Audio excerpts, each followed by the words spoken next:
For 60 teams across North America, pursuit of this trophy is at the top of their list. It's a goal they aim for when they first pull on a team jersey.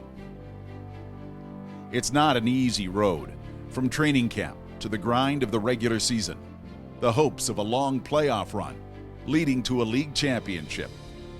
This 9-month journey brings out the best, and all focus is on the final step. If the Stanley Cup is the holy grail for the National Hockey League, the Memorial Cup is the elusive prize for junior hockey. Weighing just over 40 pounds, this symbol of excellence is engraved with over 3,000 names that tell a story of the young men who have competed for it. Young hockey players have dreamt of winning this title, of being named champion. Icons of the game have challenged for it, but fell short. The cup was first handed out in 1919 to honor and remember those that gave their lives fighting World War I. In 2010, the Canadian Hockey League rededicated it to the memory of all fallen Canadian military personnel. For many players, this is the summit, the best they will ever be, the highest mountain they will conquer. For others, it will be a chapter in a career about to unfold at another level. The list of winners is impressive. Powerhouse teams that delivered. Surprise teams that weren't expected to contend.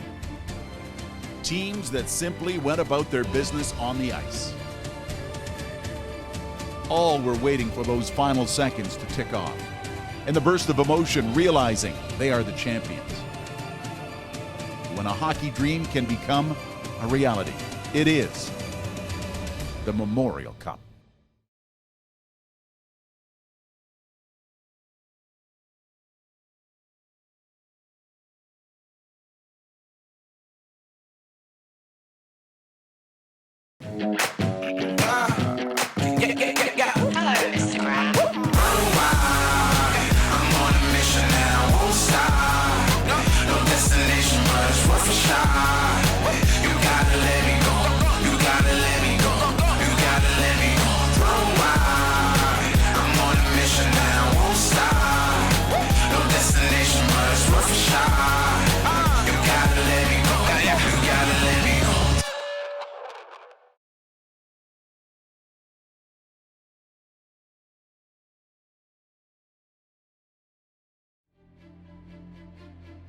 For 60 teams across North America, pursuit of this trophy is at the top of their list.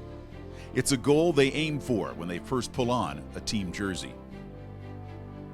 It's not an easy road, from training camp to the grind of the regular season, the hopes of a long playoff run leading to a league championship. This 9-month journey brings out the best, and all too. Yeah, the overall. Welcome to the Kia Memorial. Oh, I didn't know you League playing Cup with your real team. This is amazing. The live Yeah. stream for the Sarnia Sting Slow and pace. Winnipeg Ice. Yeah, totally. Number one. What's your, of this what's your tournament. overall? Reed Duffy, I'm I'm a 52. by my broadcast. Yeah, Scott and pretty Brendan. tough. We have quite the tournament Yeah, though to be that taking a could look at that's here. have to be so you tough said, to see you. Thank you for that at, lovely introduction, Reed. It's going to be 52. a fantastic day for some virtual hockey. But at the with same this- time, though, you're inside NHL, though. You're inside the game, and this Yeah. is amazing. Yeah. And as we It's take good a on you look at when you get the 99 potential card. bracket, you look at Yeah. who's representing today. The Sarnia Sting, Well, you won up to me. represented I'm by Justin 51. O'Donnell, So. taking on the Winnipeg Ice, Oh, God. represented by Nothing Michael going for me. Milne. I mean, these are, especially for us, Brendan, I think it's being all in based the on like Ontario size League, and everything. we like, know and Justin weight. O'Donnell with the Like, I feel Sarnia like that's what Sting. it's based We off don't know Michael I Milne think that so. well, Yeah, and we don't know what probably he's like gonna they bring do to as the the player in esports shell. side of Like this, they just but based on clearly, the two weight guys and the motivated height. to Yeah. get things going, and when you see the rankings for these two teams, I'll definitely be offense, riding my defense, and first two goaltending, lines. all within a point or two of one another, I think I need the anybody could win speed. this game right off the top. Yeah.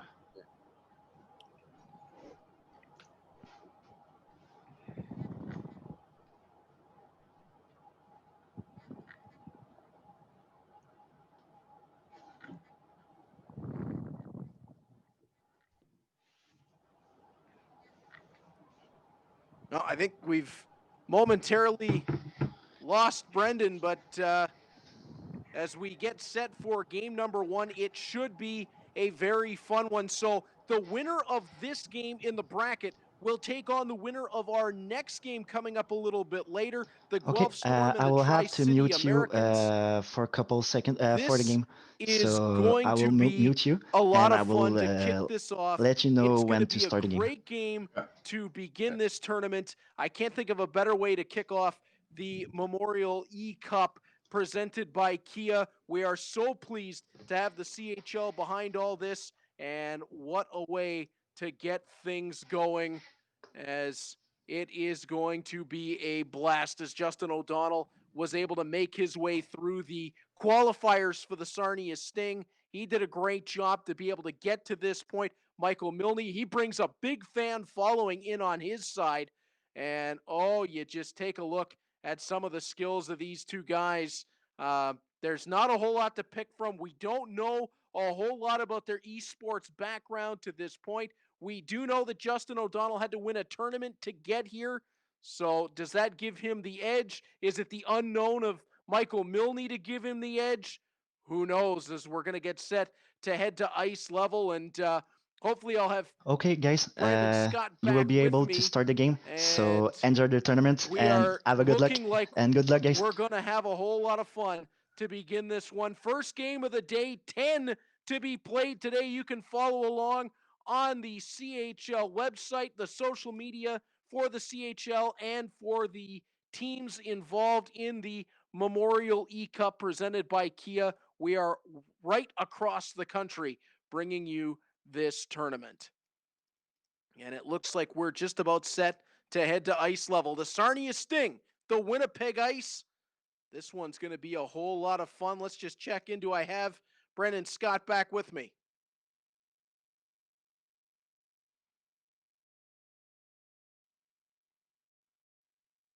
Unfortunately, it doesn't appear that Brendan is audible just at the moment. We'll keep working on that. But for the moment, we'll bring you live to center ice. Here we go. The Sting in the white, trimmed with the black and gold. The ice in the black, trimmed with the light blue and white. We are underway. Sarnia, the opening possession with McGregor bringing it across the line.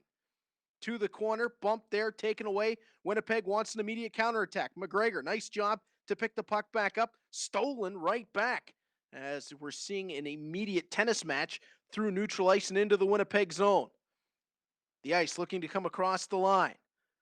Working on that right wing side. That shot on goal. Langevin will make the save, and the faceoff will come to the right of the Sarnia netminder. Just briefly into this one. Draws one back. Played up ahead. Perreault trying to stride his way through. That one knocked off of his stick. And now the Ice looking to regroup through the neutral zone. Denied the entry. Second attempt. Great defense from Sarnia on that right side. Taken around behind their own goal. Sting looking for the counterattack. Reese through the middle of the ice. Bumped off of it. Puck will be cleared back down into Sarnia territory. You'll notice that the game time moves a lot faster than real time in the Memorial eCup, and that means you've got to go right for it, right from the drop of the puck. There is no time to waste in this tournament, as the backhand tossed on, and Langevin will make the stop and hang on for the whistle. Face-off will come to the left of the Sarnia netminder. Scrambled draw. Perreault's going to take that away for Sarnia. On to Bitten. Back for Perreault. Right wing side. Tries to drag through. And a nice saving check right at the end will roll the puck on the Winnipeg goal. And the faceoff will come to the left of the Winnipeg net. Sarnia draw one back to the point. From around out top. Hill in behind the goal. Looking in front of the net. That one will be taken away. Dropped into the Sarnia end. Very quick Sarnia looking to counterattack. Justin O'Donnell's got his team well positioned. But again, Milne with the steal, and you cannot take anything away for the Winnipeg Ice. They've done a nice job. They've limited chances despite Sarnia having the better of the puck so far. Perreault across in front, and that's going to be the first penalty of the tournament.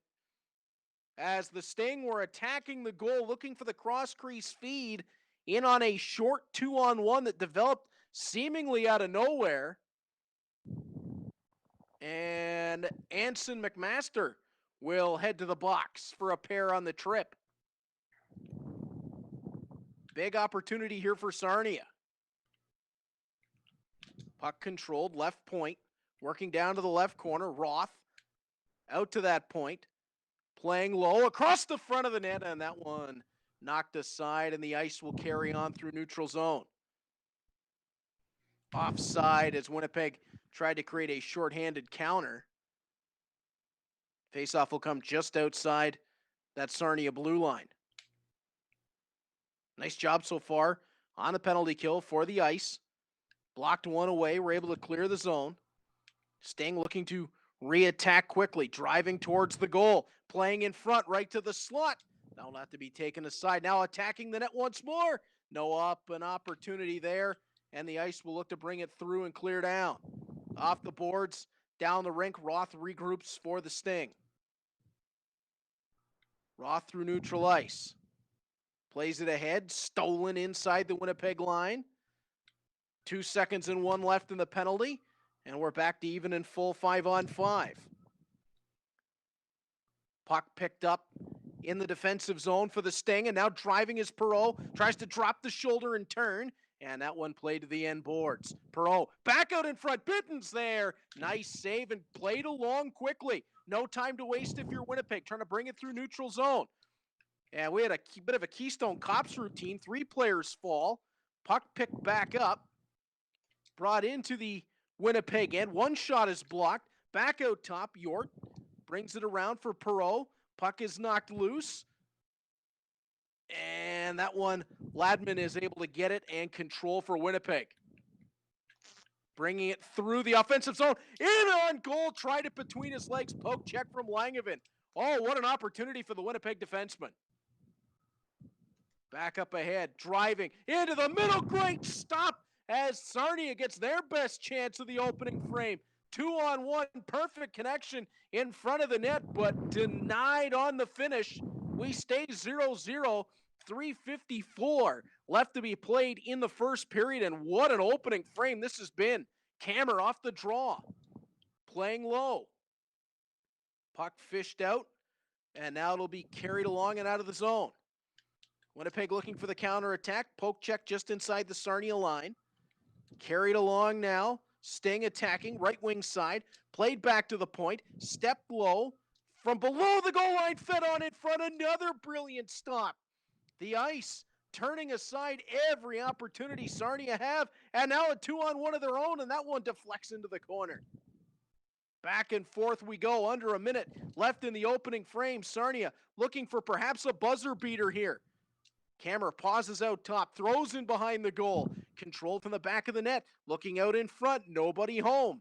Winnipeg, maybe time for one more. Milne controlling himself across the line, delays, waits, fires, and a last moment save for the Sarnia Sting. McNabb and Langevin were electric in that first period. It's the goaltenders stealing the show through the opening frame. What a way to kick off this Memorial eCup tournament. Brandon Scott, have I got you back on my side here? I can't buy a face-off when you're winning me 7-0. Unfortunately, I still can't get Brandon back in. But the Sarnia Sting and Winnipeg Ice having a tremendous opening frame. Boy, that was a lot of fun. There you see shots 3-3 through the opening 20. Winnipeg have a 6-2 edge in shots on goal, in hits. That one, not a surprise. A lot of defensive time for Winnipeg, but they minimized the chances for the most part. A couple 2-on-1 opportunities that Sarnia were nearly able to cash in on, as Krebs and McGregor will face off to open the second period. Again, Winnipeg in the black, trimmed with the white and blue. Sarnia in the white, trimmed with black and gold. Sarnia attacking the goal, they score! There's your opening goal of the Memorial eCup. It comes the way of the Sarnia Backdoor. Sting, flashed out front, and Brayden Guy Nothing I will can have do it there. on the feed from Ryan Roth. It's 1-0 for the Sting. What a pass through traffic. Nothing McNabb could do on that Get one that one back. as he split out to try to take it away. And the Sting have the lead on a picture-perfect finish from Pardon? Brayden Guy.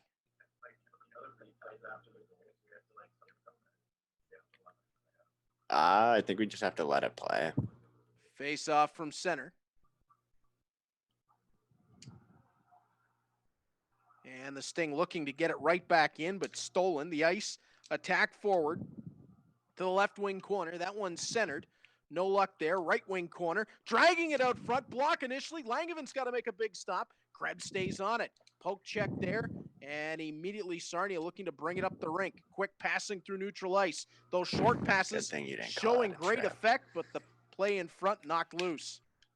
Krebs can't get it cleanly away. Puck controlled to the right wing corner for the Sting.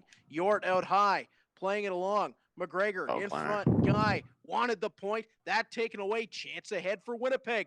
2-on-1 developing. And the quick poke check seals it to the end boards as Langevin will No not let way. anything past that post. Hill knocked down to neutral ice. Popped right back to his feet. Able to keep possession. Centers the puck. They score. Beautiful play. Hill able to keep his feet. He feeds Jacob Perreault in front, and Sarnia have a 2-0 lead. Yakovlevich with the up pass. Hill did a brilliant job through neutral ice, knocked down, popped right back to his feet, and then Perreault with the finish. Sarnia now with a bit of a cushion, and Justin O'Donnell, oh, does he have his team rolling right now. And again, not a whole lot that McNabb could do in that Winnipeg goal. He was electric in period number 1, but it's those quick passes from the Sting that are really taking effect. Yeah, I can hear you. Oh, I believe we've got Brendan Scott back with us. And Brendan, we have seen quite a strong first period and a half now for the Sarnia Sting as they attack again, and McNabb has to make another save. Yeah, Reed, it looks like it's a lot has happened so far this first half of this game. It looks like you have it well under control. Doing my best. It's great to have you alongside. As I mentioned earlier, happy to be joined by my friend up to the north. And right now, the entry from the OHL starting well in the opening game of the Memorial eCup presented by Kia is puck in a quick passing play from Hilda Bitten out front. And McNabb turns that aside. McNabb is keeping his team in this one, Brandon, and Winnipeg has him to thank that they're only down 2 as another attack, and McNabb makes another big save.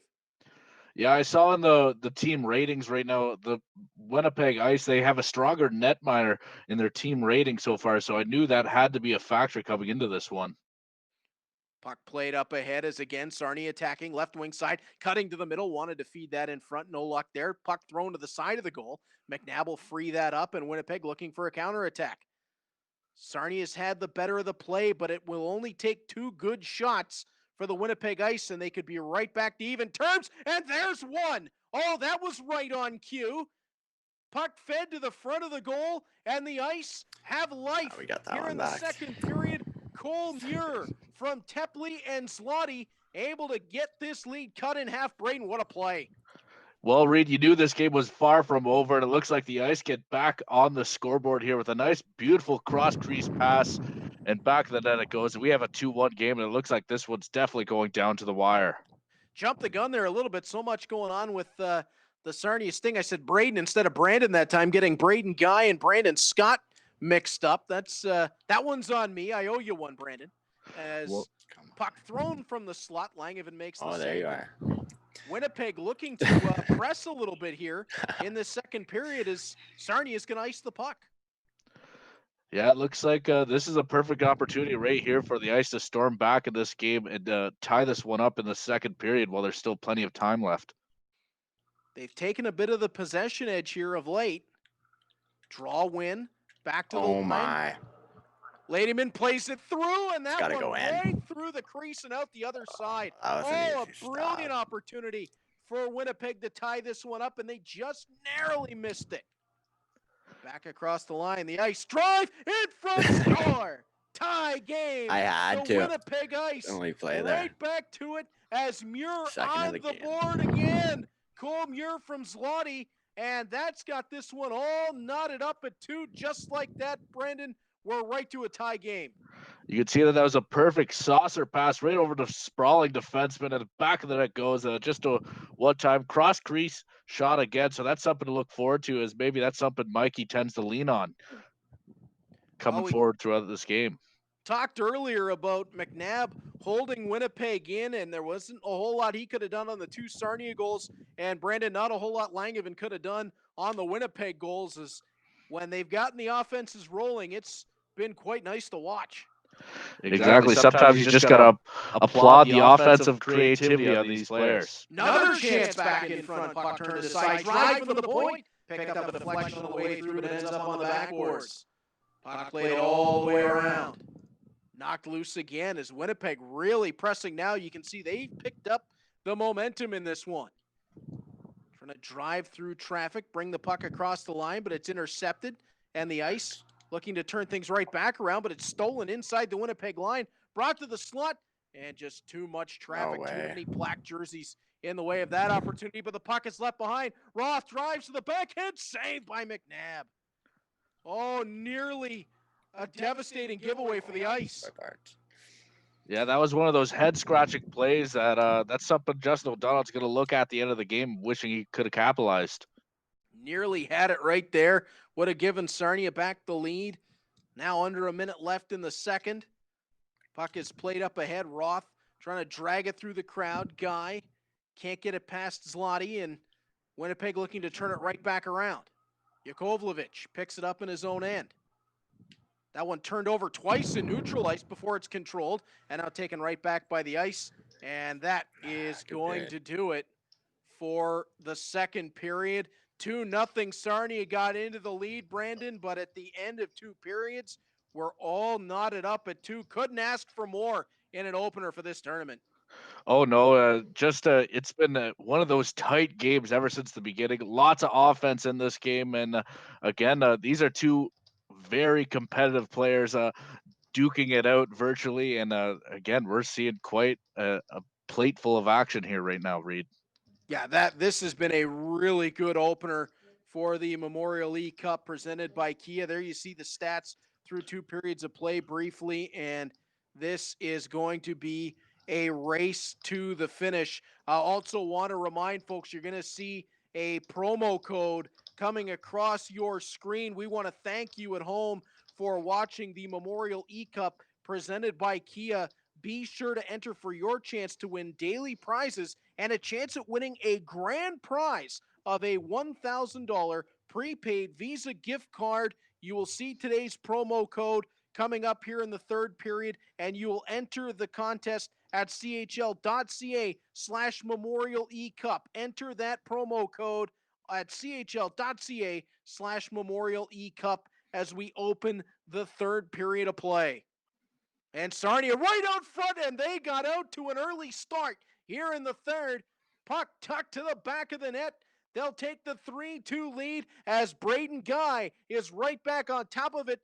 McGregor and Yakovlevich will pick up the helpers, and Brandon Sarnia right back to it. Yeah, this is exactly the start to the third period Justin O'Donnell was hoping for with his Sting squad, as they just find the back of the net and they beat McNabb there to get the early lead. Sarnia couldn't have drawn up a better start to the third period. Justin O'Donnell obviously had a chat with his boys in the room in between 2 as they come out and open the third on fire, and again driving, looking on that right wing side. Puck played back to the point. Roth fills there, gets it onto Yort. That one will be stripped away, and Winnipeg will be able to turn the puck ahead and out of the zone. Coming across the line, Muir knocked down, and for the first time in the game, it's going to be a power play for Winnipeg, and Brandon, a chance for the Ice to get right back to even terms. Exactly, with the man advantage. And you know how Mikey has been doing the cross crease passes so far for our tee-up, so I'd keep an eye out for that. Oh, nice shot from the point, just kicked aside by Langevin. You saw the stat on the bottom of the screen. Winnipeg down 11-5 in faceoffs before that last one, but they got a big draw win there and nearly tied it. Puck controlled out of the zone by the Ice. Krebs drives.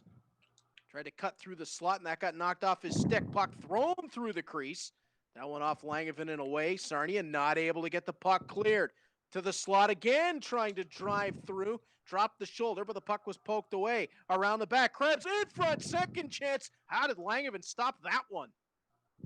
Perreault will clear it, but Brandon, that was the goaltender standing huge. Yeah, exactly. It looks like the goaltenders on both ends here are making some big stops, and including that big timely save for the Sting. Puck controlled out high once again. The Ice looking to break down the Sarnia penalty kill. Working to the right wing side. Krebs back down low. McLennan drives in front, scores. Peterson stepping down off the top of the circle to the slot, and we're tied up again. Yeah, it was one of these goals here where it almost didn't look like he got the full thing off it. Looking at back, and it just kind of gets a stick on it. Back of the net goes a bottom corner. Important play for the Winnipeg Ice on the power play as they're able to get this back to level terms. We're 3-3 in the third period. How's your entertainment value to open the Memorial eCup presented by Kia? It's certainly been a back and forth, almost like a teeter-totter in this one, Reed. Can't wait to see what else the third period has in store. Is driving to the front of the net, turning shot, and that one just wide of Langevin's goal. Winnipeg has certainly found a bit of rhythm. Mike Milne has done a really nice job getting his team back into this as McGregor tries the drive. Justin O'Donnell and the Sarnia Sting looking for the counterpunch. Savoy plays it ahead, taken away. Worked out wide, thrown to the front of the net. That one not going to find a friendly stick for Sarnia. Yakovlevich poked loose. McMaster up ahead. Puck knocked away. Turned right back around. Yakovlevich looking forward as Sarnia get the line. Guy drives. Puck just knocked away on the pass. Guy around. Looks out high. York. Yakovlevich onto Guy in the circle. And that one taken away by Tepley and out of the zone. You got to appreciate the puck control that O'Donnell's doing right now. So many crisp passes on the Sarnia Sting side of the puck. Tried that time to get himself an offensive zone draw as well, but McNabb, the goaltender, quickly moving it as Milne wants to get back up the rink as quickly as he possibly can. And why not if you're Winnipeg? You've done some damage here in the third period, but the Sting right back to it. Driving wide, left wing side, played in front, they score! Backdoor feed, and Sarnia has the 4-3 lead as Marek Burka is able to break the tie once again. Well, you could not have set up a better goal than this. Look at how he just draws all the defenders over to the one side. Chris pass across, and there's nothing McNabb could have done on that one. That was a beautiful goal. Every angle you look at it, just a clean shot. And that's going to be the lead right there. You have to wonder now, is that going to be the winner of this matchup, Reed? Time is on the side of the Sarnia Sting now. 6:59 on the clock in the third period. But as we mentioned earlier, Brandon, that clock moves a lot faster than real time. As Ladyman tries to bring the puck ahead, that one knocked loose. Right back into the Winnipeg zone. And this is where Justin O'Donnell is going to want to see his team playing, is in the other end of the rink. Winnipeg looking for the counterattack. Milne tossed it just wide of the net. Ladyman steps down. That one knocked loose. Puck played along the end boards. Bring it out of traffic to the front. Langevin had to be quick as that was a short attack right from the post. Langevin now sends it to the corner. 4 minutes left on the clock. The Sting trying to drive ahead, maybe looking for a little insurance. Puck in front, they score. Sam Bitten gives Sarnia 5-3 lead, and Brandon, it's going to be tough to overcome this one. Yeah, looking at it here, when you get an opportunity to get a 2-on-0 like that, you know you have to bury it, and that's exactly what he did there with another cross crease pass, and even O'Donnell himself got his second assist of the game with that lead up to that 2-on-0. It's been all about getting the goaltenders moving. That's exactly what Sarnia did right there, and Justin O'Donnell has his team in a pretty good spot with 3:25 on the clock. Puck tossed ahead for Hill, knocked loose. Milne wants to step onto it. Played away. Driving at the side, centered. That one will just roll away, but again, that favors the Sting with the puck in the ice zone. Now Winnipeg up ahead, looking to drive on goal, and Langevin makes a big stop on the breakaway. That could have changed the finish. Yeah, exactly. There's not a lot of time left, but still anything could happen. Well, maybe not now, as that might be the final insurance. As one more into the back of the goal, Hill makes it 6-3 for Sarnia with 1:03 to go. It looks like Justin O'Donnell is going to have his team en route to round 2 in the tournament. Yeah, that's going to be 3 goals in the third period, Reed. You got to wonder if something happened in that intermission there that kind of woke Justin O'Donnell up. I think he went into the room and kicked over the Gatorade bucket. As certainly something worked. Bringing the puck back forward. Just over 30 seconds to go. Oh, no! An own goal that time.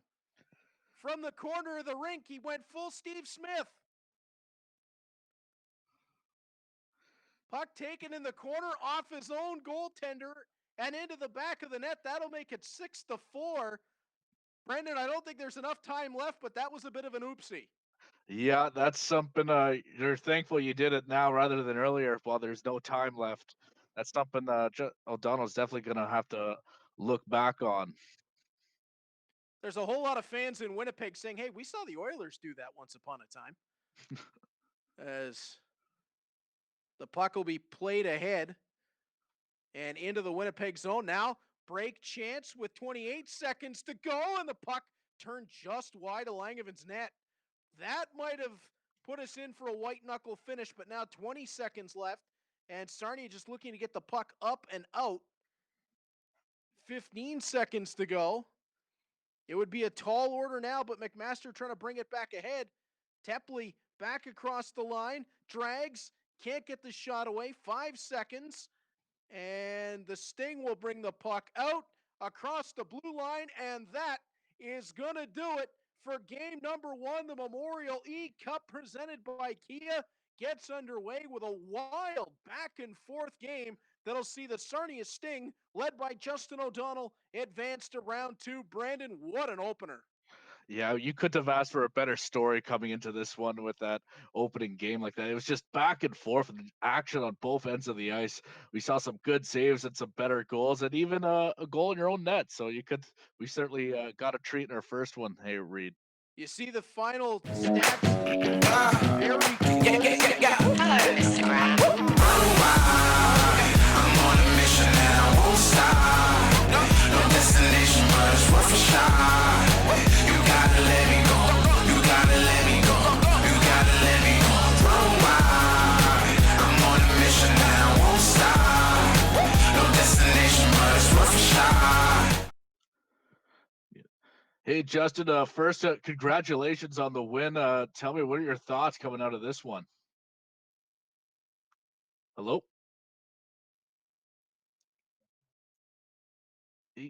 As we just hold on here for a second, some victory fist bumps, I'm assuming, out of Justin O'Donnell of the Sarnia Sting.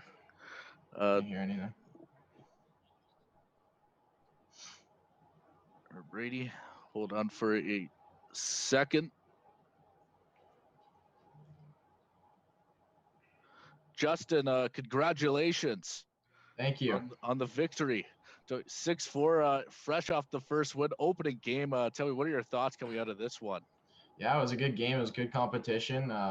Both played really well. I almost threw the game at the end by scoring on my own net, but, it was a good time and it was a good game.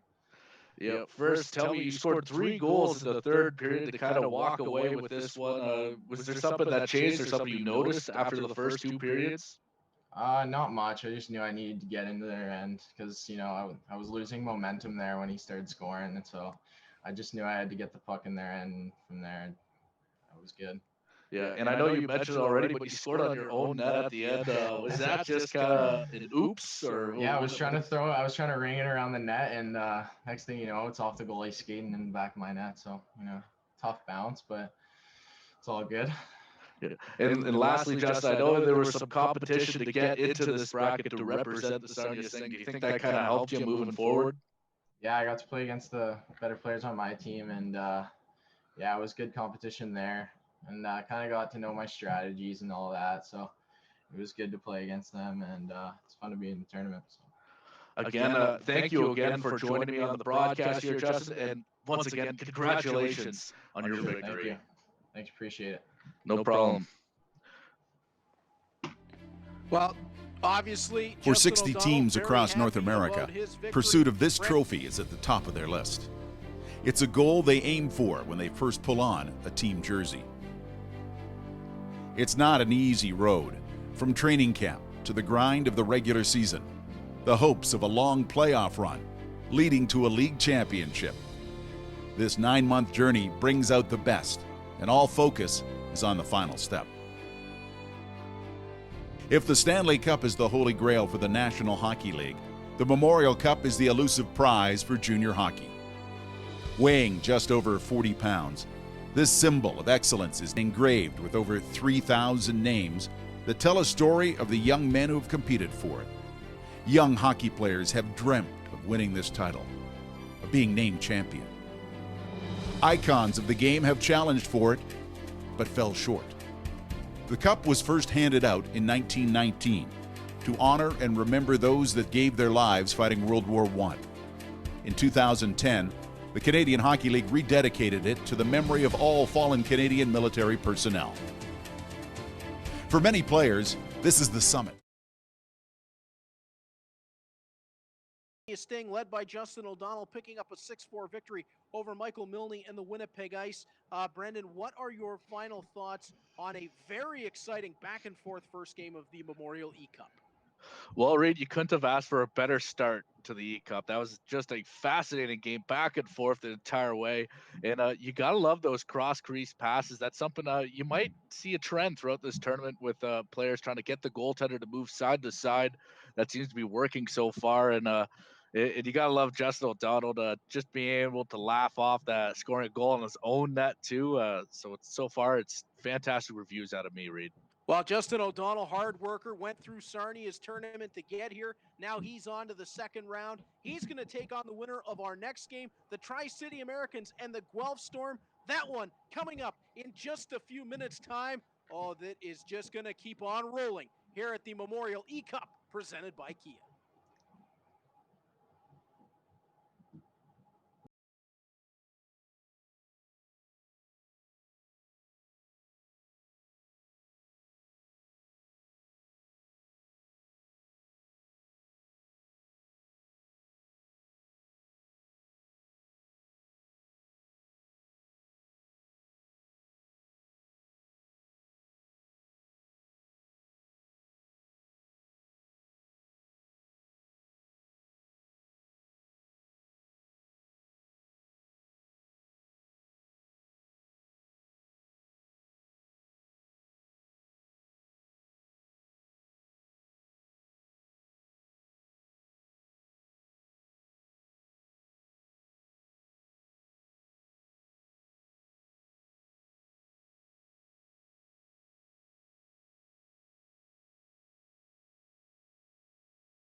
Welcome into the Esports Memorial Cup as we are set to go for game number 2 on our schedule. If you were with us for game number 1, it was the Sarnia Sting led by Justin O'Donnell with a victory over the Winnipeg Ice led by Michael Milne. It's Reed Duthie alongside Brendan Scott. And Brendan, game 2, the Guelph Storm led by Ben McFarlane, the second-year right winger, against the Tri-City Americans, who are led by second-year forward Booker Daniel. This should be a fun one as we have our second OHL versus WHL matchup. And will it be all OHL in the second round, or does Tri-City break through? Now, all we can really hope for is to continue after that first game, a big victory for the Sarnia Sting. And hopefully we can get that in the second game, as that was a very exciting game to watch. And I expect this to be quite a good one as well, Reed. And we know Ben McFarlane, he loves the toe drag. So that's something I'm going to keep an eye out coming into this one.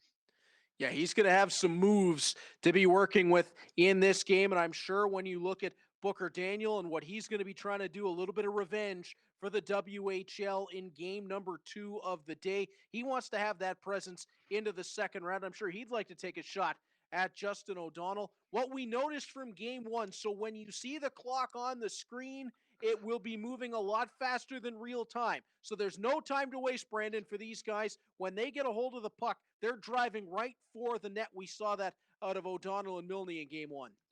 Exactly. And the only thing that could almost move faster than the time, it felt like, was the scoreboard. These guys, they could really pile up the goals on you, and they could jump up to a 3-goal lead in no time. So that's going to be something to watch out. And I know one thing I noticed was a lot of cross crease passing in this. They like to get the goaltenders moving, and that seemed to work so far. So that could be a winning recipe for the game, Reed. It's one of those things where real life is imitated in video game, and we're going to see that in game number 2, I'm sure. Get the goaltenders moving laterally, and you're going to open up shooting lanes. What we did see, though, in game 1 as well was a very physical presence. These teams are going to go after one another. It's high speed, high collision hockey, no time to waste, and I can't wait to see what we're going to have here in game number 2, the Guelph Storm and the Tri-City Americans.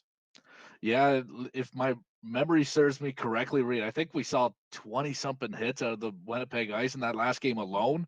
Like just that team. So I expect another physical affair, as that's one way to get the puck back, is certainly knock your opponent to the ice. And the exciting thing for our fans is that in game number 1 of this tournament, we saw shots in total in the game 16-15. They were only separated by 1 in the shot clock, 2 on the scoreboard. It's going to be exciting when we get to game number 2. Yeah, exactly. And I know for Ben, he has some history playing some video games. He even started way back with the GameCube, as I expect just about every player in this tournament to kind of know what they're doing. But I'm expecting quite an effort out of him tonight. Yeah, very much looking forward to what we're going to see here. The Tri-City Americans, Booker Daniel, the Guelph Storm, Ben McFarlane. I think we are just about getting ready to go, and we're going to see our second WHL versus OHL clash here at the Memorial eCup presented by Kia. It is excitement personified as we get set for game number 2. Yeah, game 2 out of a busy schedule today, Reed. 10 games on in this opening day, and so far only 1 in the books. As we know, as we mentioned at the top of the broadcast here, the Sting are victorious, and you got to wonder if the OHL is going to do this again, Reed. That's going to be the question. Can the OHL go 2 for 2 to open up the tournament? For fans that are following along all the way through this tournament, the first 4 games of the day are OHL WHL clashes. So right now the OHL has the advantage with Sarnia moving on.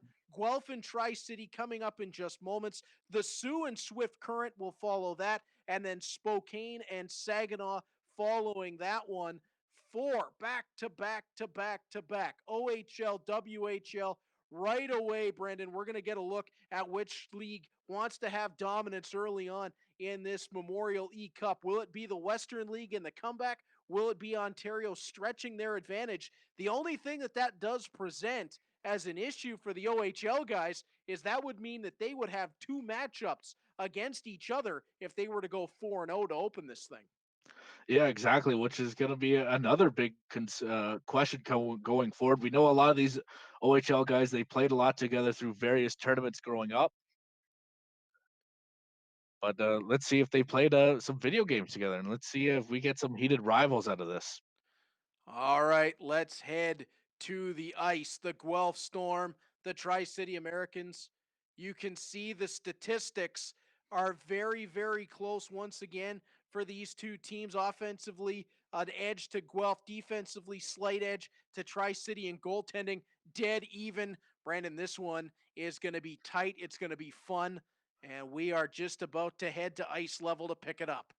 Yeah, it almost looks like these are some polar opposite teams. It looks like Guelph had the stronger offense and Tri-City has the stronger defense. So we'll see which one prevails in this one. And there you see from right inside in Guelph, the Tri-City Americans in the white, trimmed with the red and blue. It is the maroon-clad Storm, trimmed with the black and white. Hillis on the opening draw wins it back, and we are underway. And right away, it's a steal as driving in for Tri-City and picked away quickly. Gogolev trying to work onto the left wing side. To the outside, drives the middle, feeds along, save made, second opportunity, puck still bouncing through the crease, and finally taken and turned aside. LaJoy will bring it forward now for Tri-City as Brandon. That was a quick opportunity for Guelph. Yeah, exactly. You want to get at least a shot on net early just to kind of make sure, take off a little bit of pressure coming into this. McFarlane wasn't able to bring it out past center ice. LaJoy right back in, feeding on to Daniel, right to the front of the net. Puck bounces around, and we've got our first penalty of the game coming for tripping against Daniel Chayka, and Tri-City going to the power play. Yeah, the man advantage is always lethal. You need a strong special teams play here, so let's see if Tri-City could get on the board. LaJoy's drive wide of the goal. Puck played along to Danny Zhilkin. Zhilkin will drive, looking to the slot, now to the outside. His shot, blocker down, and played along. Bouchard dropping back for Brown, working to Little. He'll attack the right wing side, to the slot, scores! Power play goal for Tri-City. What a beautiful snipe that was, Reed. John Little just leaking out into the inside, just roofs it, and Tri-City on the board already. So the early goal, and actually I misspoke, I believe it was just as the penalty was expiring. Guelph just gotten back to full strength as it's 1-0 in that vulnerable minute after a power play is killed off. Tri-City looking for a little bit more as it's brought across the line, working wide to the slot, and that one just turned aside. Might have caught the outside of the net as Zhilkin is going to carry forward for the Storm. Stripped away. Stevenson looking to turn it back ahead. You can see the speed, Brendan, for Tri-City on display here early. Yeah, so far after that first opening offensive opportunity for the Guelph Storm, it looks like Tri-City has really taken advantage so far with a nice opportunity after the goal. Draw one back. Bell across the line, working the right wing side, leads back to the point. That long shot blocked down, stung a man. Bell picks it back up onto Bouchard, back to the line, worked along for the one-timer. That one turned aside, picked up by Bell once more, played to the left wing boards. That one will be taken along around behind the Guelph goal, and the Storm looking to clear it up, but the pass is indirect, and Campbell's got to search back for it. Yeah, it looks like Guelph's trying to set up a play here as they break into the offensive zone.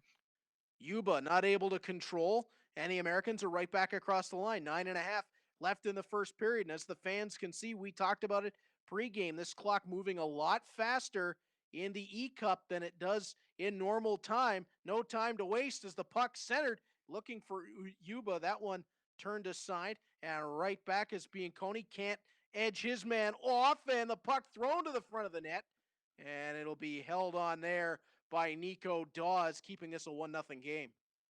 Yeah, one thing I like that Tri-City has been doing so far is they've been really spreading out and moving the puck quickly. And it looks like that's been giving them a couple offensive opportunities early in this first.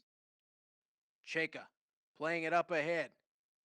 McFarlane trying to work it into the middle of the ice. Shot on goal. Boyko, what a tremendous glove save that was. Puck brought ahead by the Americans. Attacking on the right wing side, looking to the corner boards. Breaks put on. Chayka able to step through and steal the puck away. He'll stride ahead, only to have it knocked back one more time. Chayka playing it along for McFarlane. That one is intercepted. And again, a chance for Tri-City. Breaks put on into the right wing corner. Looking to center the puck. Knocked loose. And trying to gain a little bit of time with it is Gogolev as the Storm doing everything they can to get the puck loose. Now on and ahead. Pavel Gogolev drives his way in, sets it for McFarlane. That shot deflected and then scored. Looks like Ben McFarlane on the scramble is going to tie this one at 1. Yeah, it almost Ben McFarlane using himself, or it looks like it was a one-timer. Hits off the goaltender, just trickles into the back of the net. You certainly can't write one better than that one, as it looks like Guelph ties this one up at once. There you see it. Initially, it looks like off the elbow of Boyko and then into the net. So the Guelph Storm knocked this thing back at 1 with 3:10 to go in the first. And a fast-moving first period at that, as Gogolev and Haas will pull the assists. And Tri-City looking to get right back on top of it. And I believe, Brendan, they're going to go back to the power play. It's another tripping call against the Guelph Storm as Terry's going to head off.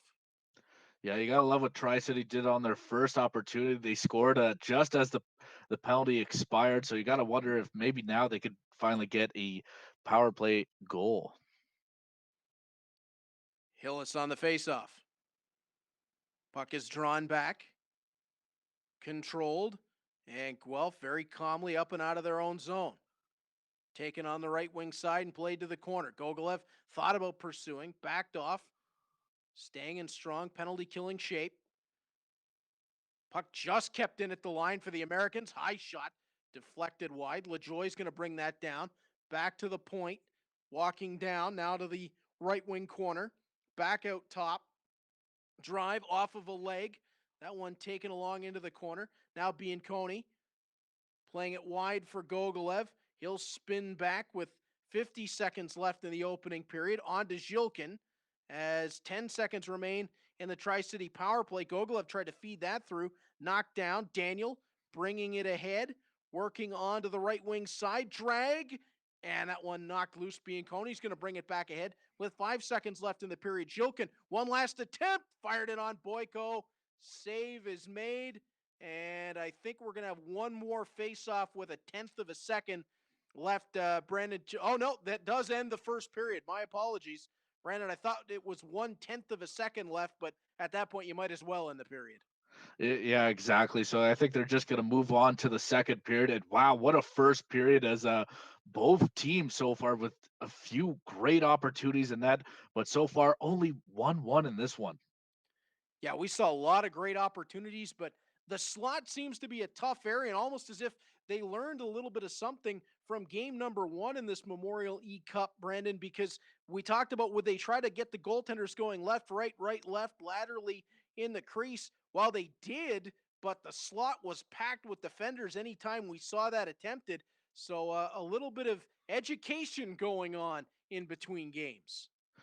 Yeah, exactly. Is one thing you do not want to allow is the other team to start getting in tight towards the goaltender and being able to move the puck back and forth, as that seems to be the winning recipe so far. Second period coming your way. Shots were even out of period number 1. Goals were even.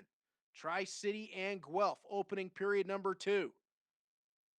And right away it's Haas off the draw, getting it back along for Chayka. Playing it up ahead, Hillis, right wing side, press to the boards, and Bowman will turn the puck around. Bowman through center ice, trying to work wide. Puck knocked away from him.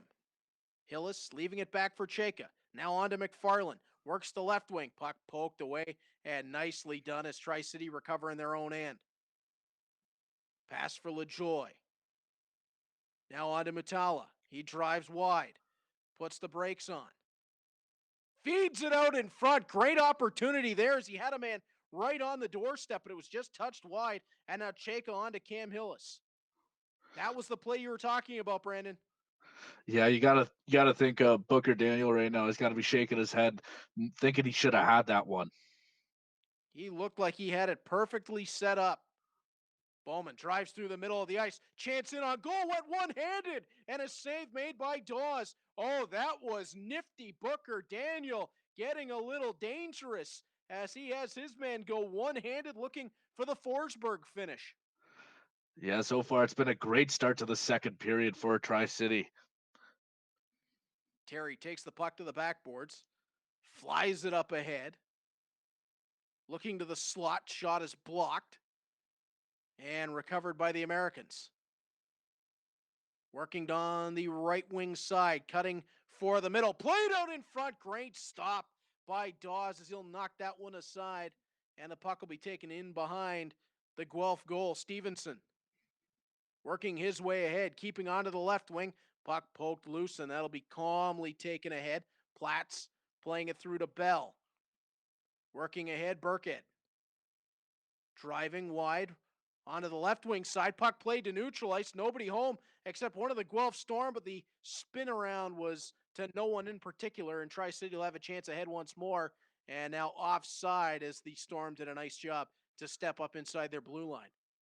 It feels like this has to be like one of the first whistles in the second period. It's been so fast out of the gate in this middle frame. Exactly, as they are going back and forth with Ferguson bringing the puck across. That one knocked loose, pitched out high, shot thrown off of a leg, bounces to the sideboards on the left wing. Puck played for the point. That one knocked loose by Millet. Bringing it on to Balkanov. Balkanov can't drag to the middle. Got it back, run into, and Tri-City controls. Bianconi picked the pass off, but it was just outside the blue line. Dangerous pass there, Brandon, but no harm done. Yeah, you got to think Booker Daniel's got to be close to a goal here. He's had a couple of great opportunities so far. LaJoy off the draw, ahead from Mutala.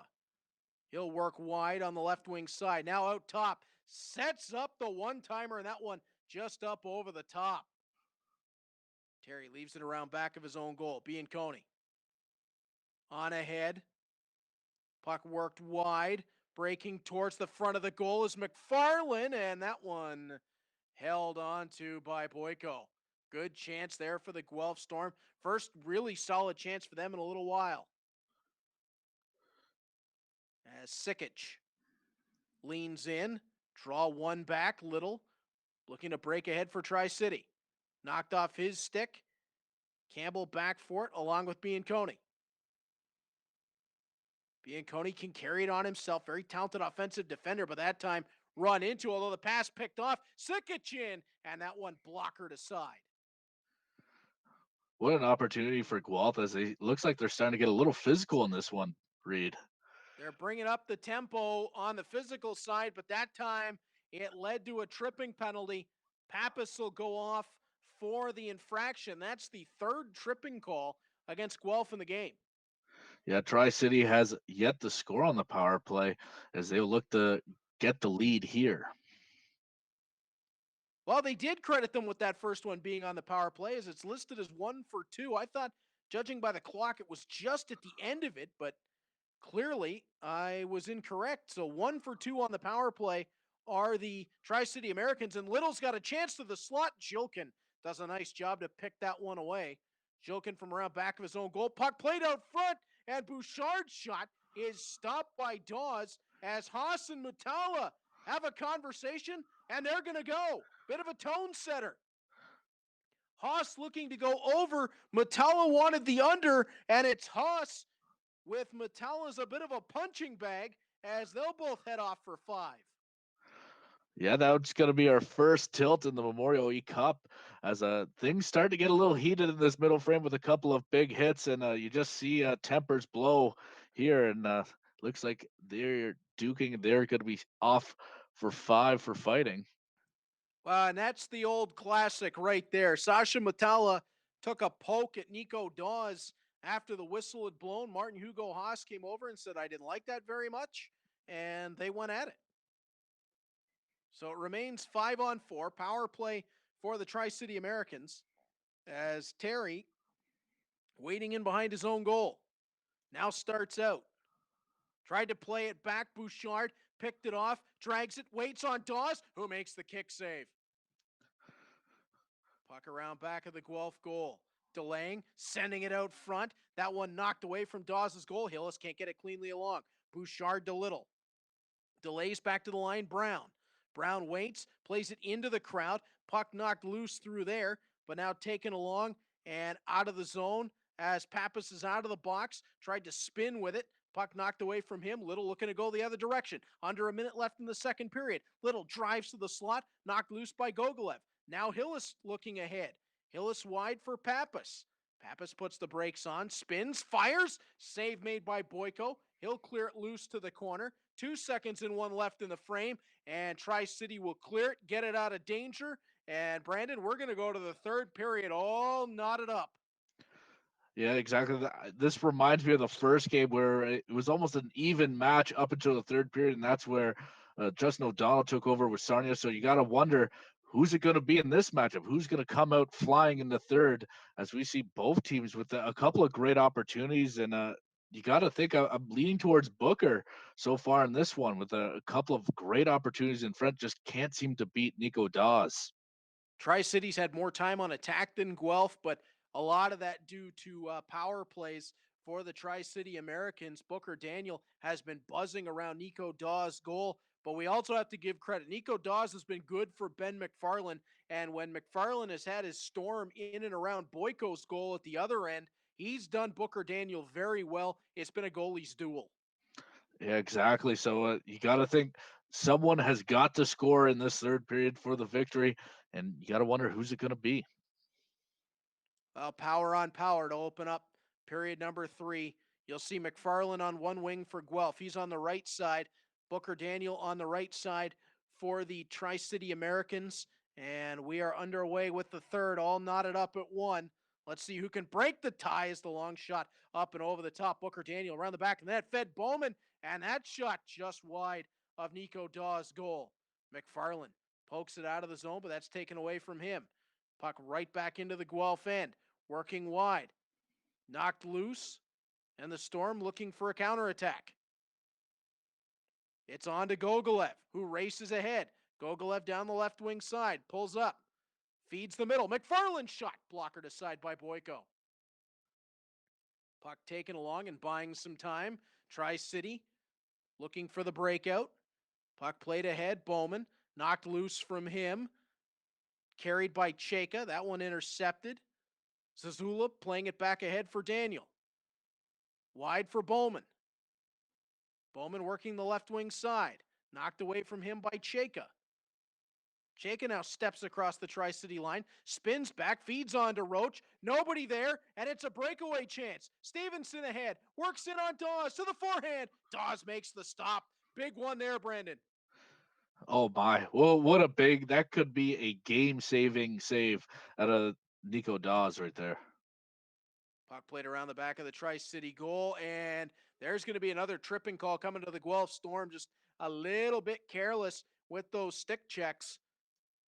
And these Americans are going to try to get as much out of this extended 6-on-5 as they can as Bouchard working wide out top, plays along to Roberts, who follows in the cycle the other way. Zazula down from the left point, works to the corner, played across the front of the net, nobody there. Now out top again, Roberts fills, turns it back, Lambert to the top of the slot, Bouchard. Zazula's shot blocked, Roberts again, follows in cycle, plays it back. Now down to the corner, Lambert onto the goal, Dawes covers, and that will be the penalty call. That was dangerous unto itself, Brandon. And now with 9:33 to go, Stevenson to the box, Tri-City back to the power play. Yeah, that's got to be a coach's dream there. All the swift passes and trying to move around, get Guelph out of position there to get a good opportunity, but he couldn't capitalize. Now we look ahead to the power play. Hillis on the face-off for Guelph, able to win it back to Cheka. Cheka to Hillis, and Guelph up and out. Hillis short-handed, trying to drive. Puck knocked off his stick to the corner, takes it to the backboards, all the way around. Stepping down, and that shot off into the corner as it looked like it deflected on the way through from Haas. Now Hillis taking it back into his own zone. Playing the puck along for Chayka as he finds the open man. Chayka plays it ahead, and that one will be intercepted. Brown races ahead to the Guelph line, knocked off his stick. Puck played wide for Chayka, who has the left side and dumps it in, looking for the play off the backboards to Gogolev. That would have been nifty. Yeah, that looks like that was a trick play up the sleeve of Ben McFarlane on that one. Stevenson out of the box, carrying on to the front of the net. Balkanov just couldn't get enough composite on it. Little carries on. Booker Daniel drives, tried to turn back, looked for the pass. Too much traffic. Bianconi's going to race ahead. Puck tipped back, and Yuba was offside. And I don't think he heard the whistle. Took a bit of a shot at Boyko late. Face-off just outside the Tri-City line. Ferguson getting it ahead. Mutala to Bowman. Working on to Daniel. Back in front. What a stop by Dawes. That might have been a game saver right there. Shot from the point, saved by Dawes. And he'll hang on for the face-off to his left. Well, much like the Guelph Storm's run to their own, Memorial Cup title, Nico Dawes was unreal, and so far he's looking just as good in this game so far. Draw one by the Americans. Ferguson's drive. He just missed that top corner. Puck played out of the zone. Ferguson has it right back. And right back into the offensive end. Ferguson from the point. Steps down. Harassed there. Puck got loose into the left wing corner. Spinning. Now bringing it out front. Daniel to the line. Ferguson plays it through. Bowman. That one up and over the top. Right back on top of it, or Tri-City, but a giveaway. And now Yuba, chance to break ahead, has one man to beat. Yuba plays it across in front. Couldn't get it to a friendly stick, but he's able to recover it now to Balkanov. In front looking for Millette, and that one just wouldn't go. What a big defensive play by the Americans. They're sprawling defensively to break up that pass. Ferguson's going to stride ahead. Under a minute left in the third period.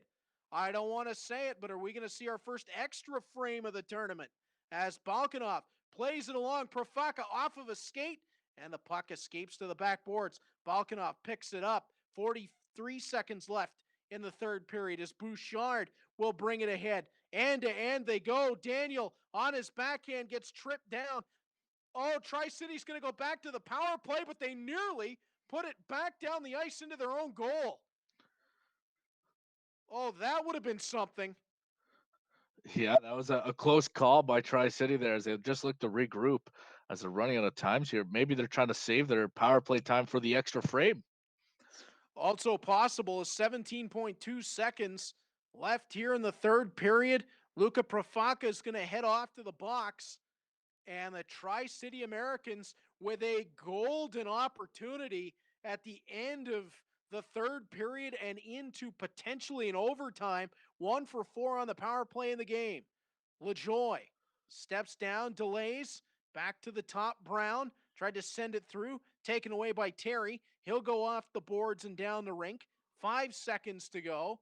And I believe that is going to take us into our extra frame. Brandon, what a game we've been treated to here between the Tri-City Americans and the Guelph Storm. I've got goosebumps, Reed. This has been a fantastic game. It's not the high scoring affair we almost expected out of this, but oh my, just beautiful opportunities and even better saves out of the two goaltenders in this matchup. I can't wait to see what this overtime brings. 13-10 total shots on goal right now. Tri-City again, time on attack tilted in their favor, but power plays have also gone their way in the hockey game as they've been able to draw a bunch from the Storm. Can Guelph overcome a shorthanded situation to begin this overtime period? Brandon, we're going to find out. Exactly. And you got to give credit to the passing game of Booker Daniel right now as he seems to be moving the puck very well, trying to set up a play here. Let's see if he could have any success now in this extra frame. Profaka starts the extra frame in the box. It'll be 4-on-3 for the Tri-City Americans as LaJoy will open it to Bouchard. Bouchard on the left wing side. Comes around the edge. Tries the Michigan move, and it just wouldn't cooperate with him. Wow. Imagine that, Reed. What a play. Finish that would have been. Jacob looking to break it out. Still 45 seconds of man advantage time, but it's Hillis. Short-handed feeds on to Haas, and that one knocked aside. Bowman quickly ahead for LaJoy. Now Bouchard. He's already tried to go electric once here. Booker Daniel has his team trying everything. We saw one-hander in regulation. We've seen the attempt at the Michigan here in overtime as we're back to 4-on-4 even and full. Across the line, Tri-City attacks, working the left wing side. Bowman out of the corner, knocked away by Haas. He's got Keegan Stevenson ahead with him. Now Haas turns back looking for a little bit of help. Haas will try the left side. Plays back for Terry, looked ahead, and that one will end up in the hands of the Tri-City Americans. LaJoy looking to break ahead here in overtime. 1:40 to go. LaJoy delays, fires, save made by Dawes. He'll play it along for Terry. Stolen, played out to the slot. That one blocked on the way through, and Jilkin looking ahead now. Jilkin and Bianconi. Jilkin plays it off for him. Nobody home, and another chance ahead. Tri-City 1-on-2. Now a little bit of help. Daniel across the front, hit the outside of the goal. Jilkin's going to start up. 1:15 to go. It's fire wagon hockey as Gogolev brings it across the line, just offside. Oh, Brandon, the back and forth in overtime is unbelievable. Yeah, this game has been amazing so far. I can't wait to see who wins, who comes out of this one. As if we could get any crazier, down to 3-on-3. LaJoy in the last minute 5 to the end boards. Works off the right corner. LaJoy delays. Tried it out in front. Nobody there. Now looking again. LaJoy trying to drag that one through. Now to the front. Tried to get Dawes moving, but that wouldn't go. Millette working to the left wing. Now across the ice. Tried to feed Bianconi. That's not going to work. Brown ahead. Tried to drag through. Taken away once more. Millette has the open man. It's Profaka. Looking, fires, and that one just wide. That would have been quite the story. Profaka was the man who started overtime in the penalty box. Exactly. It looks like we're starting to run out of time here, Reed. Under 30 seconds to go. Daniel to the defenseman. Zulu jumped ahead. Platz is going to keep that onside, but it's taken away. Bianconi turns, playing it on for Profaka. Luka Profaka across for Jilkin. Jilkin drives under 10 seconds, tried to feed the front, bodies down, and it'll be carried along by the Americans. Perhaps one more chance. Zazula drags a second time, fires on goal, and somehow that one stayed out. Wow. What a finish. I can't believe it. It almost looked like it was a buzzer beater right at the end there. But somehow Nico Dawes, who has just been a rock this entire game, but he keeps the puck out of the net.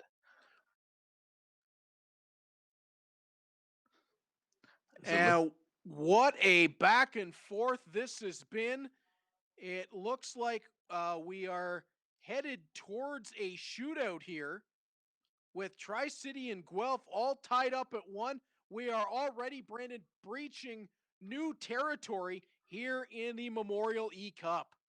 Yeah, it certainly did not take long for a big matchup like this, an exciting one to kind of see all this extra time. And these two players, they're leaving it all out in the virtual world right now as we see so many good opportunities. Bouchard up first against Dawes. Bouchard weaving his way in to the backhand. Dawes dives and Bouchard gets it. As Bouchard moved to his backhand and swept that one through, that'll give Tri-City the early advantage here in the shootout. Yeah, what a beautiful goal. As he looks like he really bought Nico Dawes and going to the left side, and then he just tucks it away with his backhand. Well, now Ben McFarlane will have to challenge Booker Daniel in control of his goaltender as Jilkin's in, tried the 5-hole, and the save by Boyko. Booker Daniel kept his goaltender right dead center, and it worked.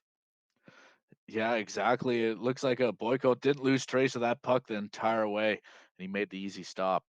Sasha Mutala works his way and stays to the backhand. Now the forehand and finds a way through the legs. Oh, that was nifty. I don't even know what happened there as he just slowed right down, weaving in and around, and somehow went 5-hole on Nico Dawes. That's going to be 2 straight goals for Booker. And it's do or die now if you're Ben McFarlane and the Guelph Storm, as Mutala gives his side the 2-0 advantage. He needs Andrei Balkanov to come up in a big way here. Balkanov works his way in to the forehand, tried the flip, won't go. Boyko makes the stop. The Tri-City Americans, led by Booker Daniel, come up with an exciting shootout victory as they will move on to take on Justin O'Donnell and the Sarnia Sting in round 2 of the Memorial eCup. Brandon, what an exciting game that was. Yeah, what a game. You knew it was going to come down to the shootout. And again, start to finish, outside the shootout, it was just back and forth hockey. So many great opportunities. Came quite a goaltending duo, and I'm happy to see Booker Daniel go on. And again, Ben McFarlane, he also had an excellent game as well. And again, what a finish. Booker Daniel from Vanderhoff, BC, forward of the Tri-City Americans in his second year in the WHL, is the man who advances with his squad to round number 2, and momentarily he will be standing by to talk with my broadcast partner, Brandon Scott. Congratulations to Booker Daniel. Yep.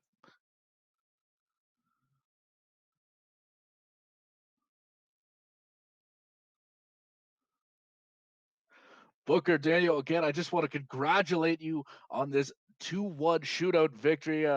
What's the feeling right now for you? All the nerves are gone now.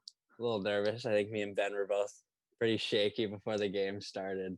So it's good. Glad it's over. Did you have a couple shootout moves in your mind coming into that, or were you kind of going off the cuff? No, I was just going, seeing what was open. Yeah, one thing I noticed throughout this game, you were moving the puck around a lot. You were passing around. Is that something you wanted to do coming into this matchup? Yeah, definitely keep the puck moving, spread his guys out for sure. Try my best to do that.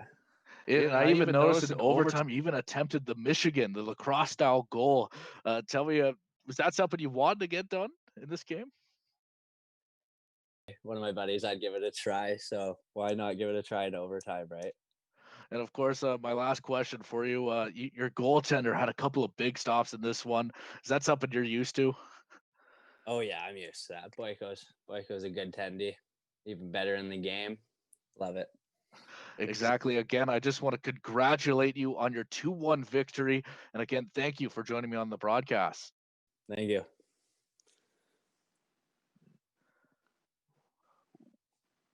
Well, Rita, that was... For 60 teams across North America, pursuit of this trophy is at the top of their list. It's a goal they aim for when they first pull on a team jersey. It's not an easy road, from training camp to the grind of the regular season, the hopes of a long playoff run, leading to a league championship. This 9-month journey brings out the best, and all focus is on the final step.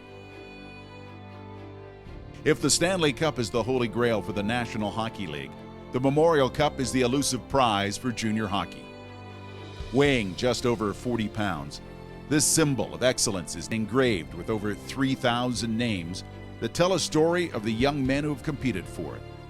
Young hockey players have dreamt of winning this title, of being named champion.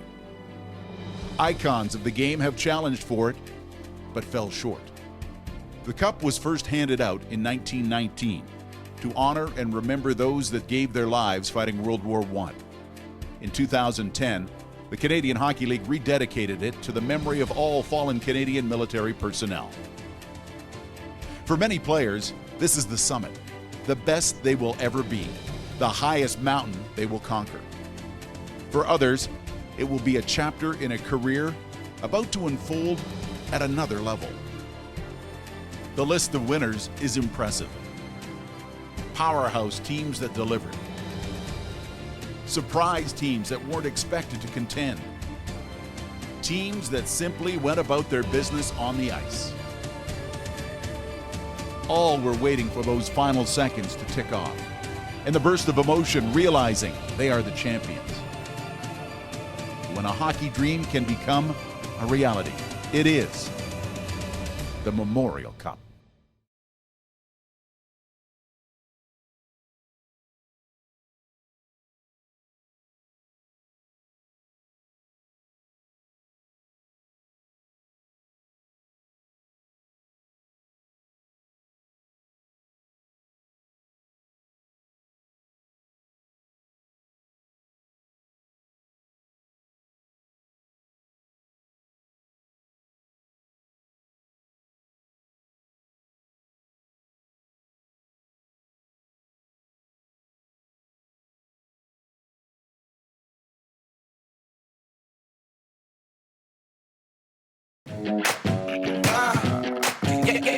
Hello, Mr. Brown. I'm on a mission and I won't stop. No destination, but it's worth a shot. You gotta let me go. You gotta let me go. You gotta let me go. Run wide. I'm on a mission and I won't stop. No destination, but it's worth a shot. You gotta let me go. You gotta let me go.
Exactly. Looks like if there's anything on the trend, we're gonna get another good one, Reed.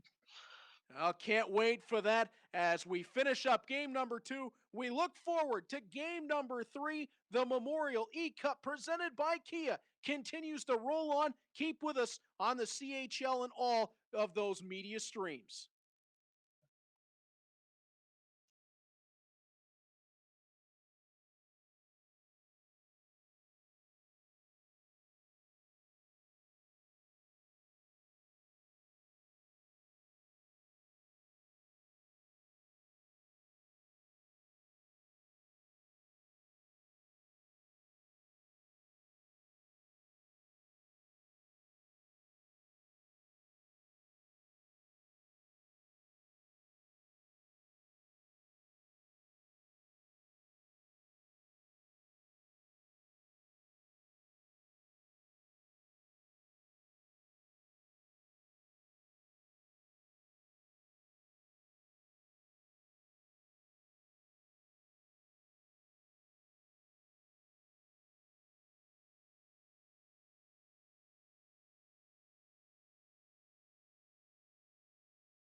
Welcome to the Memorial eCup tournament presented by Kia, the Sault Ste. Marie Greyhounds, and the Swift Current Broncos. This is our third game of the day. If you're just joining us in the tournament, so far we've seen a pair.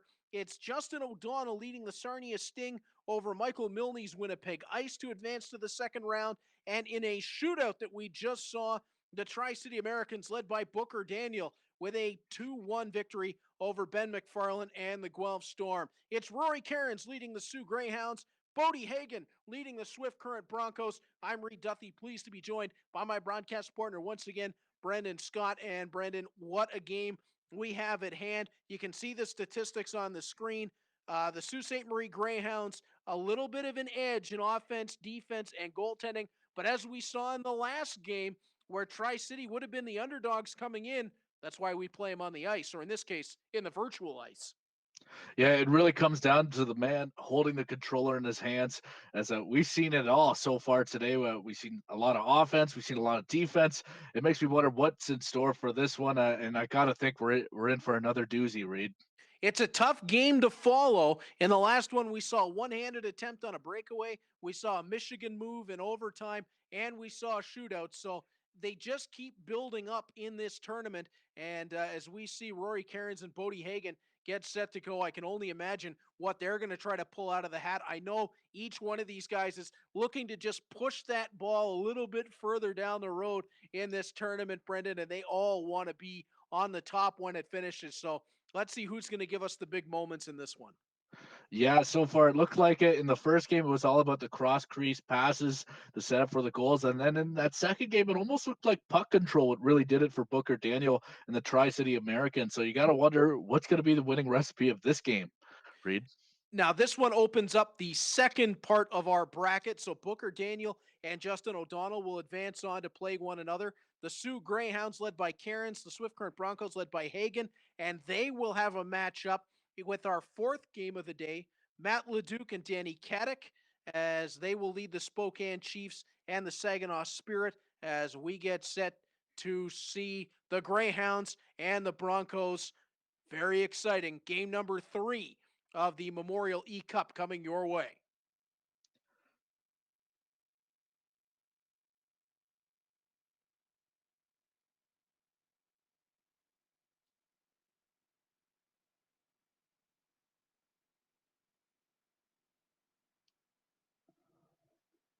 And it looks like it's going to be the Sault Ste. Marie Greyhounds wearing the whites trimmed with red.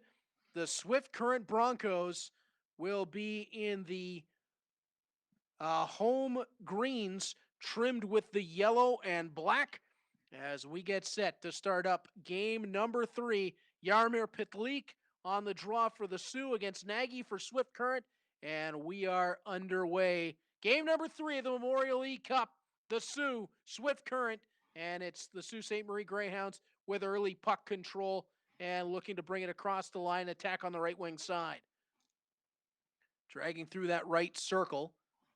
Pitlick, his shot scores. And that might be the fastest goal of the tournament so far. A minute and a half into the first period, Ligurier sets up Pitlick, and it's 1-0 for the Sioux, just like that. Yeah, that's definitely the start Rory was looking for in this one. Just gets a quick goal. Looks like a nice little wrister from the top of the circle, finds its way to the back of the net. Now let's see if the Sioux could continue this hot hand. O'Rourke back into his own zone. Dancing it ahead, wanted Pitlick through the middle. That'll be broken up and driven on ahead. Broncos with Peltier. Control up the right wing side. Down low, Halik. Knocked loose, Pitlick. On to Cartier. That one battled and brought loose by the Broncos back into their own zone. Swift Current looking to attack, but Ligurier, it's not fair when the brick wall can move. He wipes his man out, and it's O'Rourke, his defense partner, up ahead for Carroll. Working the right wing side, he throws one on goal, and Poulter is able to hang on. Whistle faceoff will come to his left. Yeah, really fast start so far. It looks like the Sioux really came alive at the beginning with so far holding the puck a lot longer. Face off, one back, Constantino across for Kalisti. Back for Constantino on the one-timer, and Poulter handles that one to the corner. Broncos looking for a counterattack. Puck flipped quickly ahead. Carried on through center ice, and a little bit of a swivel to get open. Poke check made right at the end by Malik. Otherwise, that would have been a tie game. And now Carroll the other way. 3-on-1 to McKay. That one broken up on the way through. Brandon, they're going fire wagon on us now. Yeah, it almost looked like a running back finding the hole through the offensive line there with a great opportunity. McKay up across the Swift Current line. Works to his left. Spins back to the middle. That one knocked loose. Benson on to Nagy. Puck played through and carried across the Sioux line, looking for Nagy. That one knocked away, and here goes Carroll once more. He's got a ton of speed. Carroll spins back. That shot from McLean knocked away, and Benson will take possession. Round back of his own goal, puck played off of a leg. Nagy wants to stride onto it. He jams the brakes on. Nagy feeds back, looking to dance through, but that one knocked loose. And now carried back on by the Greyhounds. Oh, what a hit! Bullich was able to nail his man. And we've seen some physicality early on in this one, Brandon. Yeah, it looks like the player might even got a little bit hurt after that one. Wow. Got to keep your head up crossing the blue line as we just see a replay of that. What a beautiful hit. Just lays the shoulder down. As Bullich knocked his man down, and looks like he's going to stay on the bench and stay in the game. So nobody down the tunnel for the Greyhounds. So we stay with full benches on either side. Face-off just outside the Sioux line, and Waro will take it back for the Greyhounds. Waro on to Halishuk. Around the back of the goal. And taken on there for the Greyhounds, looking to spin the puck in front. Knocked loose, played to the line. And that'll be carried back into Sault Ste. Marie territory, only to restart the rush. Greyhounds fire one on goal. Marefa picks that up. And that one to the back. Pardon me, Mufara picked that up and played it to the back. Now Ward starting his way ahead. Ward plays it out wide. That one knocked loose. Mufara playing back along, and the Greyhounds taking their time all the way back as they'll look for a line change. Puck played ahead, wide side, left wing. Knocked loose. DeClerc picks that puck up. Trying to spin away from the traffic and played it all the way back towards his own goaltender. I think that surprised everybody. Buchanan up ahead. Broncos trying to get organized with 3.5 left in the first period. Bullich's drive, and that one will be stopped by Birkin and played around back of the Sioux goal. Trot up for Pitleek, working the right wing side, cuts to the middle. Yarmer Pitleek has the only goal of the game, but this time he's offside and threw a bit of a late one to the Swift Current goal. Yeah, one thing I noticed so far, Reed, is Bodie Haggett. He likes to be very aggressive with his defenseman right on the blue line, and so far that's causing some difficulties for the Sioux to get into the offensive zone. Birkin out for Ligurier. Karche onto Pitleek. And again, there you see that stand up at the blue line, but this time Pitleek able to get through it. Wanted Carroll. That didn't connect. And now it'll be taken along by the Broncos. A little bit of a delay through their own zone. Pelletier in space. Delays. Played it across the front. Couldn't find a friendly target. Collected off the boards. Bullich looked for Halik. That one taken away. And now it's Ryan O'Rourke. O'Rourke with 5 seconds left in the frame. Fed the middle. Pelletier took it away. Puck dies out in the circle. Carroll wanted one last chance, but that is where the first period will finish, with the Sault Ste. Marie Greyhounds holding the 1-0 lead. Good opening frame. Brandon, Sault Ste. Marie just narrowly takes the advantage. Yeah, it was a fast start for the Sioux where they got on the board with a beautiful snipe by Pitlick. But then after that, things kind of leveled out, and it was a very even matchup. Of course, we're seeing a lot more hits in this one by Swift Current, as again, they like to play tight defense, very aggressive on the blue line, and that's something that we're going to have to look forward to in this the rest of this game. Sioux outshot Swift Current 5-1 in that opening frame. Seemed a little bit closer, though. When you see the time on attack, Sault Ste. Marie, a little bit of an advantage, passing with an advantage, but it's face-offs, Brandon, and that's where Swift Current and Bodie Hagan will be looking to clean it up in the second frame. Exactly. You need to start the play with the puck. That helps increases your odds anyway in getting the goal instead of trying to fight and earn that puck back.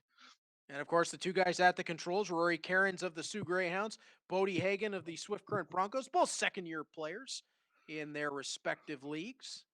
As O'Rourke will bring the puck ahead, tries to drag it through, and that one played away. Hagan up ahead, laid that off. Short 3-on-1, and Hagan is going to finish off the play. How about that? The man controlling the team picks up the goal. Bodie Hagan ties the game at 1 from Smithies and Bullich. Exactly. It doesn't get easier than that. Just on the side of the crease there, just lifts it up and over the goaltender. He will get on the board to tie this game up. And what better than scoring a goal than with yourself? As again, look at that. Looks like it just beats the goaltender going side to side on that low glove side. Bodie Hagan scores the goal with Bodie Hagan, and the Swift Current Broncos are back to even terms with the Sioux Greyhounds, and that one is actually going to be the fastest to open a period, as Pitleak was 18:30 of period 1, 18:45 for Hagan. So nice back and forth early in each frame as Trott looks to bring the puck ahead. Trott drops it back for Ligurier. He drags it along the line and fires. Blocked. Nagy tried to carry it on ahead. Hagan will. Gets caught up by O'Rourke. Cartier can't get it loose. O'Rourke does for Trott, but he's run into, and Nagy will take possession now onto Bullich. Bullich playing up ahead. 1-on-3 right now is the late change for Swift Current, trying to get some players to join him, and it creates a shot at the side of the net for Halik. Birkin had to be quick to deny that with the pad. Karen's trying to carry the puck back ahead, and he's going to get onto it after a nice hit along the bench boards. Plays it back for Callisti. Callisti across the Swift Current line, works wide, feeds the middle, and Carroll couldn't get the one-timer to work. Halik going to carry it on ahead. Working wide to the left wing side, that knocked loose. McKay thought he had some open space, but it was a change for Swift Current. Puck played off to Carroll. Now Callisti, and just offside are the Sioux Greyhounds. 12:59 to play in the second. Face off just outside the Swift Current blue line. And Callisti up ahead. McLean into the offensive zone. Puck will be turned. Carried along. Poked loose. Callisti jumps into the offense. Working wide. On to McLean. Wanted the middle. Sam Brook will take that away and turn behind his own goal. Svensson can't get it cleanly out of his own zone. Played along. It'll be thrown on the net by Dickinson, and that one just turned aside as Selesky playing it on to Svensson. Svensson drives wide, cuts to the middle, tried to beat the puck, or beat the post, beat the pad back to the post. I knew I'd get it out. Sambrook shot, that one stopped, and Constantino tried to carry it ahead. Brandon, I might have to take a breath. Yeah, it sounds like both these teams are really starting to electrify their offenses. It was almost looking more methodical before. Now it's a lot more run and gun. So we should be in for quite a show. So you better buckle up, Reed. Oh, I'm buckled in now as Waro works to the middle of the line, to the outside. His shot blocked down, and that one will be taken around in behind the Swift Current goal. Controlled breakout for the Broncos, although a light up hit. That was green light in neutral ice, and that's going to allow the Greyhounds to attack. Working wide left side to the slot. Just couldn't make the initial connection. Ligurier on to Carroll. Now McKay back for Ligurier in traffic. He walks down from the right point. Tried to feed the middle. Buchanan's there to deny that opportunity. 4:50 left in the second period as Svensson wants to carry it out, but he gets turned back. And it looks like the Greyhounds on the counter. It'll be Cairns to the backhand, just denied, as Cairns almost matched Hagan in scoring a goal with himself. Yeah, it looks like he had quite the opportunity alone in front, and normally you have to capitalize on those opportunities. Not too often are you alone in front. Sambrook from the puck being around back of his goal onto Ward. Ward up ahead, looking to create a 2-on-1. It's played on to Buchanan. back to Ward. Didn't have a chance at the post. Tried to feed the line. That one wouldn't go. And now the Greyhounds with Jaromir Pitlick. Looking for Zach Trott through the middle. Pitlick spins back. Has Trott. Save made. Puck turned right back around by Holik. Up ahead, 1-on-3. Played it off for Smithies. That one won't go. Looking that time for Karche. It was a little bit of an adventurous pass. And the puck will be taken back on by McConnelly in his own end. Karche with the pick. Trott's there, but it's offside with 6.4 left to play in the second. Jaromir Pitlick on the draw. And he'll win it back for Constantinu. And now dropped into the Swift Current zone. DeClerc back for the puck. And that is going to do it for our second period of play. We come out all tied up at 1. And of course, if you are watching along with us for the Memorial eCup, we want to thank you for being here for it. The Memorial eCup presented by Kia. Be sure to enter for your chance to win daily prizes and a chance at winning a grand prize of a $1,000 prepaid Visa gift card. Today's promo code is going to be coming up on your screen. You can enter the contest at chl.ca/Memorial eCup. Once again, you take the promo code that'll be up on your screen and enter the contest at chl.ca/Memorial eCup.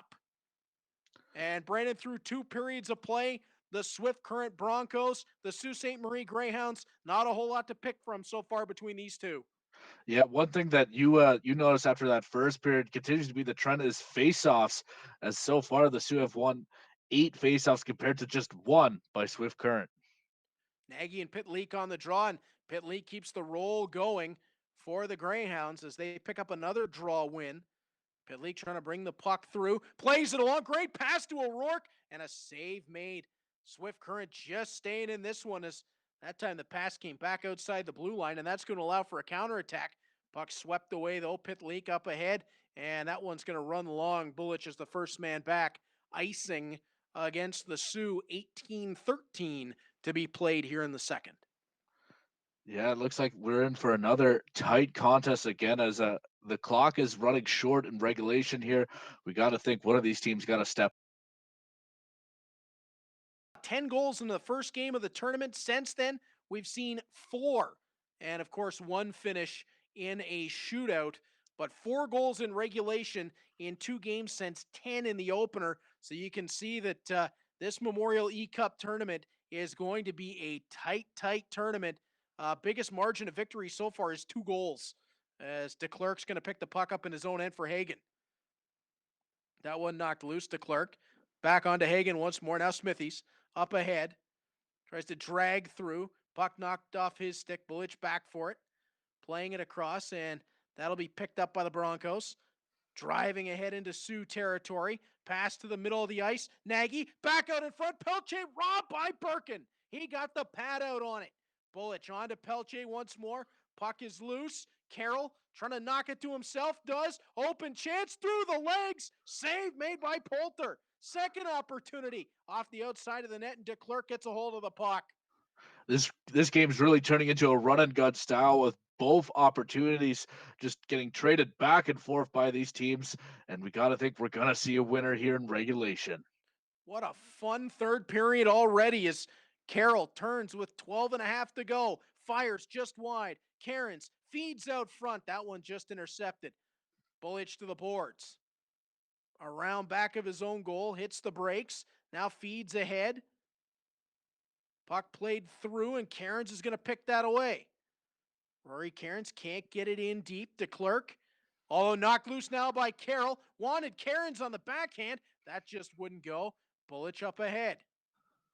For Pelche, knocked loose. Kalisti couldn't get it cleanly along. And now Kalisti will turn with it. On to Cairns. Now playing through. And it looked like Dickinson that time ran into traffic. Cairns bumped.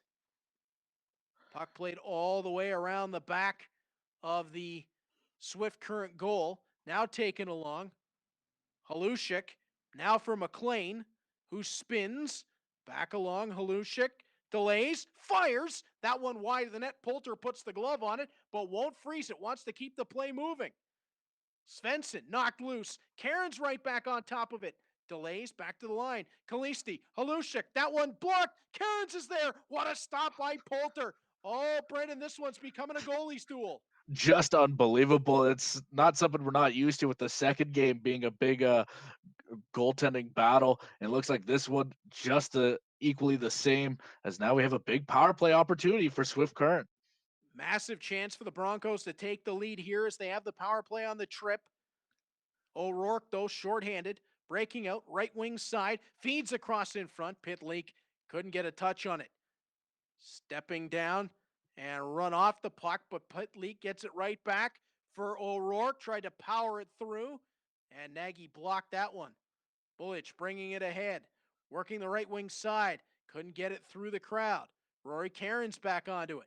Playing it for O'Rourke. Now Pitlick. Across the Swift Current blue line. Pitlick drops the shoulder, drives wide, all the way around the back of the net, trying to get the shorthanded chance. Instead, it'll be played off the boards and back down to Birkin's goal. We got to think, with the way these two teams are playing, we're going to see a winner here in regulation. However, only 4.5 minutes left on the clock, Reed. Time ticking away quickly as Pitlick into the Swift Current zone. Evades one to the front. Tried it one-handed, and that one turned aside by Poulter. Wow, just another unbelievable stop by Swift Current. Toman tried to bring that ahead, knocked away by Constantino. And now Sandbrook will have it back in his own zone. Pelche just got there ahead of one of the Sioux attackers. Now stolen by Constantino. Wanted it ahead for Karche. That wouldn't go. Chance up ahead. Potential for a 2-on-1, but it was forced back. Hendren's drive. That one wide of the net. Lagourier feeding on. And now a chance for a 3-on-2 moving forward. Pass across the front. They score. Karche delivers that spinning feed, and he'll tap it home. Watson got it across the front to him. What a pass. What a goal. Less than a minute remaining in this third game, as it looks like the game is paused right now. But what a goal indeed it was. You can't write it better than that one. What a beautiful goal by Cartier. Absolutely. It is 2-1 for the Sioux Greyhounds, and that was just on time for them. 53 seconds left in regulation as Watson, trying to bleed the clock out at the end and feed it out in front for McLean, just rolled away. Another chance. Selesky's going to knock that one loose. Svensson's there. McLean keeps it alive. Dickinson drives. His shot blocked by his own man. Went off McLean's foot. Svensson gets the puck. Got it out, but not that far. Half a minute to go as Dickinson right back in. Halushik's going to keep it alive. And now Swift Current, maybe time for a last setup here as the puck is brought in, but Warrow with the poke check gets it loose. The Greyhounds trying to kill the clock as the puck is driven wide on the left side, turned out of the corner on the left wing side, thrown on Poulter's goal. That one's denied. Now Svensson looking to play it ahead. Just 5 seconds to go. Puck knocked loose. It'll be taken by Trott, and that is how the game is going to finish. The Sault Ste. Marie Greyhounds with an electrifying 2-1 victory on a late goal to give them the win. They will move on and become the third team to advance in the Memorial eCup. What a finish to this game, Brandon. Yeah, this game, it was more methodical at the beginning, and then you got to see both teams starting to take more chances. And again, back and forth play, you got to love it, Reed.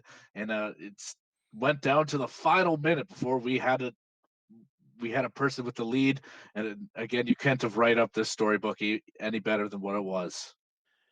Rory Cairns, the man who controlled. For 60 teams across North America, pursuit of this trophy is at the top of their list. It's a goal they aim for when they first pull on a team jersey. It's not an easy road, from training camp to the grind of the regular season, the hopes of a long playoff run, leading to a league championship. This 9-month journey brings out the best, and all focus is on the final step. If the Stanley Cup is the holy grail for the National Hockey League, the Memorial Cup is the elusive prize for junior hockey. Weighing just over 40 pounds, This symbol of excellence is engraved with over 3,000 names that tell a story of the young men who have competed for it. Young hockey players have dreamt of winning this title, of being named champion. Icons of the game have challenged for it, but fell short. The cup was first handed out in 1919 to honor and remember those that gave their lives fighting World War I.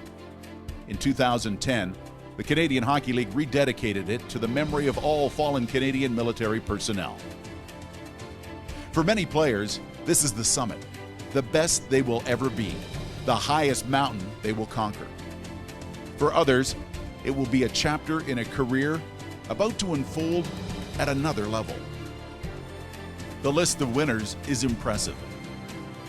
Powerhouse teams that delivered. Surprise teams that weren't expected to contend.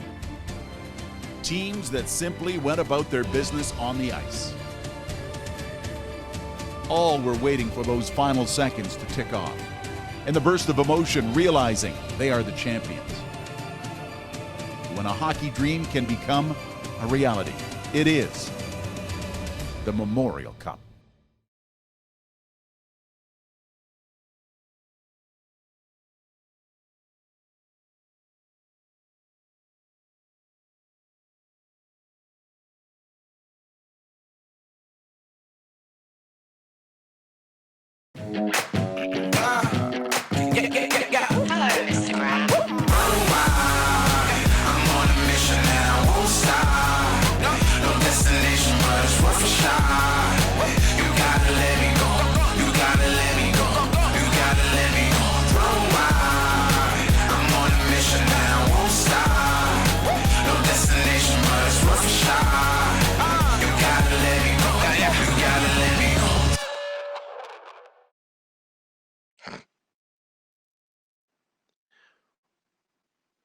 Welcome back to the Memorial E-Cup. The Sault Ste. Marie Greyhounds, a thrilling 2-1 victory over the Swift Current Broncos. And now, standing by with my broadcaster, Brandon Scott, is the leader of the Sault Ste. Marie Greyhounds, Rory Cairns. Rory Cairns, first, congratulations on the big 2-1 victory. What are your thoughts now that the game is finished? Yeah, it was a good tight game there with Bodie. A bit tighter than I liked it to be, but no, it was really fun. Good competition there, and glad to move on. Yeah, this game went to the final minute before you got that lead goal to win it. Were you nervous at all coming down to the wire in that third period? Yeah, I was a little worried he was sticking around there till the end. Got on my nerves a little bit, but yeah, Bodie's a good player, so just had to stick with it, stick with the game plan, I guess, and good thing to come out with the victory. And looking at the stat sheet here, you dominated the face-off dot. Was that something that you wanted to do coming into this game? Been pretty good at face-off, so yeah, it's always nice to get the puck first, and it's a key in this video game to get the puck and to score. So yeah, it was a good game plan by me. And lastly, this is the first ever Memorial E-Cup. Were you given any advice coming into this matchup or anything to help you prepare? No, just play my game, play the game that got me here, and yeah, no advice really. Just go out there and have fun and play. All right. Thanks again, Rory, for joining me. And again, congratulations on your big 2-1 victory. Well, Brandon, what a game that was, back and forth. The Greyhounds, the Swift Current Broncos, Bodie Hagan did a great job bringing this one right down to the end against Cairns, who gets the late goal to take a victory. But something you just talked about in the interview, any advice with this being the first E-Cup? Well, now the WHL and the OHL very rarely see each other outside of the actual Memorial Cup itself. So all these guys playing video games against one another, they probably don't know each other's tendencies coming in, which is making this even more exciting. No, and the beauty of this video game, it allows you so much more opportunities to be creative. And like we seen in our second game, we seen someone attempt the Michigan. That's not something you see in an ordinary game. And when this being a one and done, so it's great to see this offensive creativity out of all these players. So far we've had three teams advance, Sarnia and Tri-City, will move on to take each other on in the second round. The Sioux become the first in that next bracket. They'll take on the winner of our next game, the Spokane Chiefs and the Saginaw Spirit. So once again, we talked about it before the second game of the tournament, Brandon, but the OHL has a chance to go 3 of 4 against the W if Matt Leduc and the Spokane Chiefs can't take one away from Danny Kadek and the Saginaw Spirit. Exactly. You can't have asked for anything better than that. As the OHL is off to a hot start against the WHL, but the way these games have been played, they're so close. They could go either way. Even though we have our victors, that really felt that it could be anyone's game. Absolutely, it could be. So coming up next, we're going to find out if it'll be an all OHL bracket in the second round, or can the Spokane Chiefs knock off the Saginaw Spirit and move on to take on the Sault Ste. Marie Greyhounds. The Memorial eCup presented by Kia rolls on after this. I'm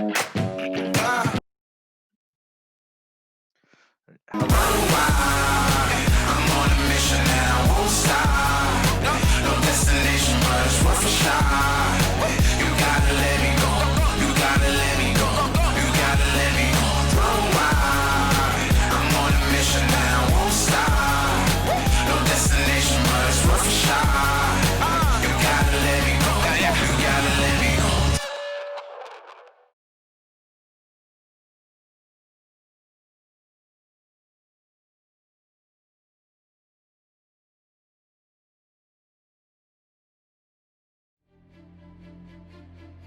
For 60 teams across North America, pursuit of this trophy is at the top of their list. It's a goal they aim for when they first pull on a team jersey. It's not an easy road, from training camp to the grind of the regular season, the hopes of a long playoff run leading to a league championship. This 9-month journey brings out the best, and all focus is on the final step. If the Stanley Cup is the holy grail for the National Hockey League, the Memorial Cup is the elusive prize for junior hockey. Weighing just over 40 pounds, this symbol of excellence is engraved with over 3,000 names that tell a story of the young men who have competed for it. Young hockey players have dreamt of winning this title, of being named champion. Icons of the game have challenged for it, but fell short. The cup was first handed out in 1919 to honor and remember those that gave their lives fighting World War I. In 2010, the Canadian Hockey League rededicated it to the memory of all fallen Canadian military personnel. For many players, this is the summit, the best they will ever be, the highest mountain they will conquer. For others, it will be a chapter in a career about to unfold at another level. The list of winners is impressive. Powerhouse teams that delivered. Surprise teams that weren't expected to contend. Teams that simply went about their business on the ice. All were waiting for those final seconds to tick off, and the burst of emotion realizing they are the champions. When a hockey dream can become a reality, it is the Memorial Cup.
line up. The Chiefs and the Spirit very, very close. 1 point edge on offense and defense for the Spirit, and it's 2 points of an edge in goal for the Spokane Chiefs. I mean, you can pretty much throw all that out the window once we get rolling, though, Brendan, because we've seen already it matters what they do when they're in the game, not what the stats say beforehand. Exactly. It's all about the man on the controller, and so far they've been showing up. We've seen a lot of great plays so far in this tournament, and I expect nothing less in this big game between the Chiefs and the Spirit. And you can see it's going to be the Spokane Chiefs in the white, trimmed with the red and blue. The Spirit in the blue, trimmed with the white and red. Two teams wearing those classic colors. And we're going to see it. And it will be leaning in for the draw. Finley for the Spokane Chiefs. Suzuki for the Saginaw Spirit. We're underway with DJ King carrying the puck across the Spokane line and leaving it off. Puck intercepted by Smith, now on to Finley and up and out of the zone. Chance early here for Spokane, but knocked away by King. One thing that we know from being in the OHL, Brandon, Saginaw always has a monstrous defense. Yeah, exactly. They're all big dudes physically, and they can also do their job well in the defensive zone. So let's see how Spokane will handle that in this matchup. Koski on for King. Puck gets knocked out of the zone. There's Bodie Wild. He can't get control. Puck is poked loose and looking for Finley, but nobody home. And then an intended up pass. That didn't go exactly where Saginaw was expecting. There was nobody up ahead of the play, so icing and face off down to the right of the Saginaw goal. Yeah, so far we noticed a couple quick goals in the last game, but right off the hop in the period, and wow. Oh, they got one. Yeah. And there it is, right on cue. Brandon Beckman, off the draw, is able to flip that one into the back of the Saginaw net. Hughes will pick up the assist. It's right off the draw, clean backhand past Tristan Lennox and in. So you mentioned early goals, and you pretty much queued them up. Exactly. I practically tossed the ball up for him to dunk it down, as it looks like they got on the board early, just as I was saying. Less than 4 minutes into the first period, it's 1-0 for Spokane. Here's Jenkins. Left the puck off, and that'll be carried along, but it's Riley Webb back to intercept with the long reach. Webb onto Goldowski. Intercepted across the Spokane line. Pile up for it right at the Saginaw line, and now it'll be carried on by the Spirit. Goldowski in front, and that one nearly went. Picked off right away from the goaltender. They score. Danny Caddick, he's picked one up with himself, and it's a 1-1 game. Yeah, it looks like that's beginning to be a trend. It looks like everybody wants to score a goal using their own person in the video game, and Caddick, he gets the job done there, finishing a cross-crease pass. Long drive off the board side is knocked away, and now we're right back to where we started. 12:50 left to play in the first period. Milman onto Goldowski. Puck played out of the zone, and it'll be taken by Caddick. Caddick wants to rush forward. On with Jenkins. Back to Caddick. He nearly had two. Puck played into the corner. Taken loose.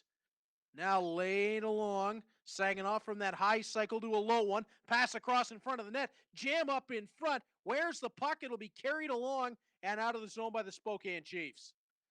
Boy, fast puck movement in this game as a drive, and that one rolled just wide and out of the zone.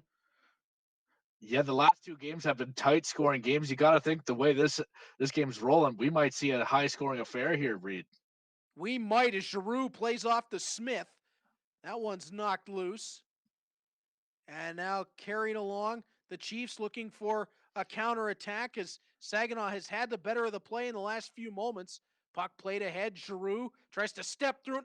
Got wiped out, but a penalty coming on it. Saginaw is going to go to the power play as it's a charging call against the Spokane Chiefs. Yeah, he just steamrolled his man on there, and that's going to be drawing the penalty. It's a dangerous opportunity here as Milman keeps the puck in, plays it for Suzuki, working his way up high. Milman across, Koski, low, Perfetti. Can't get it cleanly through. Chiefs looking to get a clear and take a little bit of time off the clock if they can. And not a whole lot presenting itself for options, so it'll be the long drive ahead. And that one actually ended up flipped into the Saginaw bench. 6:46 left to play in the first. Yeah, so far this score maybe 1-1, but lots of opportunities on both sides so far. Puck flipped high and out of the Spokane zone, taken by Wild. Left it off, and that didn't work, but Perfetti's back to take it away. And Saginaw looking to regroup. Wild quickly along to Suzuki. Now Perfetti. Perfetti back for Suzuki. In front, couldn't connect. Puck to the end boards. Lifted high, but not out. Koski for Wild. Now to Milman and right back in. Milman wide. Brings it out in front. That jam play wouldn't go. And the Chiefs again, now to even in full strength, looking to get it out, but the puck won't cooperate. And it'll be taken along and wiped out there was Koski. Huge. Yes, Spokane starting to build a reputation of these big open ice hits. Oh, what a save that time. It was a wide open opportunity for Perfetti, but denied with the toe of the pad and a huge open ice hit. And that's going to create Perfetti and Beckman piling up, and they're going to go. Beckman and Perfetti. Second tilt we've seen in the eCup tournament, and that's like Rock'em Sock'em robots. They're just going back and forth. Perfetti maybe getting the edge here. Now Beckman back, and Perfetti will get the final shot in. He and Beckman, a spirited tilt, will both head off for 5 after Mason Milman with a crushing hit. Yeah, not the usual dance partners duking it out there, but they knew they had to answer the bell, and that's exactly what they did in this first period. King off the draw for Wild. We'll see if either team pulls a little bit of energy out of that. Jenkins wide, they score. Beautiful setup. Jake Goldowski is going to be the man that puts it away. It's 2-1 Spirit. Yeah, it looks like Danny Katzik's really starting to find a good rhythm here with great puck control. He's really moving the puck around fluidly with all his players. Jenkins right back and leaves the puck off. That was for Katic. And we've got a penalty shot. Whoa, this is our first one of the day, Reed. First penalty shot in the eCup, dragging to the backhand, scores.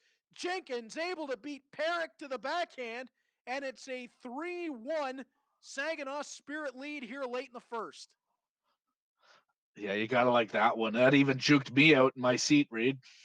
I was going back and forth. I think I got dizzy. Puck fed right back out front, nearly another one, as Danny Katic has really got this line for the Spirit rolling. Big bodies all over the rink as Katic comes back into his own zone to loosen up the puck. On to Bodie Wild. 5 seconds left in the period. Spokane looking for an answer as Duke Show almost was able to get onto it, but after 20 minutes, 1 period of play, it is all Saginaw Spirit, a 3-1 lead. Yeah, exactly. What a great game so far in the Memorial eCup presented by Kia. As Duke Show brings the puck across the line. That one taken away as Koski onto Suzuki, rolls off of a check. Suzuki balances, tried it on Perrick's goal, just wouldn't go. Koski to the line, King over for Wild. His drive off of a leg to the end boards. Koski drags out in front. That one won't go. And Toporowski is going to bring that one ahead. Zumek working his way wide, feeds Finley. Save made by Tristan Lennox. He'll hang on. 17:07 left to play here in the second period. I just want to rewind the clock there a bit when you saw Ryan Suzuki almost take us to the washing machine cleaners there as he goes for a nice spin. Unbelievable. Wow, what a skilled play is now Giroux back ahead. His shot, Perrick makes the save, keeps the puck moving. Beckman out of the box after serving his 5. On now, King works in his shot, and that one wide of the goal. Puck played back to the line, intercepted, and away to the races. Or the Spirit is a little bit of a play back from that Looked like a toe drag almost, Reed, on that one. Yeah, and it rolled off the toe of the stick. Yeah. Too much drag on that toe, I guess. It looks like it as Beckman attacks in on the left wing side. Out to the top of the circle. Beckman's drive through everybody and out the other side. Yeah, you can really tell Danny Kaktek is really starting to feel himself in this game. He's looking very comfortable with all these creative moves he's doing. King up ahead, puck poked away. And now it'll be jumped onto. Savard in neutral ice. Can't get it loose. It's stolen. Shot on goal. And that one just turned aside. Again, Kadek is all over the rink, figuratively and literally. King, backhand in front. Wanted Lanston. That didn't go. And the puck's going to be sent all the way back down the rink. Icing against the Saginaw Spirit. 9:38 to play in the second. Wow, just nonstop action in this middle frame so far, Reed. How are you even breathing right now? Well, it's a tough one. I'm trying to sneak him in here and there. Is Milman up ahead for Goldowski? This one being played at a lightning pace. Brandon, I would think that this is the fastest one that we've seen so far. Exactly. These guys are certainly leaving it all out on the controllers right now. Puck fired across the front of the Saginaw net. Now it's Goldowski trying to get loose. Larson tracking him. Goldowski in front. Kadek shot, and that one just turned aside by Perrick. Yeah, just unbelievable. You got to love these cross crease passes. Larson looking ahead. Stolen away. Right back in come the Spirit. That one's stolen right back, though. Larson across the Saginaw line has a man in the middle. That's Finley as he tried it to the front. No luck there. Puck played back for the point. That one's stolen. Jenkins out of the zone. Taken right back as Spokane will control into their own end. Leduc back on for Smith. And now played ahead Larson. Right wing side. Pulls back right up around the blue line. Walks on. Gives to Smith into the traffic. And that one taken away by DJ Busdecker. Yeah, you're really starting to see the guys really control the puck now, trying to hold on to the puck and try to get a play out of it.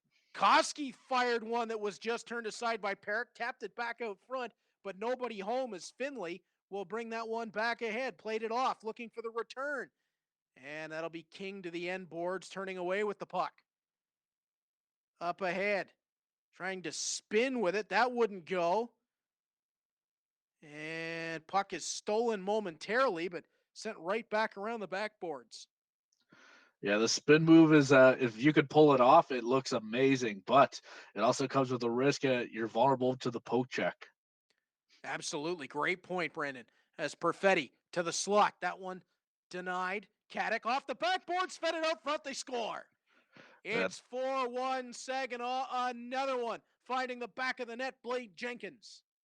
Yeah, nothing the goaltender could have done on that one. Blade Jenkins was all alone on the doorstep, and he just hammers that home. And I think that gives us the biggest lead of the day so far, Reed. 3-goal lead, only matched by Justin O'Donnell, who briefly had a 6-3 lead in our first game of the day before he accidentally put one into his own net. So we are through 2 periods of play. It is the Saginaw Spirit holding a 4-1 lead over the Spokane Chiefs, and this a good time to remind everybody watching along at home that we want to thank you for watching the Memorial eCup presented by Kia. Be sure to enter for your chance to win daily prizes and a chance at winning a grand prize of $1,000 prepaid Visa gift card. Today's promo code will be coming up on your screen. You can enter the contest at chl.ca/Memorial eCup. Again, that's chl.ca/Memorial eCup. As we go back to the action here in the third period is Ryan Suzuki along for Koski, and that one just turned aside by Perrick. Yeah, we're continuing to see some big hits in this one, Reed, as we've seen a lot of thunderous hits as as these guys like to be aggressive on the defense. Suzuki pokes the puck loose, but he gets run over. Nice little avoidance move there. I believe that was Smith. Up ahead, Zumek bringing the puck wide. That one knocked away by Wild onto King, and the puck out of the zone to Suzuki. Across the line, Perfetti drags, fed, tries it again along the goal line and out the other side. Suzuki wanted to center that. That's knocked aside. Smith was there. He was dumped, and that is going to be a penalty against the Saginaw Spirit for tripping. So a chance here, Brandon, for the Spokane Chiefs to get back into this one. Yeah, you can't be doing that. This game's getting really aggressive, but you have to control yourself with that stick as he goes off for 2 for tripping. Daniel Antropov couldn't get possession of the puck. It's played out high, now knocked loose. Antropov, shorthanded, puts a little distance between. Antropov, one-handed, wouldn't go. Oh, Kadek is really feeling those trick plays. Yeah, Kadek, you gotta give respect for that. Just to have the nerves to be able to try something like this in the Memorial eCup is certainly something else. Kadek drove it, came around the backboards, but now it's on for Milne, who feeds Kadek. That shot turned aside by Perrick. Puck won't come cleanly out. McNeil getting it along, working the right wing side. Back for him in front. Won't go. Puck picked up by King. On to Jenkins. Out of the zone. We're back to even and full. 5-on-5. As Savard will pick up the puck in his own end. Plays it along, and it's Milne in the Saginaw zone to intercept. Down to 12 minutes left in regulation. And Spokane's going to need quite the effort here in this last now 11 and a bit to try to get this one to an extra frame. Perfetti drives in. His shot. Save made by Perrick. Taken along the backboards. Fed out front again. Perfetti's there and scores. It's 5-1 for Saginaw. Yeah, there's certainly no quit in Danny Kadek right now as he's just looking unbelievable. He certainly caught fire here in the third period as it looks like Saginaw might be running away with this one now. Well, they were one of the favorites to win the Memorial Cup before the season was put on pause, and they're blowing it out now as Bloom makes it 6-1 Saginaw. Danny Kadek wants to be looked at as the favorite moving forward. Yeah, he's certainly making a name for himself so far in this day, as this is certainly smashing our biggest lead on the day. Now a 5-goal advantage, and it certainly is now, Brendan, the biggest lead we've seen. Another breakaway chance, tried one-handed, and that one rolled away. Chiefs looking to get something on the board here and at least give themselves a bit of life late in the third, as some trouble there along the sideboards, and Codd's going to bring the puck ahead. Codd with a little dangle onto Kadek, tried to drag it to the front, won't go. And now played on ahead once more by the Chiefs. From the right wing side, knocked down, penalty coming to Saginaw. Zumik's shot, that one turned aside by Lennox, and it's going to be a tripping penalty to the Saginaw Spirit. So a power play opportunity, Brandon, a chance for Spokane to salvage something here. Exactly, and don't forget goals, they come fast and furious in this game. So if you could get one, who knows, that could lead to something else. Kadek on to King. Puck is knocked aside. Finley gets the puck right back. Knocked away, but a big hit along the sideboards. I believe that was Smith with the heavy hit. Finley working wide. Puck rolled to the net. Lennox can't find it there. And it'll be played on ahead for the Spirit. Working wide towards the front of the net, and Suzuki couldn't get the shot through a crowd. Now a chance ahead. Potential 2-on-1. Driving off the glove of Lennox and out the other side. Smith steps down. Back in front, they score. A chance for for Spokane to get back on the board. They take full advantage of it. Luke Toporowski is able to make it a 6-2 game, and Brandon, give them something to be happy about. Yeah, you can't draw a play better than that one. He was wide alone to the side. A crisp pass, one-timer, back of the net. It goes. Bustecker got the play up off the draw on the backhand. That one wouldn't escape through. Goldowski fires. His shot stopped. Second chance. Might have been off the outside of the net from Blade Jenkins. Puck played up ahead, and it would have been a delayed offside. Spokane gets back onside, but it's brought ahead by Goldowski. Working it along to Kadek. His shot interrupted. Leduc will carry on. On to Grinnell. Tried to dance through. No luck. It'll be brought right back ahead, though, and now a chance moving forward for the Chiefs. Across the front. No luck there. Saginaw under a minute to go. 6-2 lead, this time offside on the zone entry. 58.8 seconds left in regulation. And Kadek and Reller having a discussion right off the draw. And they're going to go. Kadek and Reller square off, and Danny Kadek, I believe he's going here for the Gordie Howe hat trick. As Kadek trying to go over the top, Reller follows him, and now it's just rock 'em, sock 'em. Back and forth they go. Kadek out of the way of that last one. Up and over the top goes Reller, and Reller's going to knock Kadek down right on the end, but Danny Kadek will see his name all over the score sheet at the end of this one. I believe that puts him to the Gordie Howe hat trick, Brendan. Yeah, exactly. Had one heck of a game. First getting a goal and an assist, and now he tops it off with a fight to boot.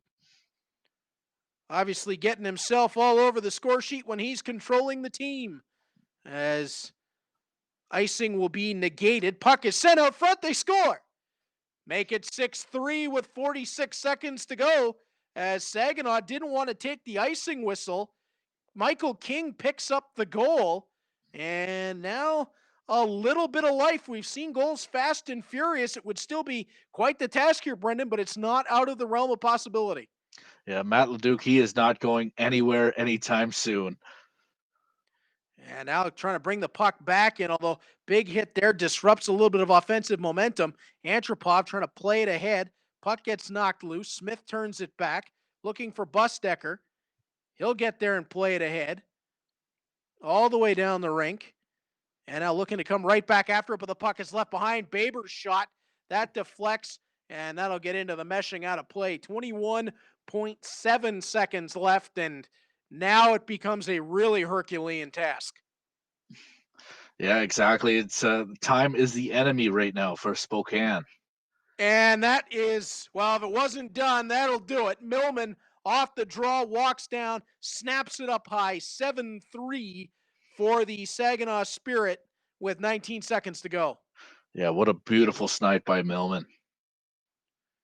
Puck brought ahead by King. Back along. Saginaw just trying to let the clock run down. 6 seconds left. Puck driven wide of Lennox's goal. Toporowski couldn't get onto it. Milman's there. Time expires. The Saginaw Spirit will move on to an all-Western OHL showdown in the second round with their rivals, the Sault Ste. Marie Greyhounds. What a matchup that is going to be in round number 2. Certainly a big-time rivalry. As standing by, as at this point, we're going to go to a commercial, Brendan, and come back with Danny Kadek, and I'm sure it'll be interesting to hear his thoughts on this one. Hello, Instagram. I'm on a mission and I won't stop. No destination, but it's worth a shot. You gotta let me go. You gotta let me go. You gotta let me go. I'm on a mission and I won't stop. No destination, but it's worth a shot. You gotta let me go. You gotta let me go.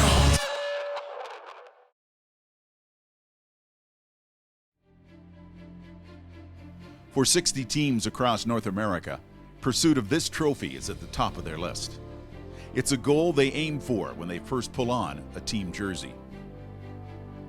It's not an easy road, from training camp to the grind of the regular season, the hopes of a long playoff run, leading to a league championship. This 9-month journey brings out the best, and all focus is on the final step. If the Stanley Cup is the holy grail for the National Hockey League, the Memorial Cup is the elusive prize for junior hockey. Weighing just over 40 pounds, this symbol of excellence is engraved with over 3,000 names that tell a story of the young men who have competed for it.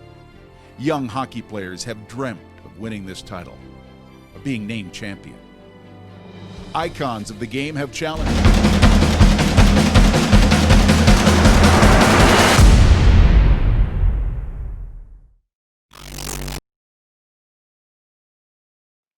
Welcome back to the Memorial eCup presented by Kia. 7-3 victory for the Saginaw Spirit over the Spokane Chiefs. Boy, did Danny Caddick come prepared. He's standing by with my broadcast partner, Brendan Scott. Danny, you're fresh off a 7-3 victory. What's going through your head right now? It was a good game. It was fun. Good time. Didn't really know what to expect, but it was fun. It was a good time. Yeah, Danny, I can't help but notice you're dressed in your gear with a hockey helmet on. Is this all part of the preparation for the game, just to give a nice in-game feel?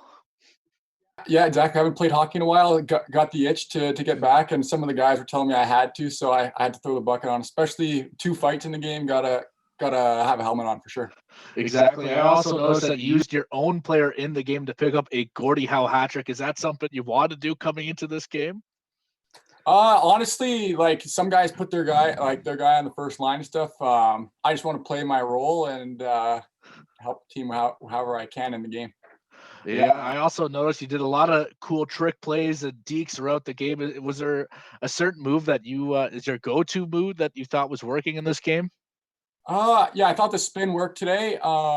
But usually I do the Datsuk on breakaways, but all our guys aren't good enough to do it. So I kind of have to put that one in the vault for now. But yeah, no, a few moves work for sure.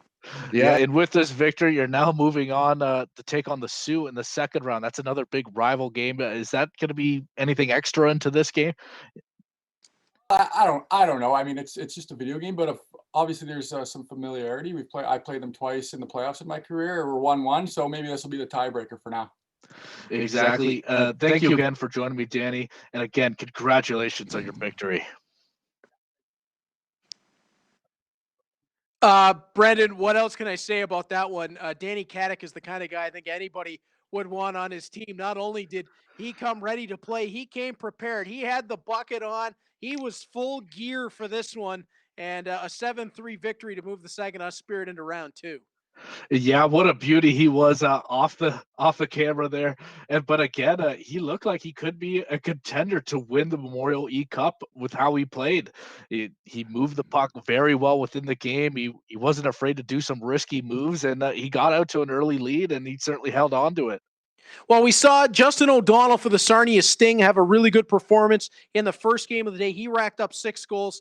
He did it in a different style, though. Danny Caddick did it full steam ahead, very physical style. I think right now you got to have him as one of the favorites moving forward after seeing that performance.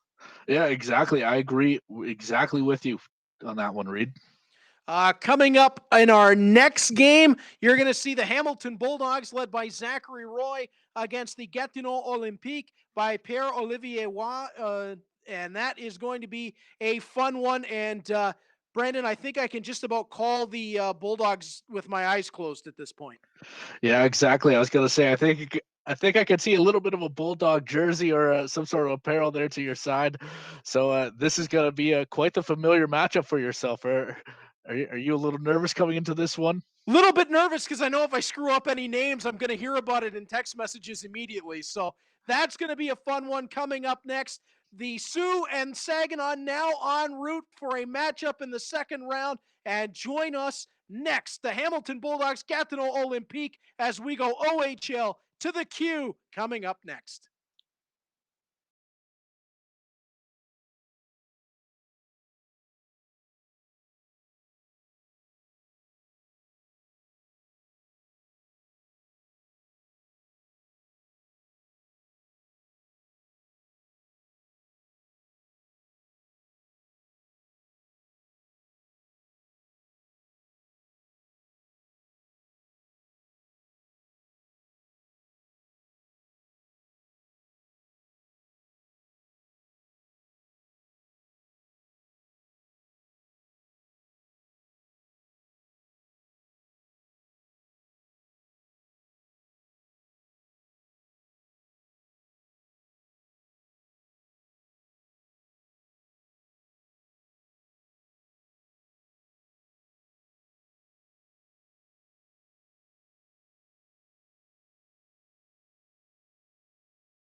Back to the Memorial eCup presented by Kia. We welcome in fans of the Gatineau Olympique and the Hamilton Bulldogs. And of course, I am the voice of the Hamilton Bulldogs regularly. This time, the voice of the Memorial eCup, Reed Duthie. Pleased to be joined by my broadcast partner, Brendan Scott. Brendan, so happy to have you along for this one. I know the participant on one side very well in Zachary Roy, the goaltender for the Bulldogs. He'll be taking on Pierre-Olivier Roy of the Gatineau Olympique.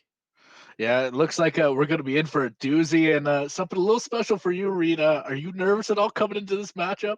Just a little bit, because I know there's a lot of Bulldogs fans watching, and if I make any mistakes, I'm sure I'm going to hear about it, but it's going to be a whole lot of fun. You look at the two teams as we've been doing, Brendan, heading into these games. Slight advantage for the Bulldogs offensively, advantage for Gatineau defensively, even in goal. I mean, as you look at the stats going in, that's about as much as you can ask for, puts everybody on a level playing field, and we'll see if anybody can take the bull by the horns like we just saw Danny Caddick do, representing the Saginaw Spirit in the Ontario Hockey League. Yeah, exactly. Throughout this day, we saw the goaltenders really step up in their play throughout this E-Cup. And so I'm going to be looking towards that in this matchup with both goaltenders being even. So who knows who's going to win this? It's going to come down to the player and the controller. And this is the first time in the tournament where we've seen a goaltender have control of himself. So we've seen players scoring goals and Danny Caddick having a Gordie Howe hat trick with himself. But for the first time, we'll see Zachary Roy have a chance to be the star in net for his team. And it looks like Gatineau is going to go with the whites trimmed with the black and gray, and the Bulldogs, those classic third jerseys, the bring back of the Hamilton Tigers, the gold trimmed with black stripe down the sleeve. This one is going to be fun, Brendan. Yeah, it's certainly, as you mentioned there, that is a beautiful uniform that the Bulldogs are rocking here. Let's see if that could translate to anything on the ice. And we'll see leaning in for the draw, Jan Yannick. And that one won away by Gatineau as they'll bring the puck forward, driving on the left-hand side. Puck played in behind for Roy as he'll look out in front. Nobody available there. Taken to the boards. Havelena will bring it down low, around back of the net, trying in front. Looked like Roy got a piece of that one on the way through. Puck around back of the net once again. It's controlled, now knocked loose. Kaliev after it along with Yannick. Propenko giving some trouble back there, but now Kaliev up ahead.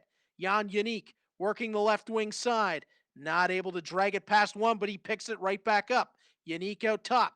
Steos drags along for Yannick. Steps down with the shot, and Poirier makes the stop. Yeah, so far each team taking their time trying to calculate the best route to attack. I got to tell you, Brandon, this feels just like being home again as the puck chased down in the offensive end but knocked loose. It'll be Rollins up ahead. Knocked away. Vesio's there. Steos to the puck. And now Bertuzzi. Bertuzzi makes his way through on the backhand. Tries it upstairs. That won't go. Second chance across the front. And somehow Poirier stole that from Morrison right along the goal line. Great save from the Olympique goaltender. Yeah, it looked like the puck was dancing along the red line there before the goaltender just got a glove on it. And now we have a face-off. Line of Morrison, Bertuzzi, and Hayes on for the Bulldogs as Saprika controls out high for Gravel. His shot blocked. Morrison dances with it. Bertuzzi out high. Saprika for Hayes. Back in front, scores. Tag Bertuzzi makes it a 1-0 Bulldogs lead. Geez, I don't think the only other person happier than Zachary Waugh right now is definitely Reed with a call on that one, as he's happy to see his town get an early lead in this one. Well, I got to be impartial on this one, but obviously I know this team as well as I would know any in the tournament, and the Bulldogs coming up with the 1-0 lead. Zach Roy keeping the team on top just at the moment. Survived, really, Brandon, a first shift where Gatineau had all of the momentum going their way and has gotten himself an advantage. Yeah, exactly. But leads don't last long in the E-Cup so far, as goals, they come fast and fierce, like we've been saying all day long. That's exactly it. A 1-goal lead. It's just like junior hockey. Not safe. Saprika drives his way in. Curls back. Tries it off the circle. That one around back of the goal. And now Landry ahead. Landry to the middle for McKinnon, working his way through. Splits out with the skates, feeds in front, and just like that, Landry ties the game for Gatineau. Yeah, that was a beautiful back and forth pass. Just got the goalie moving out side to side, out of position. That will tie the game up as we're about halfway through the first. Jackson off the faceoff, went up ahead for Craig. Craig steps into the middle. Bang, bang. It's 2-1 Gatineau. Geez, just a snap of the fingers, and now we got a lead here for Gatineau. As again, like we've been preaching all day long, goals are fast and furious in the eCup, and that's exactly where they're going right now. We could have ourselves a high-scoring affair again in this one, Reed. Mathieu Bizier was able to fire that one off that pass across the front of the net. Just got the touch on the backhand over the glove into the net. And now it's the Bulldogs with some work to do as Gatineau puts them on the back foot. Clearly a well-placed matchup here between Zachary Roy and Pierre-Olivier Waugh of Hamilton and Gatineau as they're just trading opportunities back and forth so far. Yeah, exactly. It's just going back and forth like a teeter-totter right now, Reed. Morrison playing that back into his own zone. Saprika will take. Looking to stride ahead. Saprika turns wide. Feeds on to Morrison. Bertuzzi's onside. Gets possession of the puck. Working it out high. Bertuzzi all the way around. Now Saprika walks to the middle of the line. Back for Bertuzzi in space. His shot. Blockered up and over the top. Hayes trying to locate the rebound. And that'll be taken down and controlled for the Olympique. Gaddery back into his own zone. Turns. A little bit dangerous through the line change, but plays it on to Dean, who spins. Gravel got just enough of him to take him off his stride. Young working his way in. Right wing side, Young dances to the front, tried to turn backhand, just couldn't get it to go. What a nifty move there, Reed. Holy. White back out high, just couldn't get it along the line to Gravel, who takes it back into his own end. Boy, back and forth, Brandon. We're seeing these two teams trade zone possessions as Gravel sweeps it in front, and that shot is stopped. But both teams having times where they are totally in control of the game. Yeah, it almost looks like they're coming in waves. The way this game has been going so far, the boat is rocking. That's for sure. Bulldogs win the draw. Poyet's got to make a quick stop after Kaliev got it to the front of the goal. This obviously the line that you got to watch for the Bulldogs. Yannick, Kaliev, and Mishak, 3 NHL draftees, as Jan Yannick brings the puck ahead. Yannick works wide, looking to center, goes all the way around the back of the net. Yannick, back low for Kaliev out of the corner. Back to Yannick, Poyet, great stop. I think he wants to play the puck loose, but he's got Jan Yannick right in front of him. No, it's in his feet. Yannick can't jam it loose and into the net. How did that stay out? I have no idea. I had no clue what was going on there. It looks like it was almost a game of soccer in the crease. I've been playing NHL games since I was a young lad, and I don't think I've ever seen that happen. As McKinnon has the puck as the first period comes to an end. It was an exciting one. Back and forth, Brendan. We saw the Bulldogs get the early lead. Gatineau comes back to take a 2-1 lead. Bulldogs with several good chances late, but can't find the equalizer.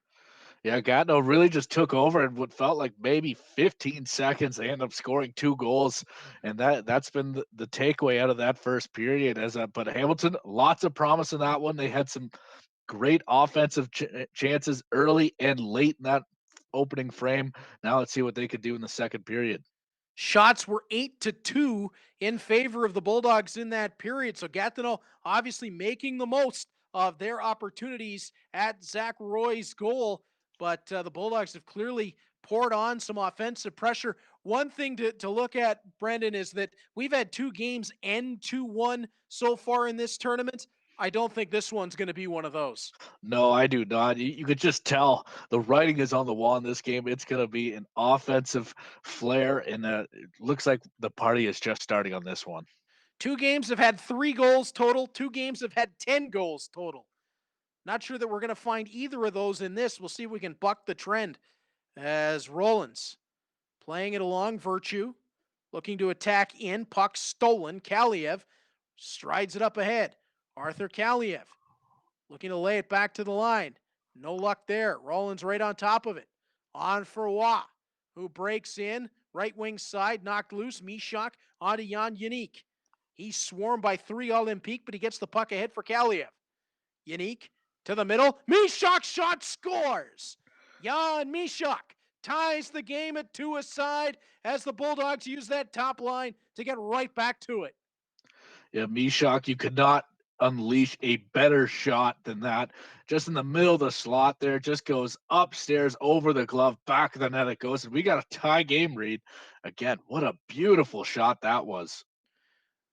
So into the second period, and Brendan, we're right back where we started from, all on even terms, as Mishak and Bertuzzi have the goals for the Bulldogs to have this all tied up back at 2:17:28 to be played. Mishak from Yannick, the last one. And now if this game has shown us anything, it's that now Gatineau will take control of the puck, although this time it's Kaliev that will knock it loose from Craig. Yeah, it looks like Gatineau might have to ride this wave because it looks like Hamilton's really starting to catch fire here in the second period. We'll see if that continues. We saw it ebb and flow in the first as Peyton Vesio is going to stride ahead. Vesio working wide, right wing side. Puts the brakes on, looks out top. Now plays it on to Jan Yannick. Driving is Gravel. His shot stopped. Bertuzzi's rebound. Can't find it through the crowd. Bertuzzi out top. Now Saprika steps through the crowd. That one fanned on. Around the back of the net goes Saprika. And a man run into, and Craig will take it on. Craig driving, right wing, trying to get around Gravel. Hits the brakes. Now tries it. Roy makes the stop. Bertuzzi up ahead for Hayes. Avery Hayes working in. Tries to drag to the front. Scores! Hayes makes it 3-2 for Hamilton as they take the lead back. Well, first Hamilton does one magnificent play in their own zone. Puck goes down the other way, and Avery Hayes will bury it. Again, it looks like Hamilton's really starting to catch fire in this middle frame. Just see the forehand, backhand, and then again, glove side for the Hamilton Bulldogs, and they have the lead again. And Brandon, remember what I said at the beginning of this game about how with a goaltender in it, you won't see him scoring with himself? Well, throw that out the window because that goal is Hayes from Bertuzzi and Roy. So the goaltender found a way to get himself on the score sheet. Exactly. It looks like that's going to be the trend throughout this day. And we haven't seen the end of it just yet as here's Pierre-Olivier Watts. He almost equaled that up. Oh, my goodness. Back and forth we go. This is a blast as carrying the puck out Ryan Winterton. On to Mutter. Back for Winterton. Wanted it in front. That knocked away. Yeah, it's becoming quite a party in the second period. So many opportunities for both teams. Puck bouncing around in front of the net. Humphrey's going to gather it down. Plays it off the back of the goal for White. Humphrey once more. Now Diaco. White. On to Winterton. Winterton tries to dance his way in, and that one's knocked loose. Pierre-Olivier Waugh working the right wing side, looking to feed out front. Poropenko can't get to it. Penalty coming against the Bulldogs. Poropenko back to the line. Dragged to the middle. Now onto the backhand. Turning with it. Poropenko again. And that one's stolen, but it's going to lead to Gatineau going on the power play for a trip. So chance here, Brendan, for them to equalize once more. Yeah, exactly. You got to feel like this is a moment that Gatineau needs to capitalize. Shot stopped by Roy as that was a quick one right off the draw. Landry couldn't get it to go. And now Winterton will get it out of the zone to Vesio. Vesio spins back and lost control of the puck. Knocked away from Bizier. Taken again by the Bulldogs, but stolen across the Gatineau line, and it's Landry to the middle of the ice. That shot stopped by Roy, and he'll hang on up top with 6:27 left to play in the second period. Still 50 seconds of power play time. Roy making a couple of big stops on this power play already, including the one at the very opening of this man advantage. Morrison round back of his own net, playing it on for Bertuzzi. Bertuzzi looking to bring the puck ahead. And does, working on his backhand side, tries to drag it out front. That taken away by Landry. Havlina up ahead for Bizier. Landry, left wing. Playing it back to the line. Havlina. Delays to the middle. Bizier walks the circles, right wing, all the way around the back of the net, and he's taken away there by Gravel. Humphrey trying to dance through the crowd, spins back instead. Gravel onto Saprika, approaches the line, puck swept loose. Chance ahead for Gatineau. Working on the left side, and Gravel's going to knock that loose. Yeah, almost looked like he tried to do a reverse toe drag on that play and just couldn't get by the defender. And Gravel's going to get victimized here with a penalty as he tripped his man down working on the left wing. Bulldogs back to the penalty kill as Rollins will take the draw. And it's taken by Craig. Delays, turns, waiting for a man in front, got him, scores. We're tied up again as the puck thrown in front, and Rollins was able to find the back of the net. Yeah, you can't write a better script for your power play than that. Just getting control of the puck, taking your time in the corner, and then just throwing it out in front to the open man. It doesn't get better than that. And it looks like Gatineau might be making this a game again. Metis Rollins is the man who was right on the doorstep and able to find it and deposit it. 3-3 down the stretch here in the second period. As you said it, Brandon, we've got a game once again going back and forth. And I think this is becoming the game where we may see the most lead changes. Yeah, it's certainly trending in that direction. So Hamilton took a 1-0 lead. Gatineau went up 2-1. Hamilton went up 3-2, and now we're tied again. As the puck brought into the offensive zone. Virtue couldn't get the shot away. Dagenet plays it out top. Louis Jean tries to get away from the pressure. That one knocked loose. Kaliev onto Mishak. Mishak dances to the middle of the ice, trying to work wide on his backhand. Mishak in front had Unique, and that one stopped by Poirier. Boards are sealed off. Dagenet can't get it clear. Vesio for Steos. Steps down. Steos wanted it in front. Louis Jean was able to knock that loose. McKinnon knocks it loose, but the puck is taken by Mishak. He just flashed that wide of the goal on a attempt at a buzzer beater. And we're going to go to the second intermission, all tied up at 3. This one a wild back and forth. And no better time than to say thank you for watching the Memorial eCup presented by Kia. Be sure to enter for your chance to win daily prizes and a chance at winning a grand prize of $1,000 prepaid Visa gift card. Today's promo code will flash on your screen, and you can enter the contest at chl.ca/Memorial eCup. Once again, that promo code will come up on your screen, and you can enter the contest at chl.ca/Memorial eCup. Brandon, not a whole lot to choose from as we head to the third period.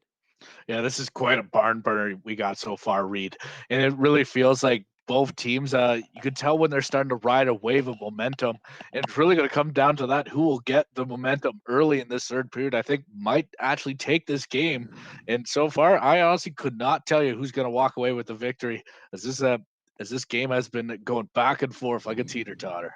No chance to pick a winner coming into this one. This game has been so even, so back and forth as Pierre-Olivier Waugh brings it in to open up the third period. Tried it in front for Rollins on the back door. Just couldn't make the one-timer connect. Rollins picks up the puck. Back for the line. Not going to work. Sprinting ahead now. The Bulldogs trying to create a 2-on-1. Great defensive play for the Olympique.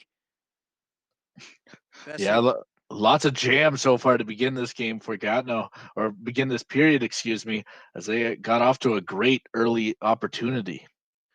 Poropenko back into his own zone. Looking to elude. Playing it around the back of his own end. Louis Jean. Playing it up ahead for Dean. Dean into the offensive zone. Wraps the backboards. Bizier not able to find it there. And it's Kaliev. Trying to create something on the breakout for the Bulldogs. Instead turns it back. Steos strides ahead with speed, breaking the left wing side around the back of the goal. Steos out the other side, feeds Saprika, tried the middle, and that one deflected off of a body and right onto Virtue up to Craig. Quickly attacking now the Olympique, dragging to the front, denied by Roy. Saprika onto Hayes. Now for Morrison. Morrison looking for a bit of help. Feeds it back to Hayes. Hayes delays. Feeds it on from Mishak. Scores. The Bulldogs take the 4-3 lead on the Jan Mishak one-timer. What a beautiful pass and a better shot as a Mishak with the second of the game, I believe. Again, just rips a beautiful puck right in the middle of the slot there. You got to give credit for that pass as he just stopped, loses the defender, and just takes an opportunity of that extra space and just threads the needle across. Beautiful one-timer, and that will give the Bulldogs the lead. And Brendan, Zachary Roy using the Bulldogs in a game plan similar to what we saw Justin O'Donnell with the Sarnia Sting earlier on, getting the goaltender moving laterally and finding open space. Yeah, maybe that has to do with the inside. He knows goaltenders, hey, it sucks going side to side, so maybe that's what his mindset coming into this. Will it be an advantage to be the goaltender? We'll find out. Still lots of time for Pierre-Olivier Roy and the Gatineau Olympique to get this knotted back up as Warren from the line is going to step down, feeding on for McKinnon. He'll delay. Back for Warren. Out top, Jackson waits, delays, down low, Dagenet. Pinned to the backboards, but gets through the check, tries the wrap around in front. Penalty coming to the Bulldogs as once again, zone time for Gatineau creates the opportunity.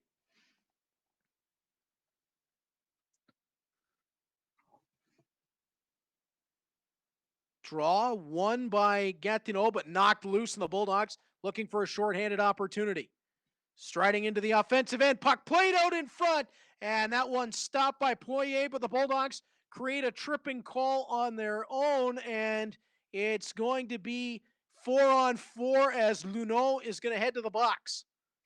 Yeah, exactly. Can't be doing that. Looks like he tried to dive to get in front of the shot and ends up just tripping up the feet of the player, and that's going to be a penalty right there. So, again, an excellent opportunity coming up as it's 4-on-4. Lots of ice. Warren from back of his own goal. Playing it back for Havlena. Very controlled breakout here for Gatineau in the 4-on-4.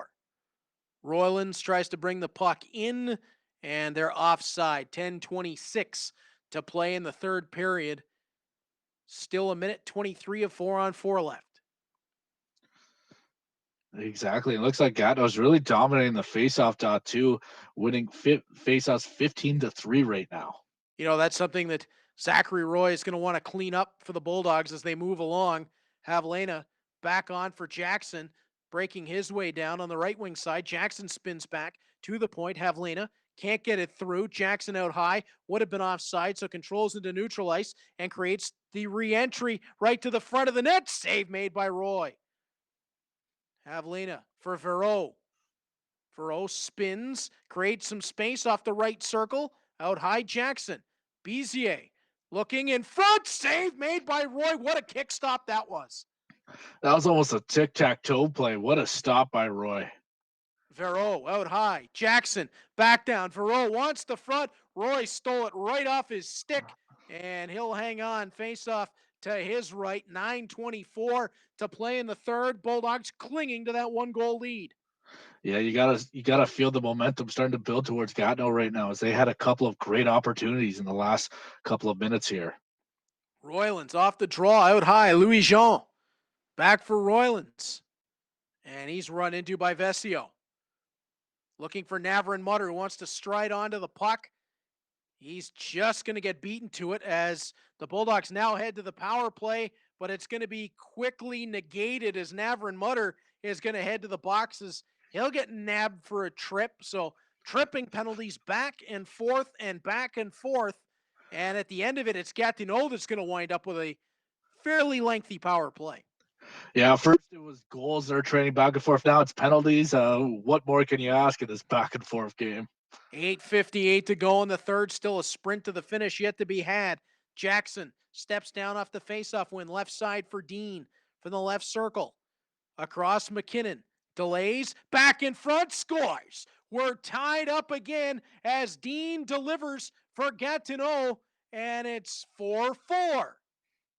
Yeah, Gatineau really starting to move the puck very well inside the offensive zone. They were spreading out the defense, and then right here you could see he just holds it, shimmies it across, back of the net it goes. And we have a tie game again, Reed. What an unbelievable back and forth contest this is. How about your entertainment value in the Memorial eCup presented by Kia? We're 4-4 in the third, and that one actually in the 4-on-4 means that Gatineau will still have time with a man advantage that starts up now. Minute 40, attacking the front of the net. That one deflected aside. Vesio onto the puck, feeds it over to Steos, and the Bulldogs look ahead. Morrison working on the left wing side, tried to drag to the front, just couldn't complete the move. Bertuzzi ties his man up, but a chance ahead now as Roylands gets it forward for Craig. 45 seconds left in the power play. Steos can't keep him to the boards, but Vesio denies the pass. Morrison through a couple, has a look up, turns back to Gravel. Gravel spins, wanted Morrison again, but didn't have enough angle to get there. However, saved by the offside that time. 7:08 left to play in the third. Hamilton's doing a good job of trying to kill more of the clock left on this power play. Luneau on for Landry. Bezier across the line. That one knocked loose. We're back to even in full, 5-on-5. 4-4, 6:20 left in the third period. Gravel in deep for the Bulldogs. Playing it along for Unique. That one stolen as he tried to pass it up the boards. Bezier run into. That was Van Loon. Now Saprika drives it. Deflected on the way through. Havlena was able to knock that down. And Gatineau will play it ahead. Landry, bit of space on the left side. Tries to dangle it to the front of the net. And that one off the side and popped up.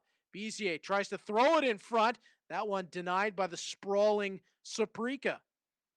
Mishak up ahead. Stolen as he enters the offensive zone. Luneau quickly on ahead. Bezier steps around one. Bezier steps around two. Great save by Zach Roy as it was played right to the front of the goal. Yeah, we saw one game today needed a shootout to decide a victor, and another game went to the last minute before we had to lead. You got to wonder what's in store of this game now that the clock is nearing the end. Just 2:25 left in the third as Mutter plays it on to Diaco. Diaco wanders wide, hits the brakes, curls out top of the left wing circle. Now played out high. White steps down, right wing corner. Gavin White plays it up top. Humphrey along for Diaco, right wing corner once more. Diaco to White, stepping to the middle, playing it off for Winterton. Winterton will step down. Diaco looking to feed it in front, can't find his man. Now up front, gets Winterton, they score! 47.9 seconds left in the third period, and it's Ryan Winterton off a George Diaco feed that gives the Bulldogs a late lead. Wow, what an unbelievable play by the Hamilton Bulldogs on this one. George Diaco down low, walks in front, just shimmies across, and then open net. That will be Winterton giving the Bulldogs a lead with, again, not a lot of time left. That could be the game-winning goal. Well, anyone who's ever seen George Diaco dangle in tight space will not be surprised to see that he was able to pull that off, and it looks like Gatineau has taken their time out. So they will look to load up here and go right for the finish. Exactly. Not too often do you see a timeout called in a video game, but here he's just trying to settle down the nerves. Again, not a lot of time left. You got to think they might be pulling the goalie in this as well, going for 6-9. Very possible that it could come. 5-4, 47.9 seconds to go. Don't go anywhere. Sprint to the finish as Pierre-Olivier Waugh, who controls the team, brought the puck in over the line. On for Roylands, around the back. Poropenko looking out in front. Still over 30 seconds to go. White gets to the loose puck. Around back of his net. Feeds on to Kaliev. Bulldogs wanting to play a little bit of keep away as Mishak brings it over the line. Jan Mishak back to the line for Humphrey. Puck rolls off of a skate. Mishak for Unique, turned it in front, couldn't find the friendly stick in Kaliev. 15 seconds to go, but a great poke check. Keeps it alive from Humphrey. Now White, down for Kaliev. Lower Unique, out in front. Save made by Poirier. Luneau can't get it cleanly along. Will they have enough time for one more shot? Roylands for Poropenko. He's interrupted by White, and the Hamilton Bulldogs will hang on to advance in a thrilling 5-4 victory. As what a finish that was The Bulldogs moved to the next round. Gatineau gave it everything they had. Wow, what an unbelievable game. We will come right back with words from Hamilton Bulldogs goaltender Zachary Roy after this.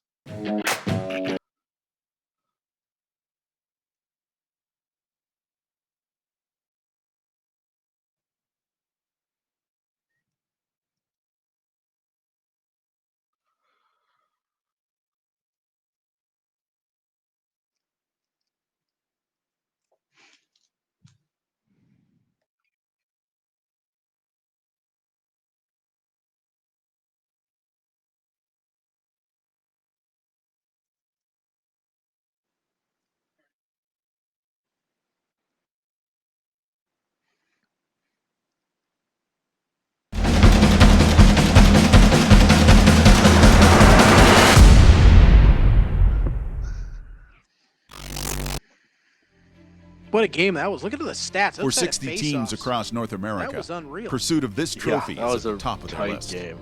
It's a goal they aim for when they first pull on a team jersey. Nice job, Zach. It's not an easy road. From training camp to the grind it of the went right regular down the season, wire. I had no the idea who hopes was of a gonna long come out of playoff that run, one. leading to a league championship. This 9-month journey brings out the best, and all focus is on the final step. If the Stanley Cup is the holy grail for the National Hockey League, the Memorial Cup is the elusive prize for junior hockey. Weighing just over 40 pounds, this symbol of excellence is engraved with over 3,000 names that tell a story of the young men who have competed for it. Young hockey players have dreamt of winning this title, of being named champion. Icons of the game have challenged for it, but fell short. The cup was first handed out in 1919 to honor and remember those that gave their lives fighting World War I. In 2010, the Canadian Hockey League rededicated it to the memory of all fallen Canadian military personnel. For many players, this is the summit, the best they will ever be, the highest mountain they will conquer. For others, it will be a chapter in a career about to unfold at another level. The list of winners is impressive. Cup presented by Kia. The Hamilton Bulldogs with a thrilling 5-4 victory over the Gatineau Olympique. I'll send it now to my broadcast partner, Brendan Scott, who's standing by with Bulldogs goaltender Zachary Roy. And Brandon, give him my congratulations. Zachary, you just finished a barn burner of a game. You walked out of here with a 5-4 victory. What's going through your head right now? Yeah, it was crazy. I don't know. It's it's a weird feeling. Like I can't really explain it, to be honest, but it's pretty weird. Were you nervous at all, seeing how the game changed leads so many times? Yeah, like I was a bit nervous. I didn't obviously no one wants to lose, but he was pretty good, so I did not expect a tight game like that. So, yeah. Coming into this, did you prepare at all, or was there any advice given to you by any of your teammates or coaches? I prepared a bit. I played NHL quite often, so I'm used to the game, but I wasn't very good today, but it's beside the point. And lastly, calling the game was the voice of the Hamilton Bulldogs, Reed Duthie.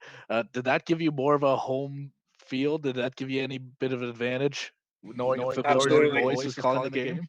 Absolutely. He's the best in the business for a reason. All right. Thank you, Zach. Again, congratulations on your victory. Thank you again for joining us on the broadcast. Thank you very much. Thanks for having me. Well, Brandon, I got to say, first of all, thank you to Zachary Roy for the very kind words. I am blessed and honored to be backed by the guys in Hamilton, and how much fun that I've had with them over the past number of years being the voice of the Bulldogs. But what an incredible game. Fun to see Zachary Roy advance on. I mean, Pierre-Olivier Waugh, I feel bad for him at the same time, Brandon, because he played a great game in his own right. That might be the best back and forth one that we've seen so far. Yeah, it was a complete barn burner. You had no idea who was going to walk out of this victory. It was just riding the waves. Each each player gave it their all, and that's what you're expecting. And with the Memorial eCup, it was such a tight game. It really could have went either way. Right now, the OHL holding court. That's the fourth Ontario Hockey League team that will advance. And for the first time in our sixth game of the day, we're going to see a non-OHL matchup as the Brandon Wheat Kings will take on the Cape Breton Eagles, and that will be for the right to advance to play Zachary Roy in the next round. So it won't be an all OHL matchup in that bracket, Brandon. It's going to be interesting. I'm sure Zach Roy will be watching, very interested in who's going to come out of this next one. Exactly. It looks like we're going to be continue on in this doozy of a day. So many great games. So the Bulldogs add to the OHL advantage. They become the fourth Ontario Hockey League team to advance, courtesy of Zachary Roy. And when we come back, you'll see the Cape Breton Eagles, the Brandon Wheat Kings, our first WHL versus QMJHL matchup on the Memorial eCup, presented by Kia.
Welcome back to the Memorial eCup presented by Kia.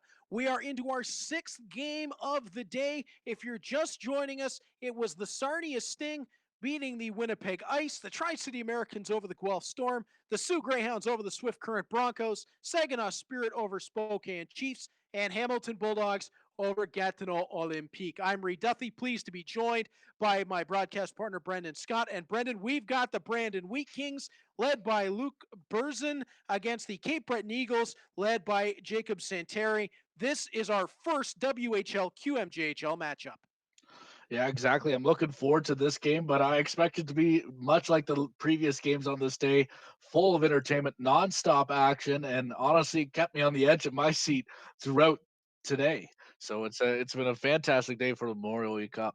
So far, we've had two games end with 2-1 scores. The other two have been 10-goal games, 6-4 and 7-3. The last one was 9 goals. So either we've had goaltending duels or offenses going back and forth. There's been no in between.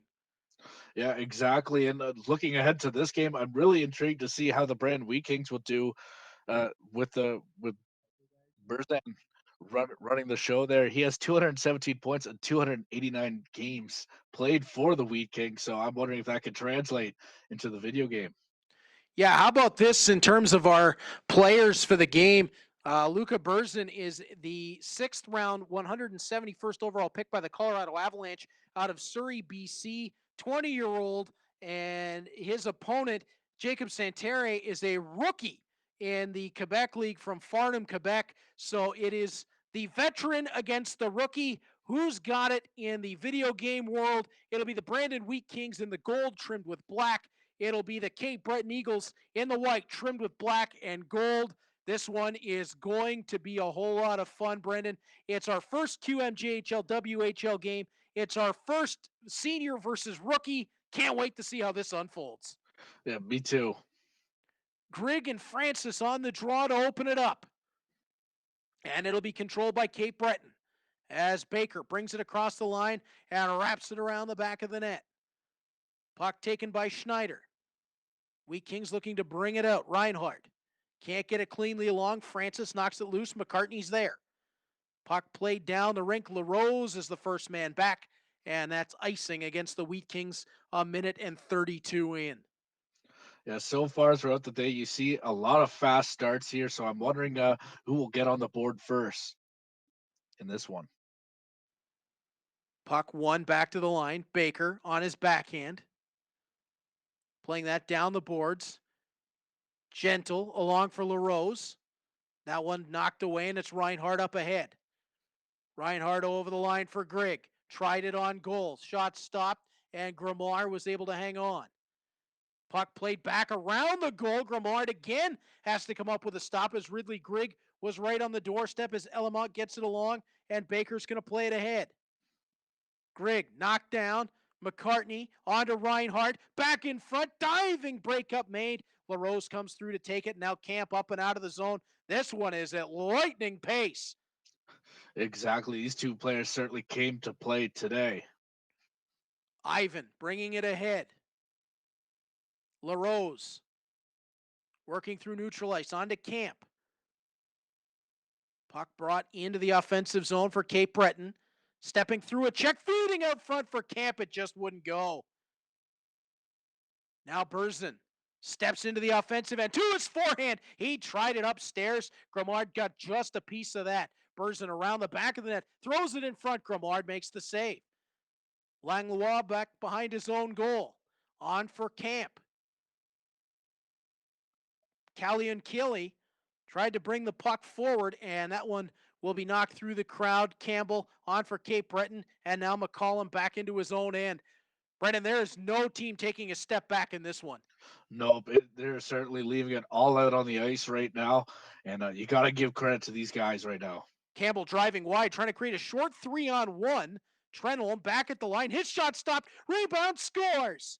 It was a scramble through the crease, and it looked like the puck popped loose to Campbell, who found the back of the net. You don't get too many opportunities like this where you get a juicy rebound out in front, and Jack Campbell makes no mistake about it.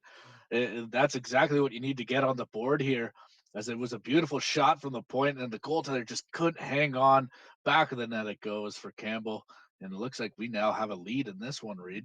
And of course, that is Jack Campbell of Cape Breton, not the Jack Campbell of the Toronto Maple Leafs, just same name. As the puck fired into the back of the goal, Campbell giving his side a 1-0 advantage.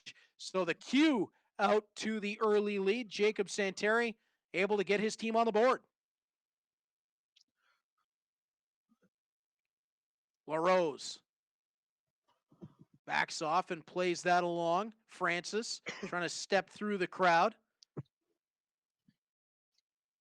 Francis gets it right back out of the scramble.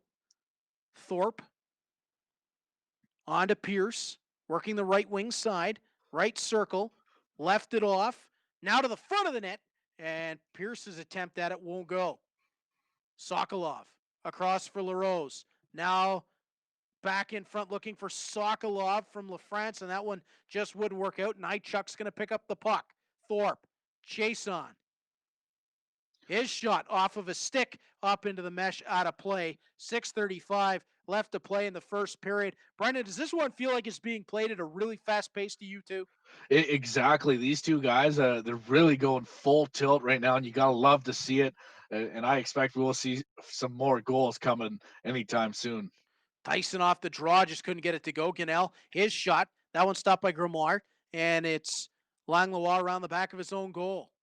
Trenholm trying to get cleanly out for Squires. Now Trenholm on the give and go for Ivan. His pass back on for Trenholm, and that one wouldn't go as Gunnell back ahead.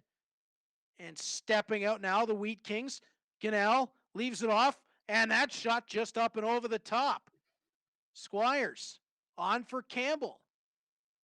Cape Breton looking to counterattack, stolen right back. Gunnell can't get a hold of it. And that one will be brought right back in. Gunnell across, they score. Tie game.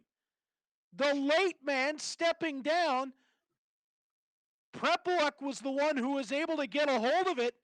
Reed Prepeluk fires it into the back of the net. We're all tied up at one. Nice setup here from the Brandon Wheat Kings.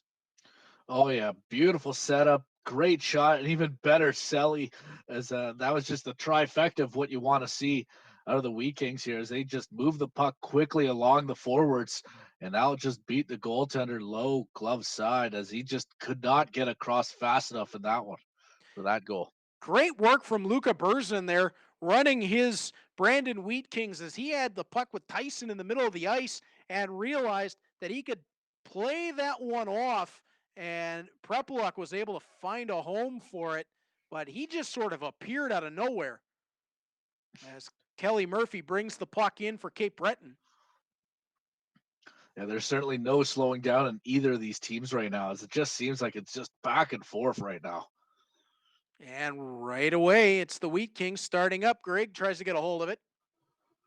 That one is knocked loose, and Kelly Murphy ahead.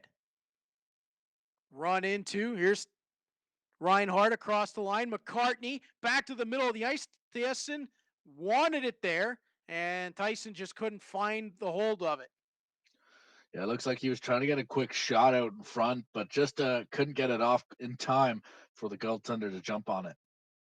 Just about got myself tongue-tied. I thought it was Chiasson at first. It was Tyson. As McCallum just missed the check in the corner. Puck played ahead. Sokolov with speed, but that play will go for naught as we have come to the end of our first period of play. It was back and forth. It was fast-paced, and we come out right where we started, all knotted up, Brendan. Yeah, that was a really quick opening period between these two players. They certainly left it all out on the ice in that opening frame, as it was just trading chances at the beginning. First, it was Cape Breton, then it was the Wheat Kings. This is tied going into our first intermission. Couldn't ask for a whole lot more out of the start to this one. Really fast-paced game. We saw chances at both ends of the rink.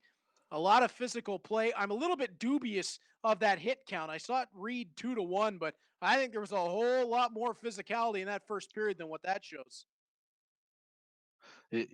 Yeah, it looks like there's definitely been a couple more hits than registered. That's for sure, Reed. As Greg playing it on for Schneider. Schneider across the line, LaRose. Puck carried ahead. Working to the wide side, Francis fires it through the crowd, nearly found a home for it. Kruger plays that along, and there's Reinhardt. Reinhardt up ahead, Francis takes. And he'll look to carry it right back in, but offside against the Cape Breton Eagles. That'll bring the faceoff outside the Brandon blue line. Yeah, he was just a hair ahead of the play there. It looked like he had an excellent opportunity going in onto the goaltender. Again, attacking and trying on the backhand, but no luck there as Kruger had it walled off. Grigg across the line, jams the brakes on, looking to play out high, tried to send it through, couldn't find a friendly stick, and it's Sokolov, now Baker, Francis, up and out, great passing for the Cape Breton Eagles to escape the zone, but LaFrancis turned back. Baker, back to LaFrance, they'll try again. He's into the offensive zone, collects, puck knocked off of his stick, and it'll be played ahead for Berzin. Taken away Squires, taken right back Burzin in front of the Cape Breton goal, but too much traffic there. Francis onto LaFrance. And offside against Cape Breton, 14-11 to be played in the second. Yeah, it almost took this after a fast opening frame. It looks like it maybe dropped out a notch in the second period. I still imagine it's going to heat up with all the time left. Well, a lot of neutral zone play so far in the second period, Brandon, although that time and opportunity almost rolled through. Kruger jammed the glove to the back of the pads and held strong. Yeah, it looked like he tried to go right through the wickets on that play, but squeezing the pads tight on that one kept the puck out. 13:47 to play in the second period. Shot on, save, rebound, and it was off the outside of Kruger's goal. Starting from their own zone, the Wheat Kings looking to get on the attack. Carried through neutral ice, played on to McCollum. Now stepping down, but run off of it was the Brandon defender, and up ahead is Gentle. Playing it on to Camp. Back for Gentle. That one knocked away. Callie and Killy looking to bring it across the offensive line. Marcus Callie and Killy playing that one through, and that one was right through the crease. Big hit and striding away with it. Camp overskated. Thorpe back into the offensive zone for the Wheat Kings. Halfway through the second period, Thorpe shot. That one denied. Ivan gets to the puck, but there's going to be a power play coming for the Cape Breton Eagles, a trip call against Brandon. Yeah, it looked like the Wheat Kings were starting to play a little more physical in that one, and this time got a little too carried away and drawing the penalty. Schneider playing on to Grigg. Up ahead, McCartney. That one knocked away from him. Here's Francis the other direction. Drags, delays, fires. That one blocked on the way through. McCartney up ahead, trying to stride onto it, and, well, we're going to have some 4-on-4 time. Minute 17 worth, in fact, as a penalty to Cape Breton takes away the power play. Yeah, there's going to be so much more space for these guys to really move around. Puck control is going to be the key on this 4-on-4. Baker from his own zone up ahead, Francis. Working it along, LaRose. Now the puck stolen. Wheat Kings looking to bring it forward. Chance for the cross crease pass. It was up over the top. Grimard got on top of it. He'll get on top of it again. And this time he's going to hang on to it with 8:36 to play in the second period. Yeah, it looks like he just got a little too much mustard on that shot. Just soars, excuse me, right over the net. And what usually is a good tee up for a goal. Kelly Murphy off the draw, trying to bring it forward for Ivan, and that one rolls away. Trenholm couldn't get to it, and Tyson was up ahead of the play. That will be offside. A lot of neutral zone play in this second period, Brendan. Yeah, exactly. A lot of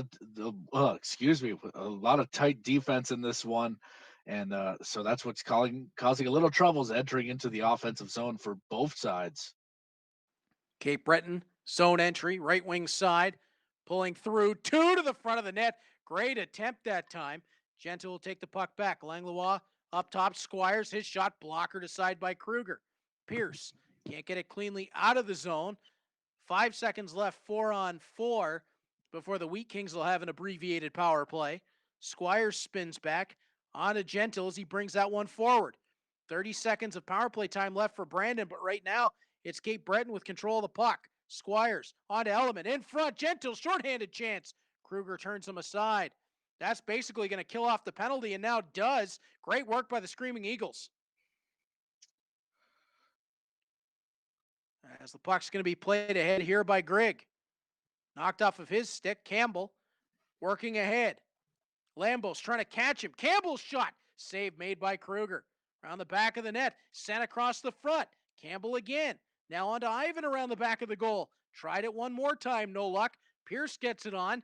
And now the Wheat Kings looking for a counter, but Ivan steals the neutral ice. Keeps everybody on side. Ivan's shot. Saved by Kruger. He'll keep it moving. 4:10 left in the second period. Stolen by the Eagles. Around the back of the net. Campbell delays, fires, Kruger's save. This time he'll hang on with 3:34 left to play in the second period. The Eagles are really starting to turn up the thermostat as they're starting to really heat up, getting a couple of good offensive chances. You got to think they're going to find the back of the net soon. Growing up, I wasn't allowed to touch the thermostat. You always screwed it up. As McCallum steps his way ahead, working to the outside on the right wing, and that one will be stripped away. And right back come the Eagles. No, puck is knocked loose. Burzin on to Callie and Keeley. Playing it loose. Ioro for McCallum. In front, Burzin nearly broke the tie. Second opportunity. Can't get it loose. And now it's the Eagles. Minute left in the second period. Dancing into the offensive zone. Spin back. Playing out high. LaRose's drive. Saved by Kruger. He didn't see anybody friendly in the area, so he'll hang on with 27.2 to go. Yeah, probably the smart play with 3 Eagles there swarming the nest. They were buzzing, that's for sure. Off the draw. Prepluck looks ahead. Chiasson for Gunnell. Comes back to Salme at the point, and he just couldn't get that one to go. And I believe that is going to do it for the end of the second period. Great time to remind you and say thank you for watching the Memorial eCup presented by Kia. Be sure to enter for your chance to win daily prizes and a chance at winning a grand prize of a $1,000 prepaid Visa gift card. Today's promo code will flash up on your screen, and you can enter the contest at chl.ca/Memorial eCup. Once again, you'll see that promo code, and you can enter at chl.ca/Memorial eCup. And what a way to cap that off. The Wheat Kings, right off the bat in the third period, take the lead. Exactly. That almost looked like the grand prize right there, as that was Cole Reinhardt. They're swooping in 45 seconds into the frame, and he'll find the back of the net for the Wheat Kings. As we take another look at this, it looks like he just walked in front. A nice little quiet wrister over the glove. Nothing the goaltender could have done that one. Looks like he might have had a couple bodies in front of him. Salome and McCartney will add the assists as the Brandon Wheat Kings undeadlock this game.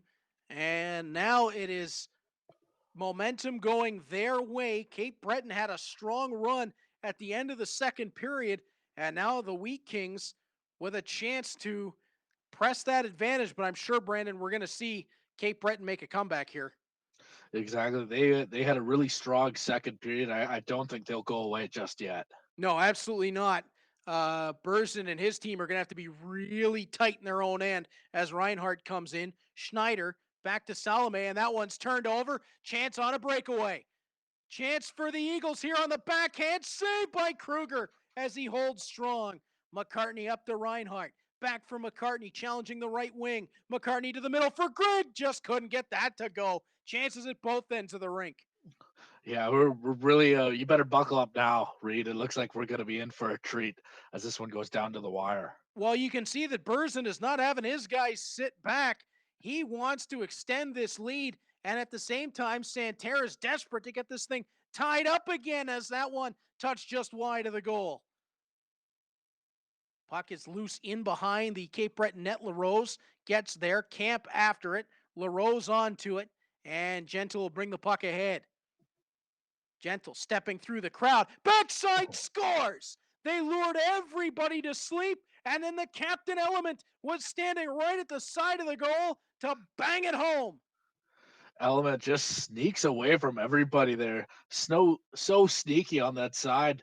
It just has the shoe in there. Beats Kruger to the post as he'll sail that one away. As you could, what a beautiful drawn play there by the Eagles. And looks like we have a tie game there, Reed. We're 2-2 once again. Another game that is going to take us right down to the wire here. We're approaching the midway point of the third period. As you can see, we've been reminding everyone watching along all day that the game clock moves a lot faster than a real clock as Marcus Kelly steps in. He'll drag to the front, tries it on Grimard's goal, and that one turned aside. Langlois for Camp.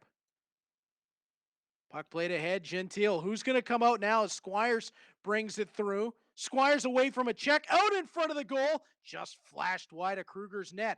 Puck picked off by Campbell. Back to the line. Langlois across. Squires looking for an open space.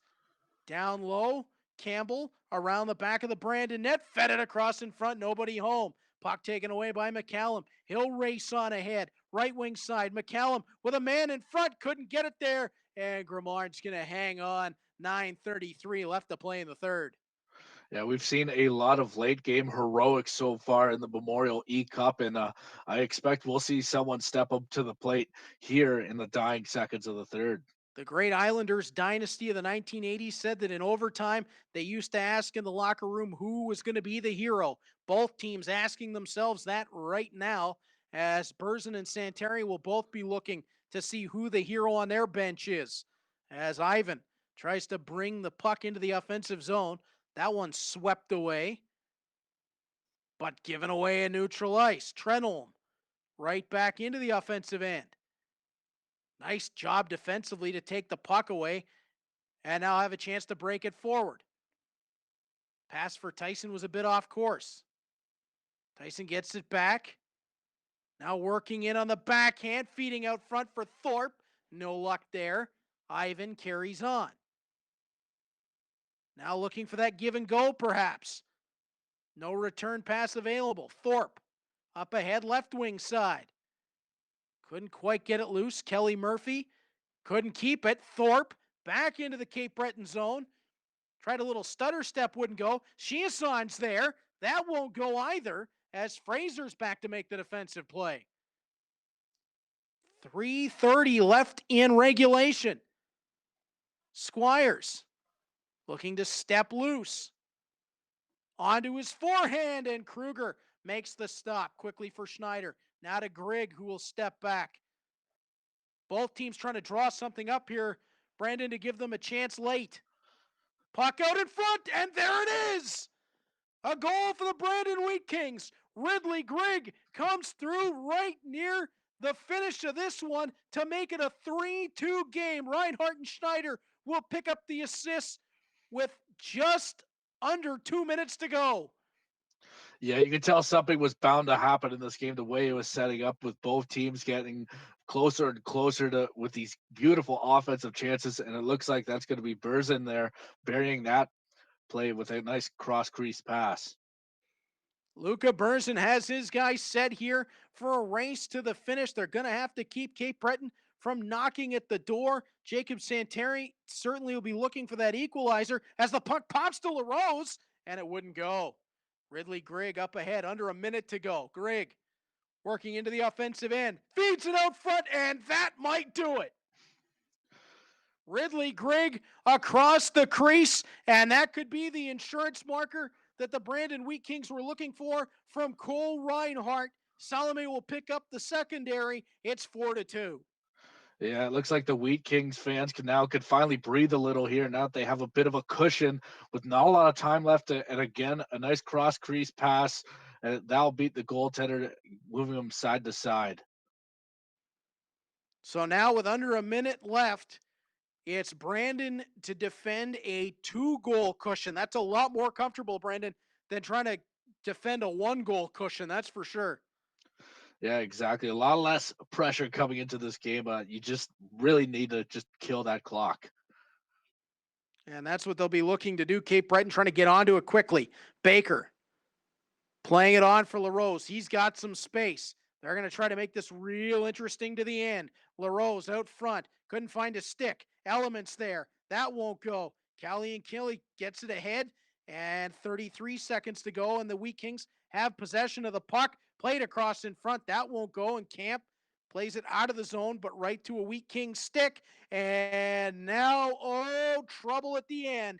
It's going to be a charging penalty to the Cape Breton Eagles. The Wheat Kings are going to go to a power play late. Yeah, you just see the replay there. He just steamrolls through his man. Not a good timing to take this penalty right now. As with the dying seconds, with that last push, this might have sealed the deal. Jarrett Baker trying to do everything that he could, but it was a little bit too much on that occasion. And now the Wheat Kings can essentially play keep away for 20 seconds, although Langlois steps into a passing lane. He'll stride it ahead. Potential for a shorthanded 2-on-1. Diving play to break that up. Ioro gets that up ahead, and now it's Grigg. Grigg with 5 seconds to go. Tried it between the legs. couldn't get it to go. And that is going to do it. The Brandon Wheat Kings use a late third period explosion of offense to pick up a 4-2 victory over the Cape Breton Eagles. Great game on both sides. Luca Berzin will have his team become the second WHL squad to advance in the tournament, and they will go to the next round to take on Zachary Roy and the Hamilton Bulldogs. Hello, Instagram. I'm on a mission and I won't stop. No destination, but it's worth a shot. You gotta let me go. You gotta let me go. You gotta let me go. I'm on a mission and I won't stop. No destination, but it's worth a shot. You gotta let me go. You gotta let me go.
Kings and the Cape Breton Eagles.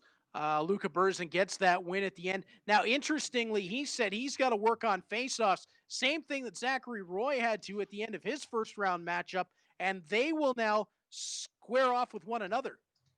Yeah, exactly. So we'll see who really did their homework on the face-off dot, I guess, in round number 2. But again, I just want to go back to just how neck and neck this game was. I honestly felt either player could have walked away with a victory today. It wasn't until almost like the last minute of the game till we had a decider. Yeah, minute 55 when Berzin got that goal from Ridley Grigg that made it 3-2, and then I think it was 53 seconds left when he made it 4-2 and really put that one away. But you're right, it was so close. You could hear Berzin saying it himself. Dangerously close for both of them. Brandon will advance, becoming the second Western Hockey League team to do so. Our next game up is another Western Hockey League versus Quebec League clash. The Blainville-Boisbriand Armada, represented by Simon Levine, will take on the Saskatoon Blades, represented by Rhett Reinhardt. That one is coming your way next.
Welcome to the Memorial eCup presented by Kia. If you're just joining us, we have now the Blainville-Boisbriand Armada taking on the Saskatoon Blades. I'm Reed Duthie, pleased to be joined by my broadcast partner, Brandon Scott. And Brandon, this is our 7th game of the day. So for people that haven't been watching along all the way through this, just a quick recap. Sarnia over Winnipeg, Guelph over Tri-City, Sioux over Swift Current, Saginaw over Spokane, Hamilton over Gatineau, and the game we just saw, Brandon over Cape Breton. It is the Armada looking to get the Quebec League through to the second round for the first time today. Yeah, exactly. They want to go somewhere that no Quebec team has done so far in the Memorial eCup. And honestly, this entire day has just been filled with tight contests, really entertaining games. And I expect nothing less coming into this one between Saskatoon and Armada. It is going to be a battle of veteran defensemen as well. Blainville-Boisbriand represented by Simon Lavigne. He's a third-year defenseman from Blainville, Quebec. And it is Rhett Reinhardt of the Saskatoon Blades. He is in his 4th year from Lloydminster, Alberta. They are well over 300 games combined of CHL hockey between the two of them. These guys know what they're doing. It's going to be exciting. Yeah, so we know what they're going to do on the ice now. It's about what they could do inside the game with the Memorial eCup. We'll see who will take it. And I believe it's the first time that we've seen two defensemen match up against each other so far in the tournament. Saskatoon will be wearing the whites trimmed with the blue and yellow. Blainville will wear the black trimmed with the white and gray. No color blending in this one, Brendan. These are very distinct color patterns for these two teams. It should be exciting. Quebec League versus the Western League. Here we go. And Newman leans in for the draw and is going to see that one pulled away. Rhett Reinhardt right off the top, stripped of it as the puck played along and shot just wide of the Saskatoon goal, looking for it out in front. And that'll be taken along by Robbins. Wouters can't get that cleanly along. Armada looking for the counterattack. Stolen along the boards, and it'll be Wouters. Up ahead, Dak. Off the end boards, and quickly swept along as the Armada looked to counter through neutral ice. Working out to the left wing side. Puck played up top. That one knocked down. Dak for Wouters. And again, nice job by the Armada to swarm in neutral ice. Get the puck right back as driving down on the left wing side, trying to play it in front. Nobody there. Pinard's shot went just wide. And that'll be carried along and out of the zone. Saskatoon looking for an opportunity into the offensive end. And that'll be swept aside. And now Blainville again. The Armada attacking left wing. Delay. Pinned to the boards as Brandon so far not a whole lot to pick from as a chance happens out in front. Yeah, what a great opportunity right there for Armada as they look to try to get on the scoreboard early here, or at least be the first one through as we're nearing the halfway point of the first period. Yonkis will bring this one forward. Henman looks back for it, picks it up, and that'll be taken right back in the turn and carried along by the Blades. Weaving through neutral ice, nicely done. Creates some space, puck is thrown on Adams' goal, and that one will be denied. Levine, up ahead, Richardson. That one, no one in particular on the end of that pass. It'll be played back to the point, and Sanders for the drive. That one up and over the top. Yeah, so far, both players playing very safe in their game right now, so it's going to come down to who's going to make the mistake first. Puck thrown in front and quickly moved along as the Blades looking for a quick play up the rink. Driving wide, right wing side, feeding out front, they'll score. And Saskatoon open it up with 8.5 left here in the first period. As that was a nice little feed, Brandon, out in front of the net to hit the back of the goal. And it is Morozov who opens up the scoring. Yeah, we've been preaching this all day long. Those cross crease passes, they could really do some damage for your team if you were able to connect. Bouchard shot. Snagged down by Meyer. He'll hang on. 7:32 left to play in the first period. Our 7th game of the day thus far in the Memorial eCup presented by Kia. And we just keep rolling right along as the Armada looking to tie this one up. Again, if you're just joining us for the first time, you'll notice the game clock moves a whole lot faster than real time. So as we've been saying all day, Brandon, there's no time to waste. Exactly. So you're really going to start to see teams take a little more risks, a little more chances just to get that offensive spike. Puck played into the corner, and that one's picked off. Bouchard will play it ahead for the Armada. Kicks to his stick. Played it back out high. There was nobody home for that. And it'll be collected by the Blades in the offensive end. Around the net, waiting for some help. Now to the line, right. Delays. Plays it on for Shugaroo. Dak wants it. Wouters can't find the rebound. And that one will be carried along and out of the zone. Right to the front of the Saskatoon net. Meyer has to make the quick save as the shot came from traffic. And now right around back of his own goal up ahead. 2:20 left in the first period. Wright approaches the line, has it stripped away. And then, wow, two players ran into one another. The Armada come out with the puck, and Wright has to collect it off the back glass. Great opportunity that came out of nothing. As the Armada again drive, working the right wing side, shot up over the top once again. Now Blandville starting to get some momentum going. Plashevsky has to bring that ahead for Saskatoon. Leaving it on there. Picked away. And that's Levine up ahead. Knocked loose. And that is where the first period is going to end, with the Saskatoon Blades holding a 1-0 lead. Very back and forth, Brandon, through one. Yeah, exactly. It was almost near the end of the period. You're starting to see the ice lean towards favoring the Armada as they start to get lots of pucks on net near the end, trying to bust that goose egg up on the board. I expect them to get on the board here soon. We have yet to see a shutout in the Memorial eCup. Oh, well, now you said it. Exactly. Now it's jinxed. Yeah, right now, Rhett Reinhardt's not going to be too happy with you. I got to tell you that much. As through 20 minutes, there you see the statistics, and boy, it is razor thin so far. And you know that Rhett Reinhardt is going to want to get Dak going more in this game, as the Armada really brought up the speed in that first period. Yeah, so far it looks like both players are trying to keep it safe through that first period, almost trying to measure each other out. Now I expect them to take off the wheels, and we're going to see a bit of a scoring run here. You got to watch out for this line as well, with Bykov on it for Blandville, as Reinhardt picks up the puck in front of his own goal, plays along for Robbins. Back for Reinhardt, long feet ahead, and that one will be icing a minute and 2 into the second period.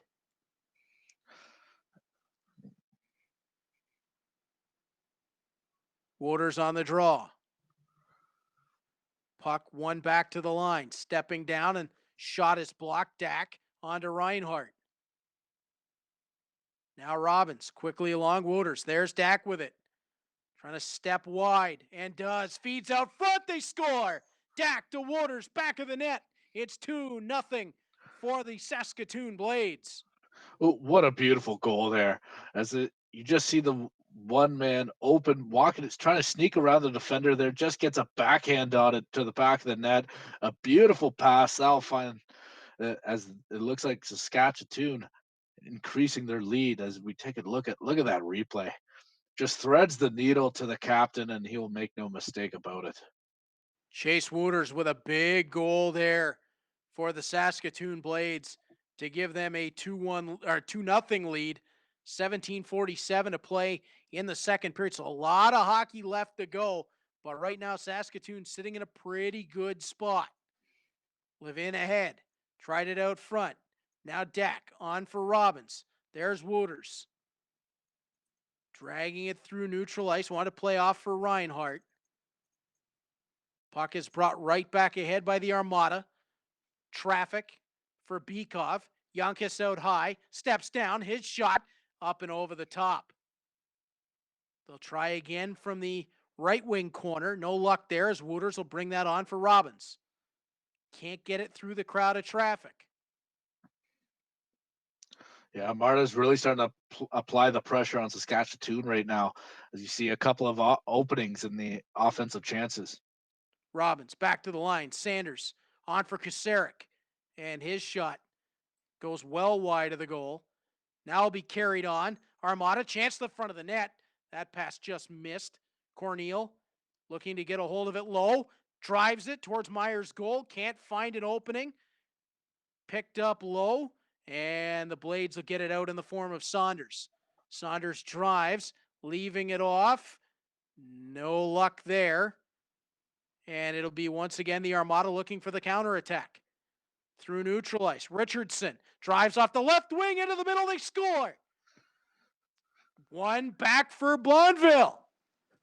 Exactly. You couldn't have wrote a better script than that, as it looks like he was just open in front of the net, gets a nice pass in the middle, and then he just seals the deal in tight towards the goaltender. That'll get Armada back on the board. Samuel Desgros-Soleil is the man who finishes it off. And that brings it back to a one-goal game. And Brandon, we're right back to where we've been through most of the day, in tight as the games get along further in. Yeah, you see none of these players, they want to go out in the first round, so it's been tight contests throughout the Memorial eCup.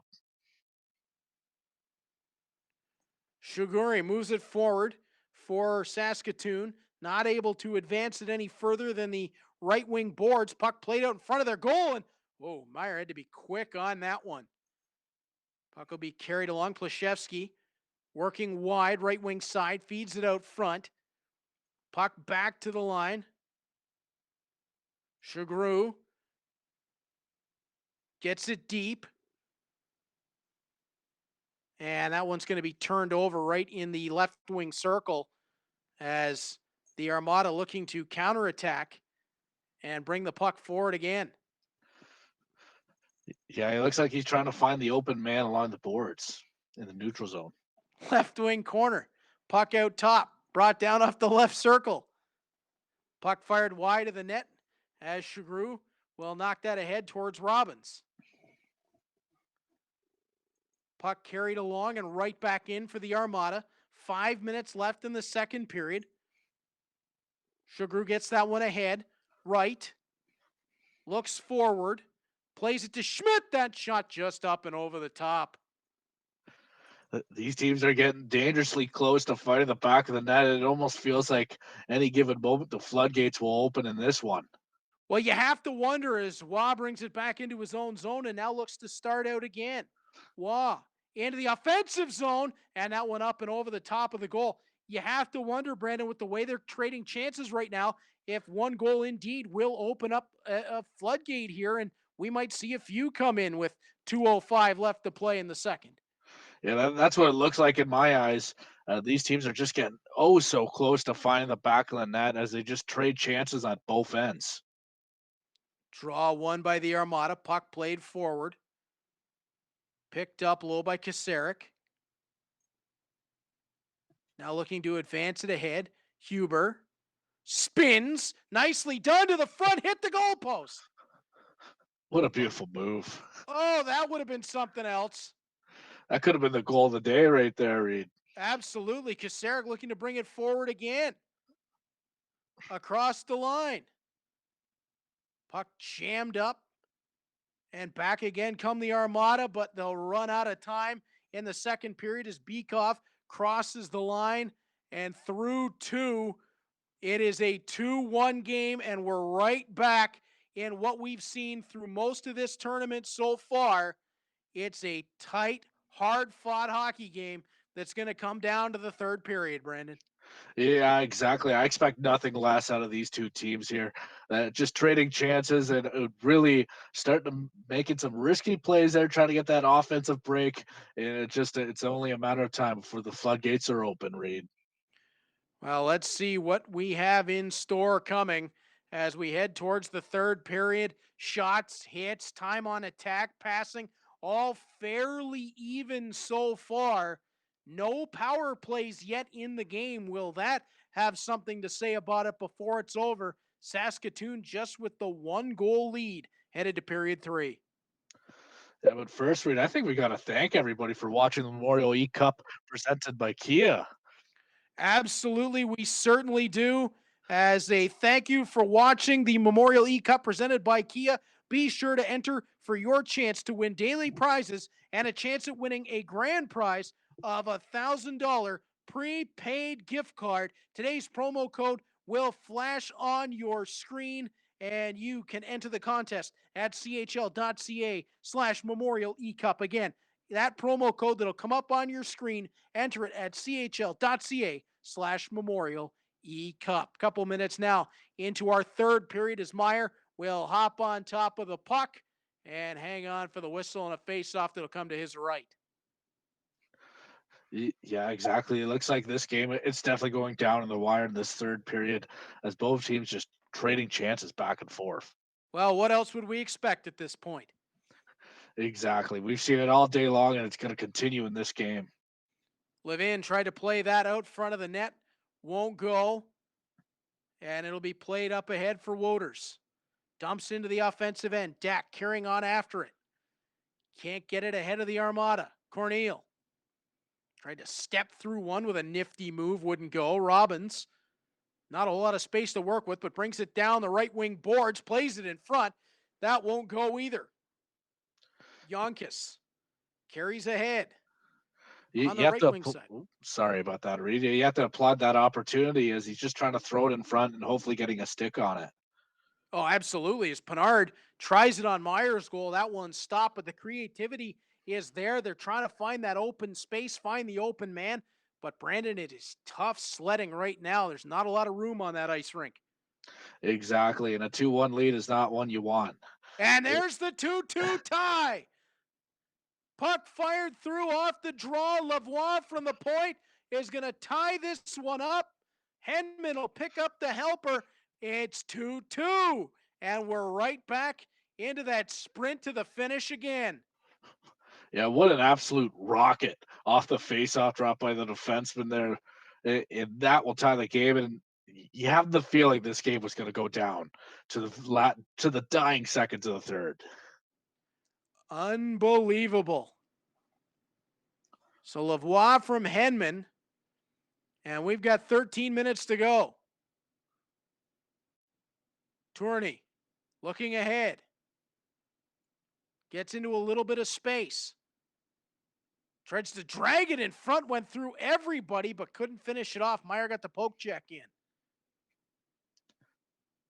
Puck is carried along forward, around two. Stepping wide, tried it short side. I think he caught the outside of the post that time. Yeah, definitely rang off the iron and out in that play. Puck carried right back on in, down to 10 minutes to go in the third period. And it'll be dragged right back up. Intercepted. Morozov looking to carry on with 9 minutes to go. He has one of the goals for Saskatoon. Penalty coming. It looks like it's going to go to the Armadas. The puck played out front. How was that stop made? What Just a save. unbelievable. What a save. Drive from right at the point.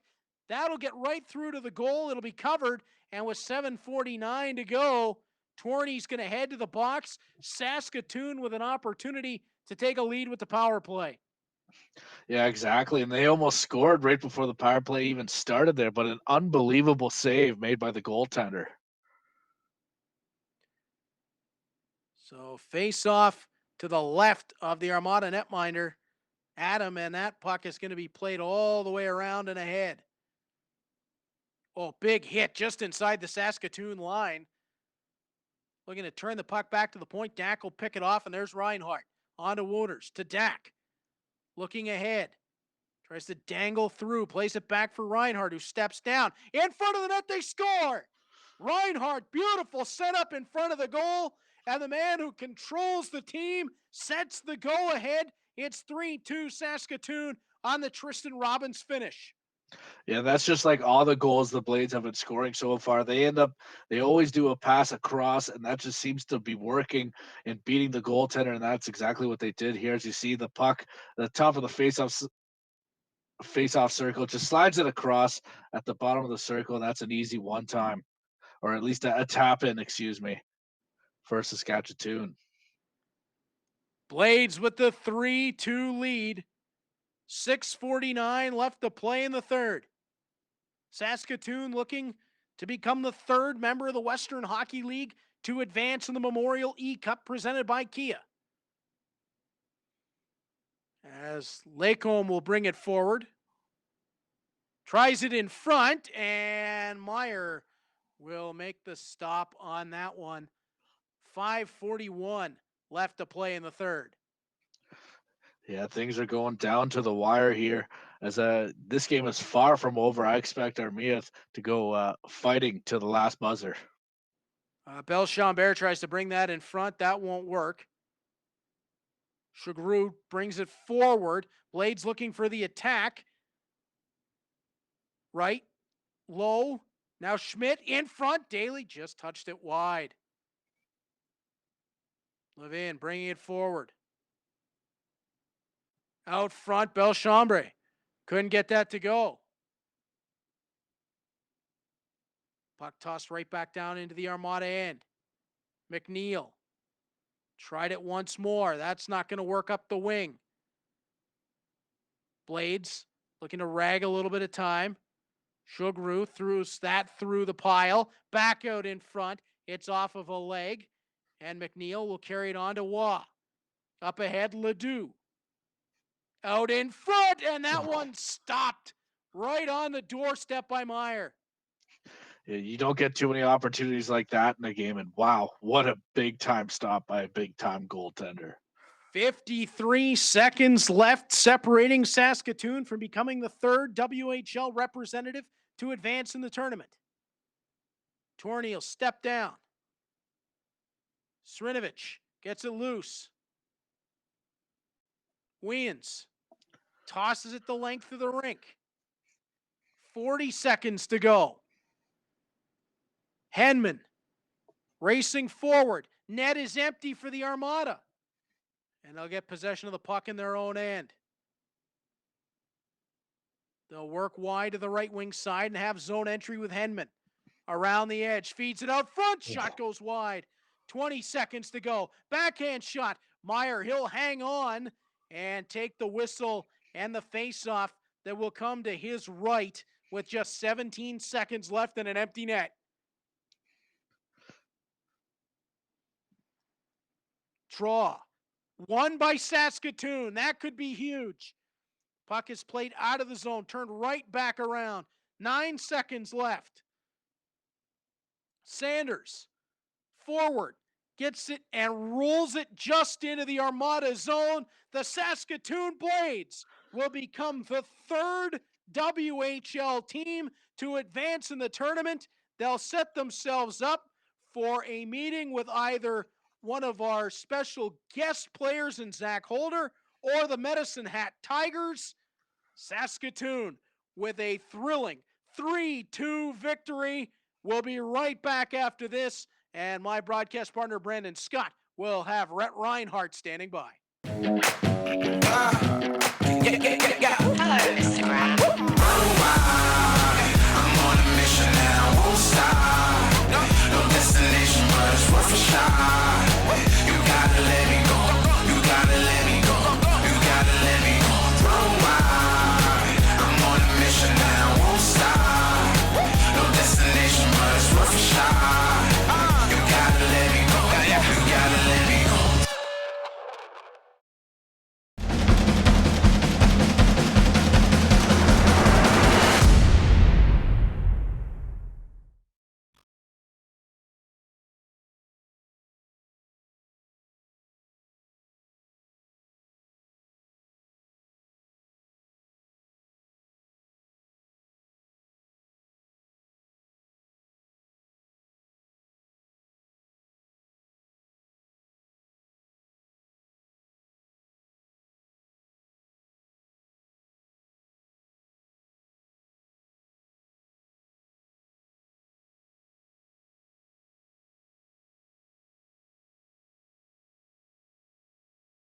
biggest NHL players, so didn't know what to expect, but pretty happy with the outcome. Yeah, I know you mentioned you said you're not the biggest NHL player. So was there any advice or something any of your coaches or teammates gave you coming into this matchup? That play NHL quite a bit, so played them for a couple of warm-up games today and got some advice from them, so definitely helped out. Could you tell us and the viewers of maybe some of these advice that seemed to work for you? Well, normally I'm a pretty aggressive, like defensive, usually try and be super physical and step up on guys, but I didn't try and do that today. Tried to stay a little more laid back and just be more cautious instead of getting myself out of position. Yeah, and I also noticed your goals, they all kind of follow. You try to sneak it into the open man to just tap it in. Is that something you were trying to accomplish today? I find it's my best bet for scoring goals. Simone was pretty tight defensively, so any opportunity I had there, I had to make sure I buried down. All right. Thank you, Red, for joining me on the broadcast. And again, congratulations on your victory. Thank you very much. Well, Brendan, you heard it there, and Rhett Reinhardt says he's not that often a NHL player, but he really looked good in that game, really strong, and the Armada are going to be really tough moving. The Blades are going to be really tough moving forward if their performance against the Armada is any indication.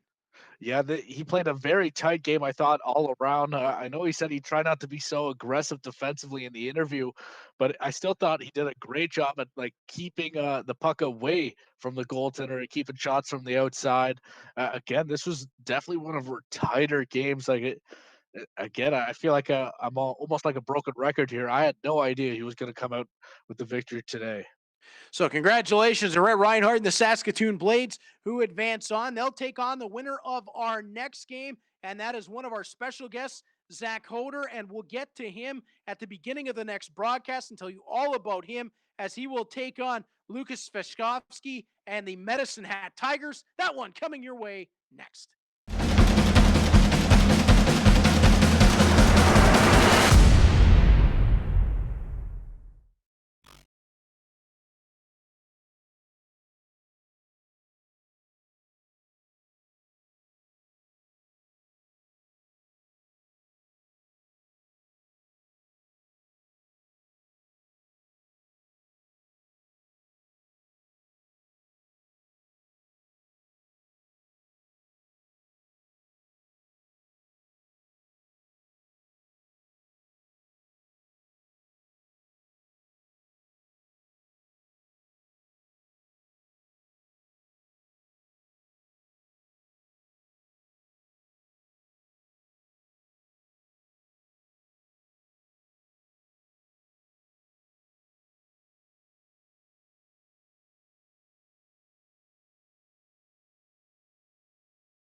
Welcome back to the Memorial eCup presented by Kia. And this one is going to be a very special matchup of two teams. One, the Medicine Hat Tigers, led by current player Lukas Svikovsky. But you'll see the Vancouver Giants as the other team on this one, which will be led by Zach Hoder. He's a Western Hockey League graduate and former first-round selection in the 2008 WHL Bantam Draft, whose decorated career included stops with the Giants, the Saskatoon Blades, Prince Albert Raiders, Medicine Hat Tigers, and Moose Jaw Warriors. Following his 5-year playing career, Hoder elected to continue playing at the varsity level while utilizing his WHL scholarship at St. Thomas University. Hoder is currently the WHL's manager of player development, and he is one of the 4 special guests in this year's tournament. Bringing you back up to speed, I'm Reed Duthie, pleased to be joined by my broadcast partner, Brandon Scott. And Brandon, Zach Hoder steps in as our first of 4 special guests to take on the Medicine Hat Tigers, led by Lukas Svikovsky. Yeah, I'm very intrigued to see how the guests will do in this. It's almost like a bit of a wild card, but I just can't wait to get back to the action, Reed. Yeah, this is going to be really exciting to see. The Medicine Hat Tigers, the Vancouver Giants. So one thing that we know is that no matter what, the winner of this game, the WHL, will advance on in the tournament, whether it's Medicine Hat or Zach Hoder's Vancouver Giants, and they will take on Rhett Reinhardt and his Saskatoon Blades, who won our last game against the Armada by a final score of 3-2. So this one is going to get exciting. Yeah, and one special note for you, Rita, it's Lucas's birthday today, as we could see Zach celebrating by wearing a birthday hat for Lucas today. So that's going to be something to watch out. Maybe he will get a victory on his birthday. Well, we'll have to take a look and see it, how this all breaks down. You can see that the Vancouver Giants hold 55 in offense, 56 defense, 58 in goaltending. So when you look at the statistics, Brandon, Zach Hoder's got a pretty good team coming into this one of the better rated across the board that we've seen today. But the birthday boy, Svikovsky, you got to believe there's going to be a little bit extra in the tank for him. Yeah, exactly. You got to think like he had his picking of his team. Did he not, Reed? I believe he did, yeah, but it makes sense that he would go with the Vancouver Giants for this one. There you see. So a couple of one advantage really for Zach Hoder in this one is that the defense rated at a 49 for the Medicine Hat Tigers. So Lukas Svikovsky is going to have to rely on his goaltending for this one. But the offense is evenly ranked, the goaltending evenly ranked. That should make for a great matchup. Looking forward to seeing it once they get into game here, Brandon. It'll be Medicine Hat and Vancouver. So like we were saying, a Western Hockey League team will advance out of this game to take on Rhett Reinhardt and the Saskatoon Blades.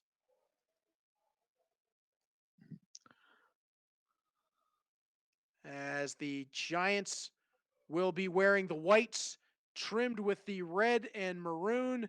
It'll be the Medicine Hat Tigers in those classic blacks trimmed with the white and orange.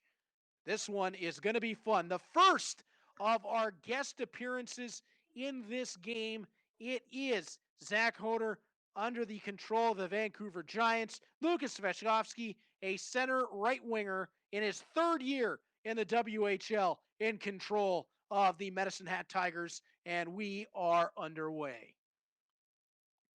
And right away, it's going to be the Vancouver Giants looking to get onto the attack as the puck played on for the drive, and that one rocketed just wide of goal, and the only man up ahead of the play is with the Medicine Hat Tigers. Puck out front, they score! Just like that, a minute 34 into the game, and the birthday boy scores with himself. Lukas Svikovsky has got goal number 1 of the game. Yeah, that's exactly the start you want to get coming into this matchup. These are two, it seems like close buddies in this game, and you know they're going to leave it all out in the video game. You need to get that early score. Svikovsky also a 4th round pick, 108th overall in this past year's draft for the Pittsburgh Penguins. So a lot of things going in his category right now. He's got the lead, he's the birthday boy, and he's an NHL draft pick. As puck behind the net, that'll be tipped loose right around the back. And that one picked off up top. Down low, now out front, and again, Svechkovsky looking for more. Not able to find it that time as the Giants getting swarmed by the Medicine Hat Tigers. Puck played loose, knocked away. Driving the goal, second chance. Not going to go that time. Tigers all over the Giants right now, as now Vancouver will get a bit of relief as Nielsen will bring the puck into the offensive zone. Puck played up and out. Giants looking to counterattack off the left side. Now they'll try the right wing side. Right back across the rink, and that intercepted. A little bit too fancy in neutral ice. And the Tigers will control into the offensive zone. Out of the right wing corner. Drive well wide of the net, but picked right back up by Medicine Hat. Played through the crowd. Out top, Baker, Clayton, his drive, stopped, rebound.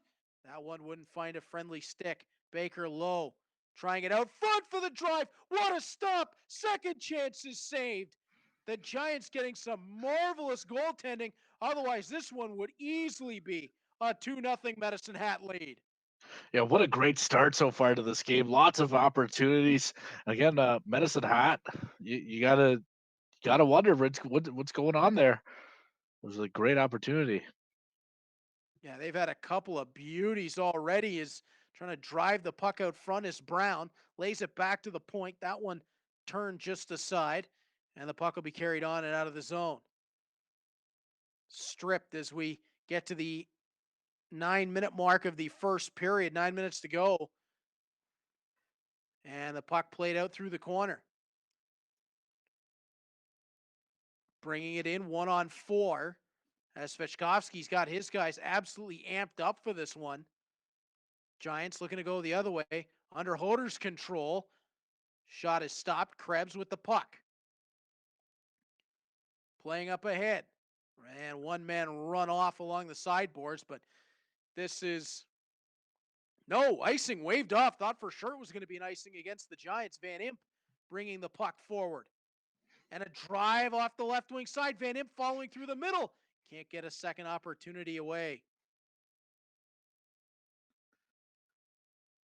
Big hit in the offensive zone, but again, the Tigers jump to the puck. Looking to play it out front, and again, off the side of the goal, Shepard will get control for Vancouver, as Zach Hoder's got some work ahead of him here, as right now, Svechkovsky's all over him, Brandon. Yeah, exactly. This is honestly the game plan that how you want to start a game right here. Lucas is playing out of his mind. Svechkovsky almost got it to the front of the net for another one. Shepard instead going the other way. Has to bring it back into his own zone now. Lets it rip down the ice. 2:18 left to play in the first period, and that is icing against the Vancouver Giants. Yeah, so far shots 7-1 in favor of Medicine Hat, and again, a really hot start for the Tigers. Puck played out front of the goal. It's a scramble there. They score. It got loose, and it's jammed to the back of the net as Anderson jumps onto the spot. And Baxter Anderson's goal from Lochner is going to make it 2-0 Medicine Hat late in the first period. Exactly. It's one of those greasy goals in front of the net. It was a scramble right in front of the goaltender, and that's when Medicine Hat will bury it. Now they're up 2-0 with time winding down in the first period. Minute 49 left to play in the opening frame as the Tigers out into the lead, and Vancouver's going to have to find some answers as Medicine Hat will regroup it in behind their own goal. Puck gets banked into the offensive end. Puck will be picked up along the left wing boards, and there's a trip. And things going bad to worse for the Vancouver Giants. Down a pair, and they're going to pick up a tripping penalty. So Medicine Hat out of the power play. Yeah, that's not the start you want to get here for Zach. He's definitely going to have to pull up his socks here to make this a game. Across the line, long drive, tried to beat the buzzer. Did Svechkovsky, but that one will be handled easily. And we've come to the end of the first period of play. Brandon, a 2-0 lead for Medicine Hat. They had control of the play, and they start the second period on the power play. Exactly. I wouldn't quite rule out the Giants just yet. As we've been mentioning throughout this day, goals come fast and furious in the eCup. Light shining in this middle frame. Gotta believe you're right there, especially with, as you said, goals have come fast and furious in this tournament. As looking to step in off the point. Great move around one, fed the front. That puck deflects into the corner. Just headed towards a minute gone in the second frame as the puck will get sent down the rink and Medicine Hat will regroup. Quickly on ahead, the Tigers across the line, left wing side on the backhand. Another tripping call coming up. It's going to be our first 5-on-3 of the Memorial eCup presented by Kia, and it's going to go the way of the Medicine Hat Tigers.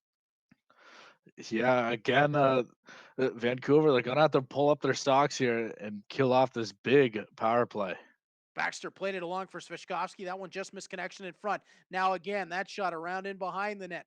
They'll try it the third time. That feed through the crease wouldn't go. Stepping back down, delaying, taking time, and they've got lots of time to work with. Puck out front. It banged the goalpost. We're back to 5-on-4. Puck is in tight, looking for Svechkovsky in front. Can't quite get that one to go. Puck rolls back towards the net, and that will be carried along and now out of the zone. And it looks like at the end of all this, there's a high sticking penalty coming to the Medicine Hat Tigers. So now to 4-on-4 for the next 44 seconds. Yeah, there's lots of room out there with two guys left off the ice. So I expect we might see some magic happening here, Reed. Trying to roll away from the play was Clayton, and that one not going to work out. Although a nice back check. Now Shepard takes. That one blocked on the way through. And it'll be played along to Sillinger. Now Clayton delays. Back up high. Baxter's shot, and that one will be held on to and then played along. Vancouver trying to keep the play moving. Puck stolen in the Medicine Hat zone. As now it's a Vancouver Giants power play. And it looks like it was actually a double minor on the high stick, but it's going to be negated as another penalty coming for tripping to the Vancouver Giants is going to mean we're going to go back to 4-on-4 for 2 minutes. Yeah, these refs, they're not letting anything slide in this game. They're calling a good game so far. It's just you're gonna have to play a little more discipline going forward for both of these two teams. They're cracking it down as Chris Plummer ends up in the box. On the draw. Won by Medicine Hat. Krebs out high. Wants to step down, and that one taken away. Played through the crowd. Chance moving forward, and that one in and out in the crease and will be carried along by the Tigers as Krebs moves the puck ahead. Nice little self-pass off the boards. Working in, shot stopped, rebound, kicked aside. Puck moved high out top. Sprinting down, trying the front of the net, but no avail there as Medicine Hat still continues control. Krebs, backside, got it back, but the poke check denies him an opportunity to the net. We approach 5 minutes gone in the second period. Puck held in at the line. And now it'll be rotated back down low. Out front, they score! 3-0 for the Medicine Hat Tigers. As in this extended 4-on-4, they'll pick up the goal, and that is going to be a tough hill now for the Vancouver Giants to climb as Lochner from Van Imp and Krebs. Yeah, this is definitely more of an uphill battle now for the Giants if they want to come back in this one, but still plenty of time left. And again, goals are fast and furious, so you can't tell. You can't rule them out just yet. No, absolutely not. But as of right now, Lucas Svechkovsky has his Medicine Hat Tigers working like a finely tuned watch. And the puck going to be just knocked away. That was very nearly delay a game for playing the puck in that trapezoid. Puck is knocked loose. Chance here for Medicine Hat. Poke check again, denies it. They hop right back on the puck. Still 10 seconds left in the 4-on-4. Puck played along the line. McNabb steps down. That one around the back of the goal. Puck back out high, and that'll run away. And now a minute of power play time for the Vancouver Giants on the end of this double minor for high sticking. Yeah, you really have to applaud how Lucas is playing in this game so far. He's very aggressive. He can move the puck very well. He sees his teammates on the ice.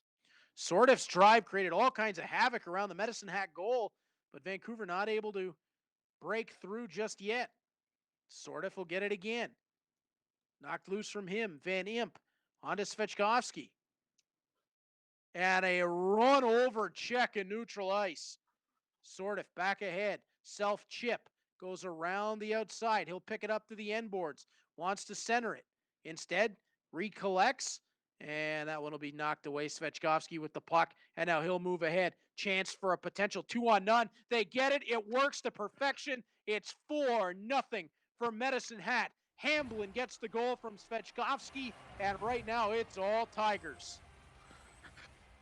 Yeah, what a beautiful tic-tac-toe passing on a 2-0. As you could just see a beautiful shot right there at the end. The goaltender, nothing he could have done on that, as that was just a beautiful wrister in the back of the net after getting the puck laid on a tee for him. Again, Medicine Hat starting to roll here, as we could definitely hear the roar out of the Tigers right now.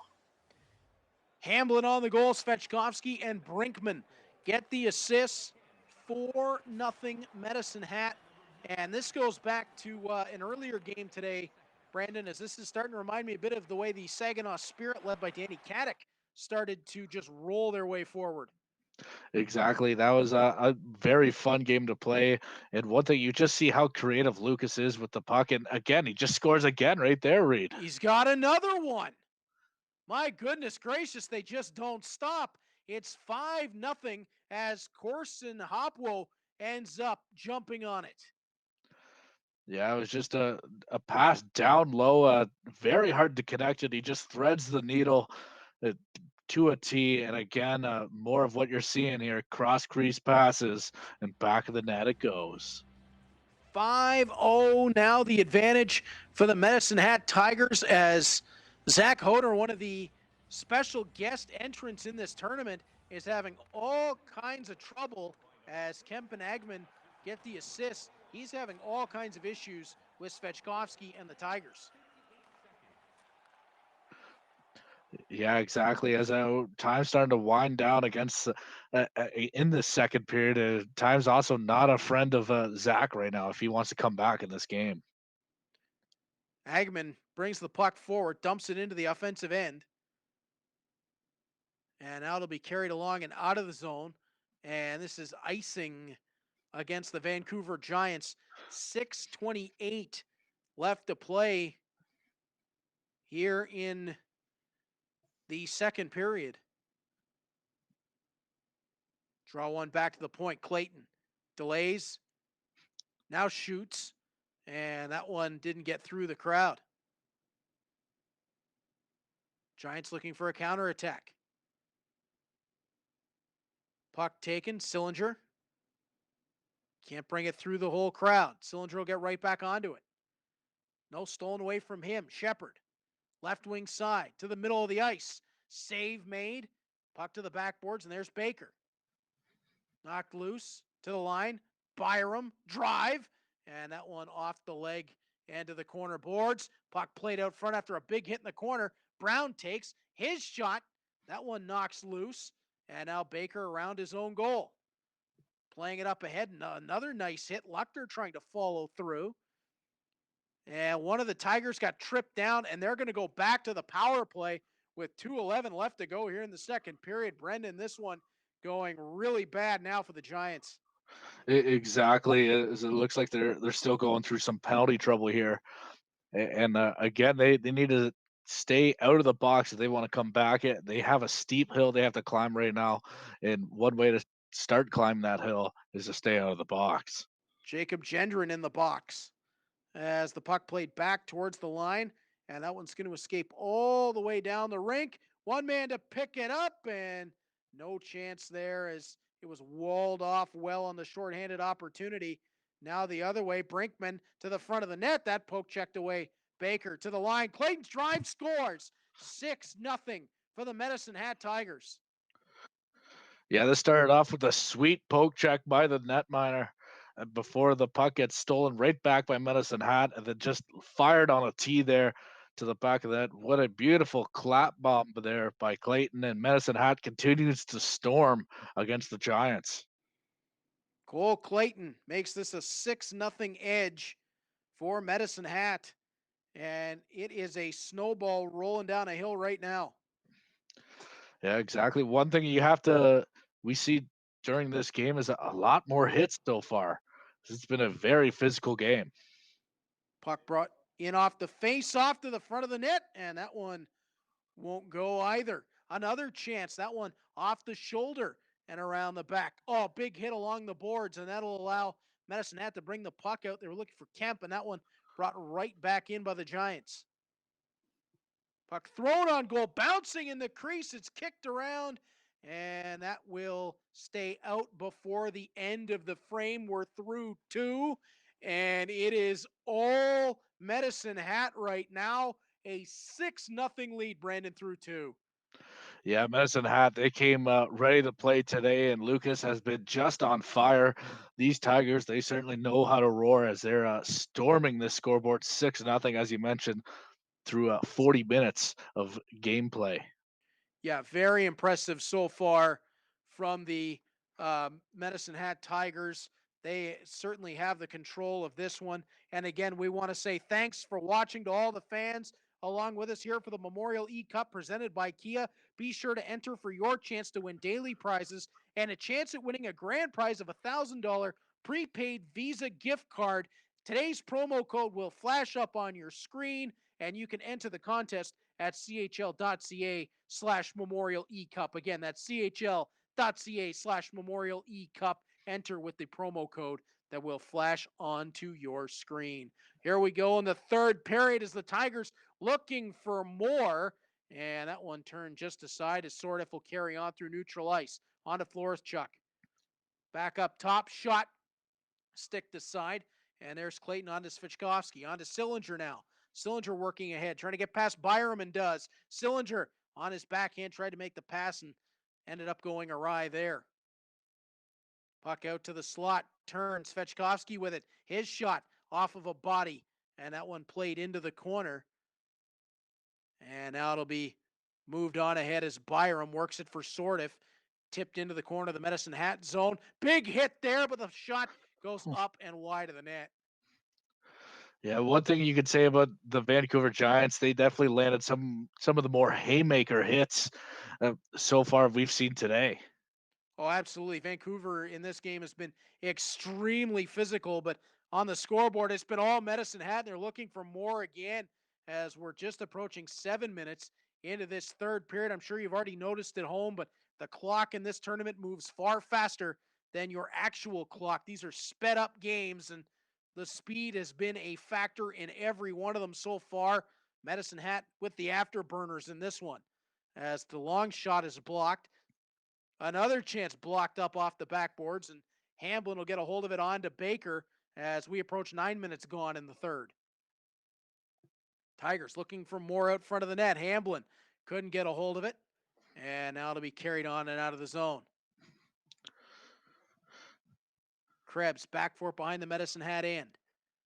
Kemp onto Van Imp. Quickly played on ahead into Vancouver territory. Tigers wanted that play out front once more. And Brandon, something you noticed early in this tournament, certainly the order of this game, those cross crease passes get the goalies moving. Exactly. That seems to be the winning recipe when it comes to how to beat the goaltender. You need to get them moving side to side, and that normally opens up a hole. And throughout this day, we've seen a lot of goals scored that way. Time really working against Zach Hoder and the Vancouver Giants right now, as he is down to 7 minutes to try to get anything going. 6:53 to be exact, and a 6-0 deficit. I don't want to be penciling anybody in just yet, Brandon, but this is the most commanding lead we've seen. Yeah, throughout the day, I don't think we ever seen a lead this much as 6 goals. So let's see if Zach can muster anything. I believe the biggest we saw was Kadek at 5 up. So Svechkovsky, I believe, has now set the mark at 6. Mm-hmm. And he's got to be putting himself into that same category as Danny Kadek as early favorites, wouldn't you think? Exactly. You just gotta love how he plays the game. He knows how to play defensively. He's aggressive, but not overly aggressive where he leaves a man open. And he knows how to move the puck throughout the team. So that's something you want to look for when you see a champion. Late delayed penalty coming here to the Vancouver Giants. So it's Svechkovsky looking to rag a little bit of time off the clock, get the sixth man on, and attack the net. And now we'll see it called with 2:45 to go. Medicine Hat will go to the power play off of a boarding call. And the Vancouver Giants, as led by Zach Hoder, are in some big trouble here.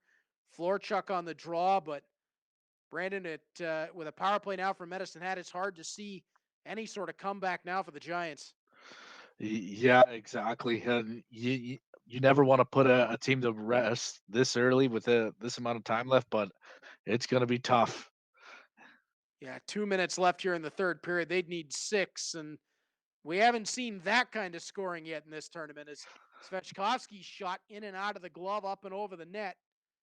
Nope, that's a little too fast, too furious, if you ask me. Svechkovsky across the front, and Medicine Hat will add one more. Lucas Svechkovsky's had his team rolling.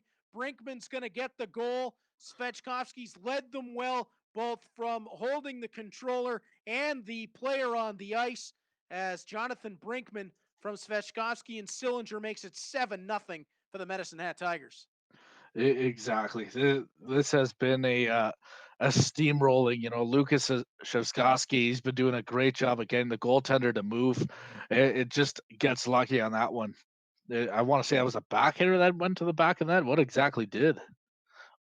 Just a little touch off that forehand. Tough angle for Brinkman Yeah. to get that through. Yeah, exactly. Again, that's just more of the same when it comes to the crease cross passing. Face-off will be knocked around and then controlled by the Tigers. Under a minute to go in the game as they'll look for even a little bit more. 56.3 left here in the third period. Medicine Hat has converted the touchdown. It's a 7-0 advantage. And Zach Hoder, one of the special guests of the tournament, looks like he's going to have a short stay as Lucas Svechkovsky welcomed him and then sent him right back on out the door. Yeah, exactly. This hasn't been pretty. It looks like he might have to go back to the drawing board after this one. Well, unfortunately, in a single elimination tournament, he may have to wait for another year in the Memorial eCup to try to make his comeback, as the puck will be brought forward by Plummer, and that's stolen away once again. Hopwell up ahead, 25 seconds left in the game. Puck played low, and it'll be brought on once more by the Giants, looking for something here on the end, bring it to the front of the net. That one will roll away. Hopwell will get the puck back. Played along for Hamblin. 10 seconds left in the game. Big hit just inside the Medicine Hat blue line. And 5.8 seconds left to go. And, are we going to have a late one? Gendron and McNabb are going to go. And I think we saw this one coming, Brandon. Oh, yeah. The cooler tempers will prevail as this game blowing out our way. This game pretty well gone to bed. A late shot at the goaltender at the end of the game, and that will cause the flippers to go flying off. Oh, they certainly did theirs. There you saw Gendron took that late shot. McNabb didn't like it. McNabb walked over, and Medicine Hat with the advantage in the fights, the advantage on the scoreboard, as Gendron is going to head off a little bit worse for wear. 5.7 seconds left in the game. There you see the hit counter, though. 29 for Vancouver to 4 for Medicine Hat. And, well, that was a weird one. Medicine Hat's goaltender headed off to the bench, and I believe Justin Sordiff hit the empty net. Yeah, exactly. So the goose egg is broken. Canuck Leipert, pardon me, the man who fired it into the empty net.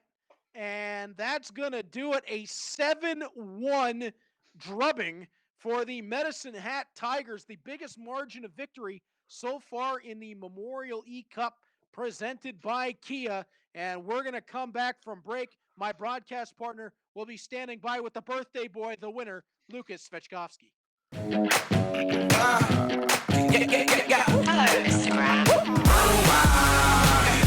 a mission and I won't stop. No destination, but it's worth a shot. You gotta let me go. You gotta let me go. You gotta let me go. I'm on a mission and I won't stop. No destination, but it's worth a shot. You gotta let me go. You gotta let me go.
In the first period, I believe it was 3-1, 3-0, excuse me, at the end. At the end of one, was that something you knew you were going to have to carry throughout, or was it just you were feeling good today?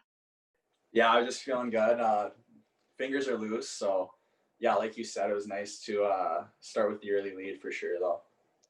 Exactly, and then Zach also potted one there at the end. What exactly even happened on that one? I just I don't know. I felt like I think he should have had at least one. He had so many chances, so I just pulled the goalie so he could, just get one. He had so many chances that kind of just didn't go his way. So I kind of felt bad. I was like running the score up, which I didn't really mean to, but so I thought it'd be nice of me to let him get one. Exactly. Now for you, what else are for your birthday plans after this victory? Probably just gonna go hang out with some buddies. I don't know, not too much going on around here, obviously because of COVID, but yeah, I think it's gonna be a pretty quiet birthday, but yeah, this is definitely a good start to the day for sure. Well, Lucas, again, I just want to congratulate you on your victory. Thank you again for joining us on the broadcast, and happy birthday, my friend.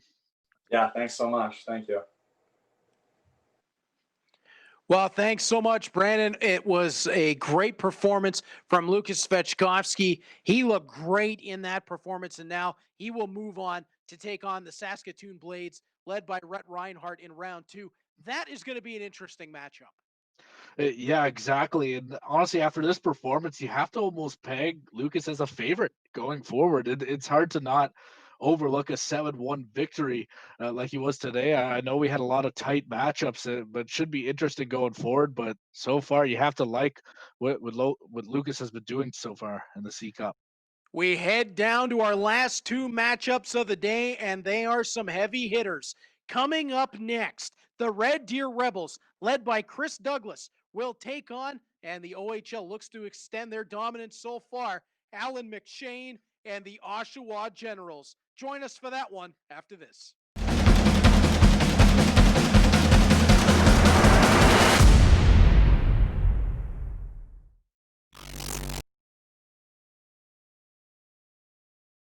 Yeah, no worries.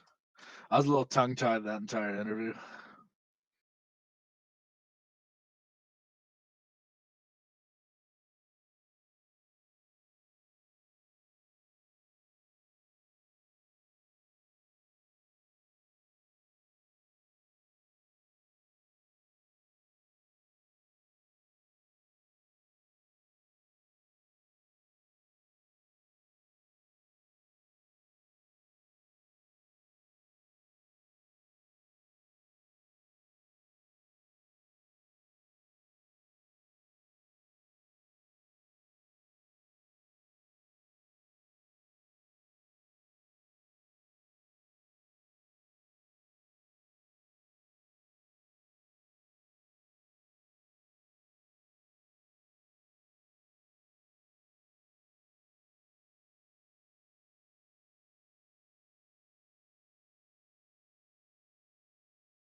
Welcome to the Memorial eCup presented by Kia.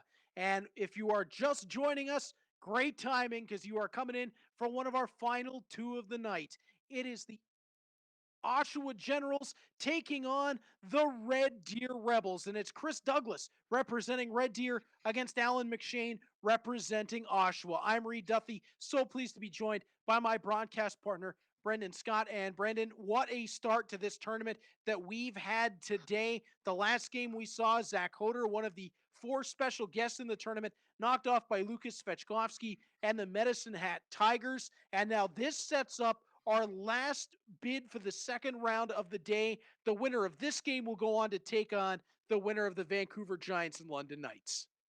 Yeah, I know this day we've pretty well seen it all, Reed. We've seen someone score his own net. We've seen some ridiculous goals, some big hits. We've honestly seen it all, and I'm sad to see it come to an end.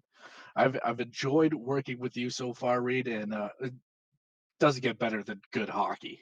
Absolutely. The feeling is mutual, my friend, and it's been so great to be back calling hockey again. As we start off our last two of the day, it is the Red Deer Rebels in the red, trimmed with black and white. It is the Oshawa Generals in the whites, trimmed with the red and blue. We're underway as the Rebels look to bring the puck right into the Oshawa zone, working off that right wing side, and the puck will be centered out front, bounces off of a leg, and that one gets through the crowd. Around back of the goal, it's Alan McShane who's in there digging for the puck. And Brandon, both of these teams led by fourth-year players as well. Chris Douglas and Alan McShane, both 20 years old. Douglas from Richmond, BC. McShane from Collingwood, Ontario. And actually, Alan McShane, interesting note, is a former draft pick of the Montreal Canadiens. 4th round, 97th overall in 2018. Yeah, definitely a lot of CHL playing experience between these two. Let's see if they can bring it on the virtual pond. I have seen a lot of Alan McShane through his time in the Ontario Hockey League. That's for sure. As King brings the puck forward, it'll be knocked off his stick initially, but regained. Leslie looking to step to the middle, plays it off, drive, and that one bounces wide and around the back of the net. Nice play off the back of the goal to keep possession. Looking for the centering feed. Got it, but the shot is blocked down. Allen will play it along to Oliver Suni, and that one down the rink and just narrowly icing as we pass 5 minutes into the first period. Yeah, one thing I noticed so far today, Reed, is that whoever scores the first goal tends to go on and winning the match. So it's going to be intriguing to see who will crack the goose egg open here first. See who has that charge to get the first one on the board. And remember, the Ontario Hockey League so far has been strong. Already 4 OHL teams into the second round. Alan McShane looking to make it 5 as the puck gets dragged through the crowd and turned out high. Long drive, blocked down, and Suni will get it off his goaltender and up and ahead. Oliver Suni, the Finnish import, looking to step around a man. Does to the corner, feeds out in front. That one just wouldn't go. Generals control out of the left wing corner. Drive from the point. That one blocked down from Brewer's stick, and that'll be taken back into neutral ice. Brewer again steps through, playing it in front. Nobody home. Stepien tracking the puck down. It'll be played on now and out of the zone for the Rebels. Taken right back, though, is Stepien into the offensive end. Plays it to the middle of the ice. Now up top. Shot into a crowd, and that one, I'm not even sure, Brandon, how that one got through. It looked like it pinballed. Yeah, exactly. And somehow the goaltender just found a piece to kick that to the corner. A good thing for Oshawa that he did is Jacob Winterton will play that one up and out of the zone, looking to drive the middle. Puck into the right wing corner, around the back of the Red Deer net, thrown on goal. Anders makes the save. He'll hang on. 6:41 left to play in the first period. Yeah, so far you got to be liking Alan McShane and the Gens right now. They've been moving the puck very well around, trying to get that goaltender moving, and just it's only a matter of time before he could find an open man. Long drive from David Jesus out high, and the puck will be brought back into the Oshawa end and picked up around the back of the goal by Tullio. On to McShane. McShane rolls through one. And that'll be taken by the Rebels back into their own end calmly. McShane bumps his man in alone to the backhand, scores! How about that? Alan McShane controlling the game, makes the steal with himself, walks in on the breakaway to the backhand. It's 1-0 Oshawa. You gotta love that. That was practically gift wrapped to him out the blue line, and he just walks in, nifty little move here, back of the net it goes, and what better feeling than Alec McShane scoring. Great job for McShane to open it up, but the Rebels will certainly look to get the counter punch in as quickly as they can. Puck is going to be moved ahead and out of the Oshawa zone, racing on after it and having it stripped away. The Rebels prepping the counter, driving it forward. Breaks are hit off of that left wing side, looking for the right side. Shot was stopped as it got through to the net. Now out top. Leslie steps around one. Back to the line. He'll get it again. And that one knocked away along the sideboards, but recovered quickly. Long drive. And that one knocked aside. Dumped around the back of the Oshawa goal. Now Brewer's going to step to it in neutral ice, working with McSorley. Brewer spins away, steps through two. Brewer wanted it. Now to McSorley. His shot stopped, rolled off the roof of the goal, and that's going to do it for period number one. A late flurry from the Oshawa Generals nearly expanded the lead, but it is 1-0 through 20 minutes of play. Yeah, what a great period there for the Oshawa Generals. Alan McShane really came out firing in that first. Has the 1-0 lead right now, but again, it's still pretty even. Red Deer got a decent amount of shots in that first game, and I expect them to continue that trend. I think the difference in the game so far, Brandon, has been the time on attack that's piled up for Red Deer. When Chris Douglas is having success with his side, it's because he gets the puck in the zone and they create. And for Alan McShane, it's been improvising off the rush for the Oshawa Generals. Yeah, exactly. I couldn't agree with you more, Reed. As we open up period number two, and McShane will win the draw back to Allen. Wanted McShane back through the middle. No luck there. And the Rebels looking for an attack of their own. Puck played out high. Long shot. That one blockered aside. Kick to the line. Ward keeps it in. Leslie delays. His shot blockered away again. Velati gets it loose.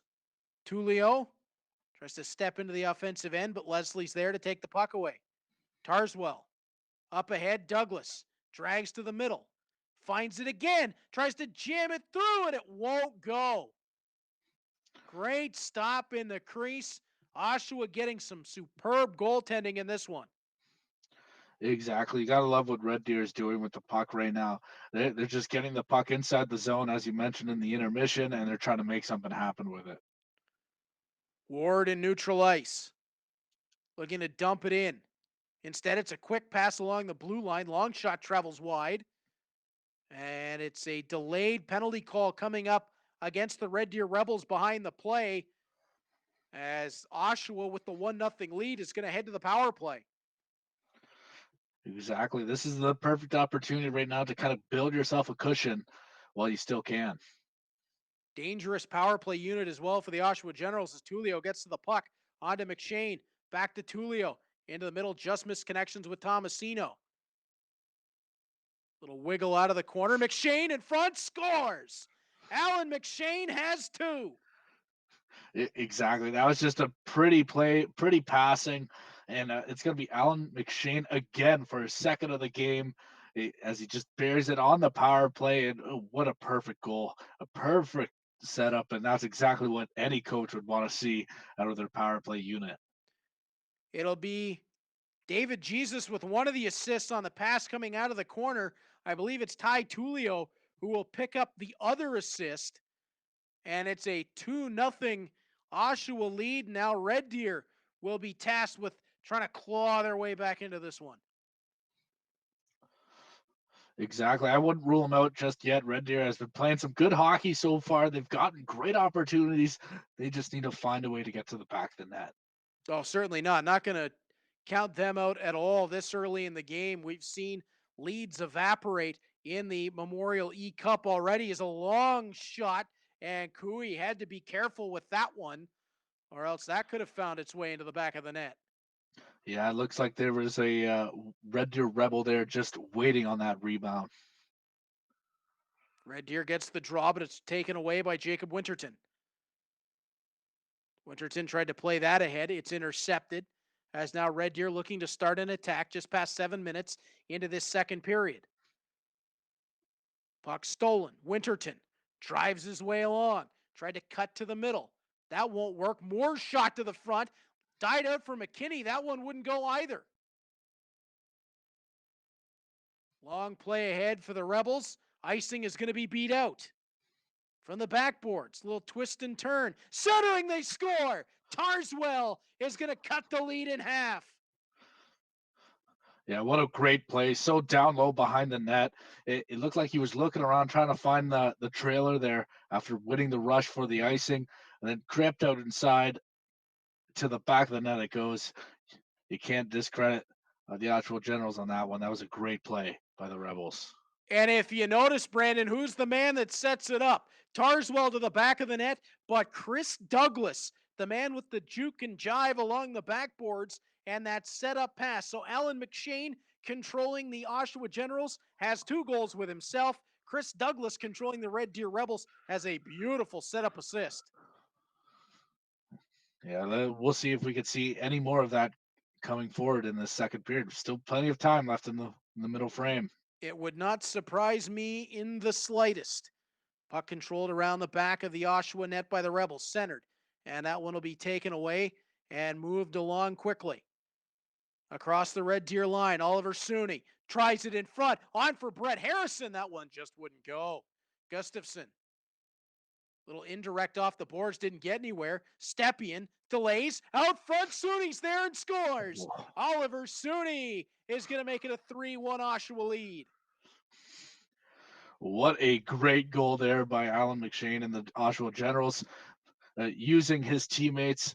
As you can see, he has the puck at the top of the circle, does a couple sharp turns and a little head bobs, and next thing you know, the puck's over to Sooney, and he will make no mistake about that. Side to side movement by the goaltender. That's what we've been seeing all day, Reed.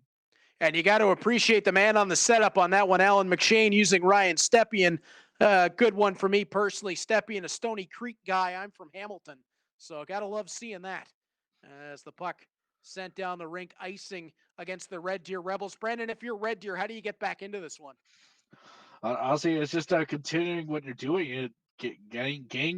Gaining control of the puck inside the offensive zone and just trying to get more movement out of the goaltender right now. Red Deer, they just can't seem to bury it.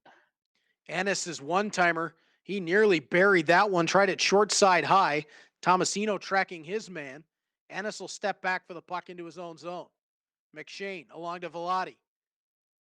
Back for McShane. Velati once more. Velati can really fly, but that time has the puck stolen. Nice saving play on the back end as Ennis will bring the puck ahead. Ennis on to McShane. McShane with a little dangle. Tried to drop the shoulder and go to the net. Red Deer looking for the counterattack. Under 4.5 left in the second period. Driving to the goal. Fed out front. Kick save made by Cooey. Puck tied up. Can't quite find it. And now it'll be taken into the corner. Across the front of the net, they'll score. Red Deer gets one right back. Sorensen, hanging out at the side of the goal, is able to beat Cooey back to the open side. Illy and Gruby will pick up the assist on a beautiful setup and finish for Sorensen. Yeah, that's exactly what you want to do. You want to lure everyone over to your side and just pop it over to the open man. That's where Sorensen was, and he will make no mistake about it. So again, Sorensen from Islay and Gruby will pick up, Isley, pardon me, and Gruby will pick up the second goal for the Red Deer Rebels. As again, if I'm a little off on the initial pronunciation, you know, you got to cut me a little slack on this one. I'm learning 60 teams for this Memorial eCup. And Brandon, I think we're doing okay so far. Yeah, exactly. There's been a couple doozies. Some names we're not unfamiliar with, but I think you're doing a fantastic job, though, Reed. No, I appreciate that. You're doing pretty darn well yourself, partner. As Harrison sends that one out front for Suni. That won't go. Tie up on the backboard. Suni trying to kick it loose to himself. And that one will be taken away and up ahead. Puck played out front, and that one off the side of the net will be held on to by Kui. 28.5 seconds left in the second period. Yeah, so far through 40 minutes of gameplay, it's been a tight one.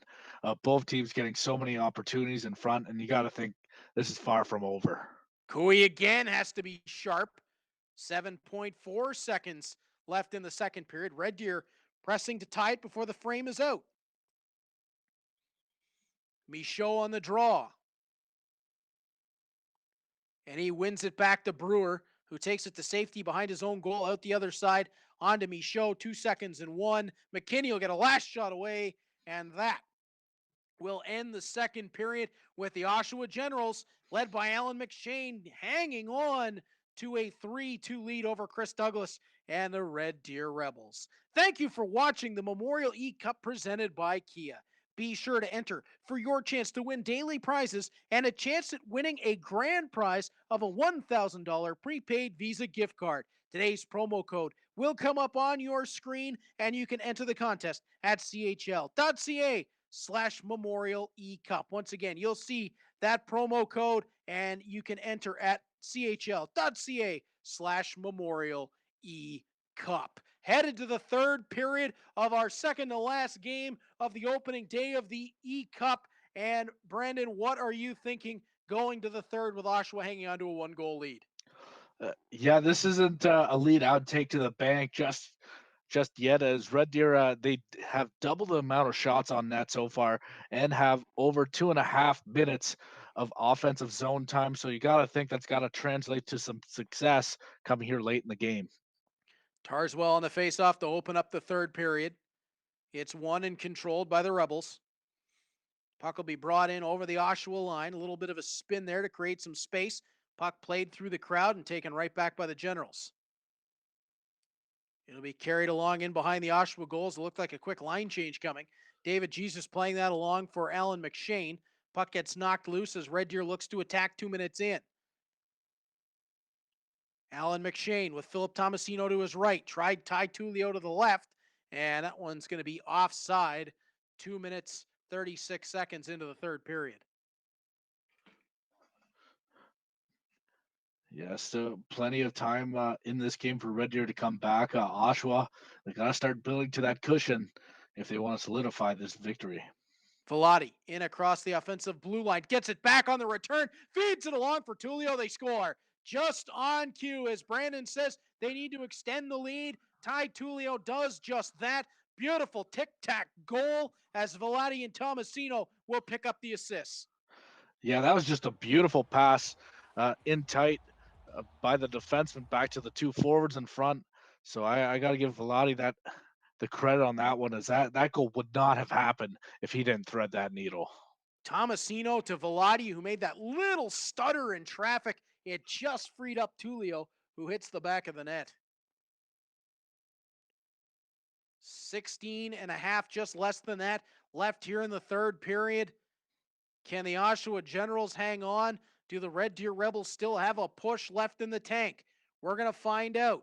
Oshawa looking to become the 5th OHL team already on the opening day to advance to the second round of the Memorial eCup. And, well, Red Deer just, again, it's on cue, Brandon. They're going to get an opportunity on the power play to get this thing back close to even as they can half this deficit. I really feel like it could be a turning point for Red Deer. If they could capitalize on this main advantage, this could go a long way towards tying this game and eventually taking the lead. So the Rebels opening up the power play, bringing the puck out high. It's played through towards the front of the goal. Instead, stolen away, and Leighton Moore will take some time off the clock looking for a friendly stick, but it goes awry. Puck fed out front. Cooey makes one save. Second chance, they score. Tarswell picks up his second of the game, and it's 4-3. Wow, this game is far from over. It's almost like the first goal of the game there. Tarswell by Douglas. This was a huge goal for Red Deer. They needed to score this one if they wanted to have any shot of walking away with the victory tonight, and that's exactly what they did. They came up big when they had to with this beautiful goal right off the side of that after that loose puck in front. Yeah, this one was desperately needed for the Red Deer Rebels, and they picked a big situation. Tarswell finds the back of the net, past Cooey, 4-3 with time ticking down in the third period. Can Red Deer find one more in the next 14-12? Sexsmith off the draw is going to bring the puck ahead. Galloping across the Oshawa line. Working to the left wing corner all the way around the back. Feeds it out front. Cooey's got to make another stop.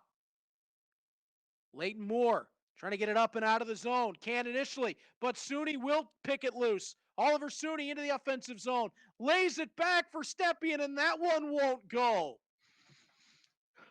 Yeah, you got to think if Sudi was maybe a little fresher off the bench there, he could have gotten away on a breakaway, but just not had the gas to go the distance.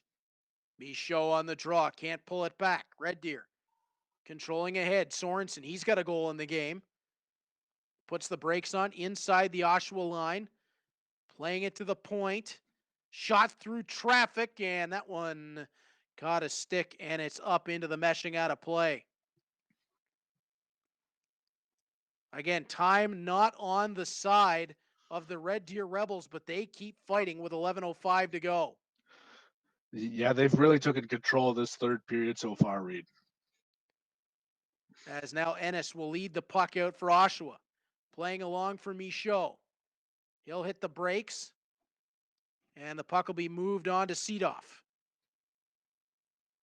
We're past the halfway mark of the third period. It's Giovanni Vellotti turning the puck back in his own end. Vellotti delays and tries it across for Ennis. Was able to chip the puck loose, and he'll start on. Puck tipped off of his stick. 3-on-0. Shot right onto Cooey's net, and he'll hang on. Oh, that was a golden opportunity for Red Deer to tie the game, and they very nearly pulled it off. Yeah, somewhere Chris Douglas right now, he's got to be screaming a 3-on-0. That's you can't get too many opportunities like that. Mitchell Brewer around the back of his own goal. Feeds the puck loose. Here comes Alan McShane. McShane drives. He's working on 2 in the game. McShane steps back out front. Tried to feed Tullio, but he was tied up. Tullio off of the check. That shot wide to the short side. And the Rebels will take control. 6:10 left. Chris Douglas brings the puck forward. Onto his backhand. Tried to feed it in front. Knocked aside by Cooey's stick.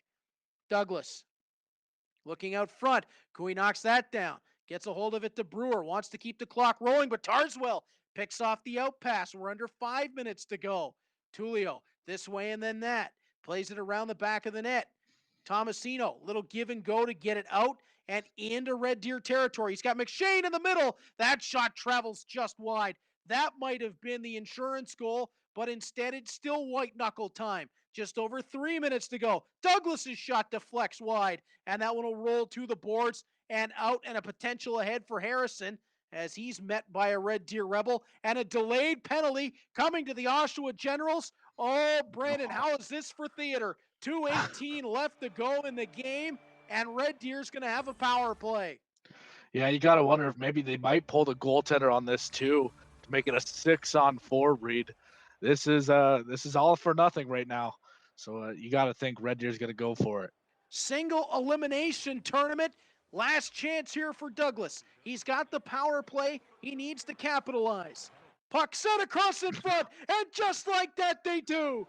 They overcome the deficit, and we're all tied at 4. Zach Smith from Sorensen on the power play, just like that. This is downright amazing. I can't believe we just saw this. Red Deer, they've been hanging in here pretty well the entire game, and now we're really starting to see the success they've been doing. They've just been all over the offensive zone with control of the puck. They were getting shots on net. Now they're starting to see some success, and they just tied this one up. Well, will we see a little bit of extra time in this one? Still just over 2 minutes left in regulation, but there may be some extra necessary to decide who's going to the second round. Chris Douglas's Red Deer Rebels or Alan McShane's Oshawa Generals? Ennis off the draw controls. Looking for a way ahead. Feeds to the boards. Oliver Suni. Turns. Giovanni Vellotti. Into the offensive zone. Wanted Stepien. No such luck. And that'll be taken on by Smith.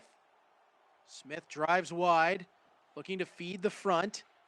Now out top. Leslie drive. Cooey makes the save. Puck played along the board. Suni. Wide. Stepien. Trying to get around one to the front. Stepien backhand. And that one's held aside. Suni tried to capitalize on those end boards. Puck flipped out of the zone. Half a minute left in regulation. Ennis on for Stepien. That one's intercepted. Stepien not able to win it back initially. Chance for the Rebels here to set up, but Harrison comes across and makes the check. 16 seconds left. Stepien striding ahead, working wide, wants the middle, can't quite get the puck there. 10 seconds to go. Last call if you're Red Deer, or this one's going to an extra frame. Leslie across the line, and it's going to be a power play for the Red Deer Rebels heading into overtime. Wow, this is just from bad news to worse for the Oshawa Generals. You know, giving up the late goal, and now they take another penalty. This could be costly. 4.8 seconds. Tomasino did win the draw to David Jesus, who gets it back to Tomasino, but that's all for regulation. What a comeback, Brandon, for the Red Deer Rebels to send this thing to an extra frame. Yeah, exactly. The Red Deer Rebels had, ever since the beginning, they had no quit. They were definitely a hard-working team, you could tell. They were just controlling the offensive zone, getting shots on net. Knew, like, if they kept that up, they were going to find the back of the net, and that's exactly what happened as they stormed the gates at the very end to tie this one against the Oshawa Generals. Shots 21-10 through regulation in favor of Red Deer. Can they capitalize in overtime? They're going to have an extended power play. Yeah, if you look at the time on attack right now, they have almost double the amount of time on attack compared to the Oshawa Generals for the Red Deer Rebels, and that's exactly what was working for them. Just getting pressure on the Oshawa Generals and getting shots on that. Well, here we go in OT. What are we going to see at the end of this one? Ennis in the box for Oshawa. It'll be 4-on-3 to open overtime. Sorensen to draw against Tomasino. And the draw is one back to Leslie for the Rebels. They'll bring it into the offensive zone. Lots of time to set up. Puck played across the front and just away from a potential connection. And now it's Tomasino. Short-handed breakaway in overtime. Tomasino to the forehand. He scores! Talk about an electric finish. Phil Tomasino lifts Alan McShane and the Oshawa Generals into the second round of the Memorial eCup. What a finish to this hockey game. And when we come back from break, my partner Brandon Scott will talk to a very happy Alan McShane. Hello, Instagram. I'm on a mission and I won't stop. No destination, but it's worth a shot. You gotta let me go. You gotta let me go. You gotta let me go. Run wide. I'm on a mission and I won't stop. No destination, but it's worth a shot. You gotta let me go. You gotta let me go.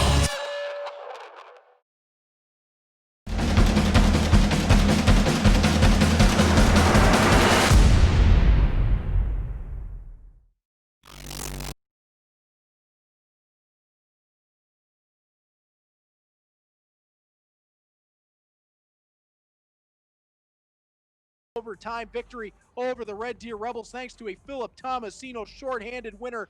Let's go to my broadcast partner, Brandon Scott, who's standing by with the Oshawa Generals controller, Alan McShane.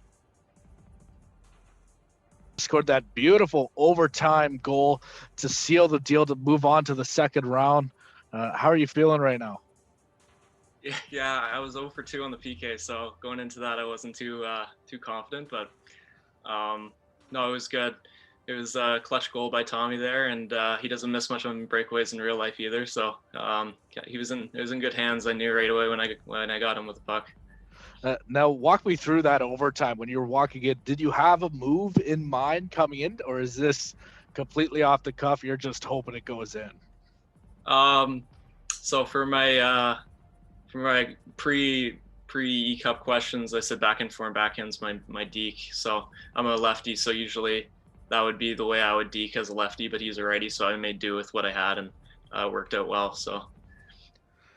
And I noticed that Red Deer, they started coming back late in the game when they scored that power play goal. Were you nervous at all? Were you sweating a little bit? Yeah, I was nervous the whole game. He was coming at me hard. It was not easy by any means. I think we're used to playing with NHL guys in this game too more, so sometimes guys aren't doing what we think they're going to do, and it makes it a little bit of a different change of pace. But I think we both had a lot of fun. It was a good time to get to play with someone and be on this stage and have people watch us and cheer us on. Now, the Memorial eCup, it's new to everyone right now. Were you given any advice coming into this matchup? Mostly it was just my buddies and teammates telling me I better not lose, and I kind of got elected by the team, so I didn't want to let them down. And we'll see how far I can go here, but it's a good start, so we'll focus on the next one now. Well, thank you, Alan, for joining me on the broadcast, and congratulations on your victory. Thanks for having me. Brandon, that was really something else for Alan McShane to win in that fashion, the shorthanded breakaway on the end. He now becomes the 5th OHL team to make it to the second round of the Memorial eCup presented by Kia. He now joins a crew that includes the Sarnia Sting, the Sioux Greyhounds, the Saginaw Spirit, and the Hamilton Bulldogs. And we've still got one more to go today. Yeah, exactly. If we still have a bit of time here, I'd like to talk about how it almost felt, even though Oshawa had to lead that game, it almost felt like Red Deer was in control with the way they were moving the puck and getting shots on net. And then seeing them surge late, you have to think you got to be a little worried if you're Alan McShane, but he ends up seeing the deal in dramatic fashion with that beautiful shootout goal. Yeah, that was incredible. The shorthanded finish, you couldn't ask for a whole lot more on the end of that one. So the Oshawa Generals move on. They will take on in the second round the winner of our final game of the day. It is Trevor Longo leading the Vancouver Giants against Max McHugh and the London Knights. It's a cross-Canada clash of the Titans, and it's coming your way next. Hello, Instagram. I'm on a mission and I won't stop. No destination, but it's worth a shot. You gotta let me go. You gotta let me go. You gotta let me go. I'm on a mission and I won't stop. No destination, but it's worth a shot. You gotta let me go. You gotta let me go.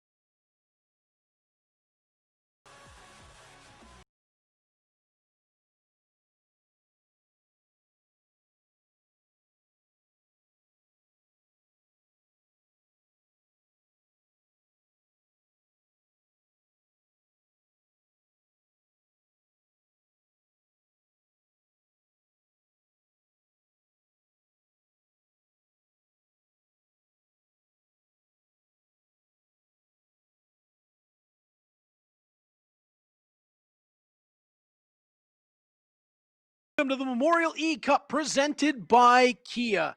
As our last game of the day, it is the 10th of 10, and it is a cross-Canada clash of the Titans, the London Knights, represented by Max McHugh, taking on the Trevor Longo-led Vancouver Giants. I'm Reed Duthie, pleased to be joined by my broadcast partner, Brandon Scott. Brandon, it's been a long day, but what a way to wrap this thing up.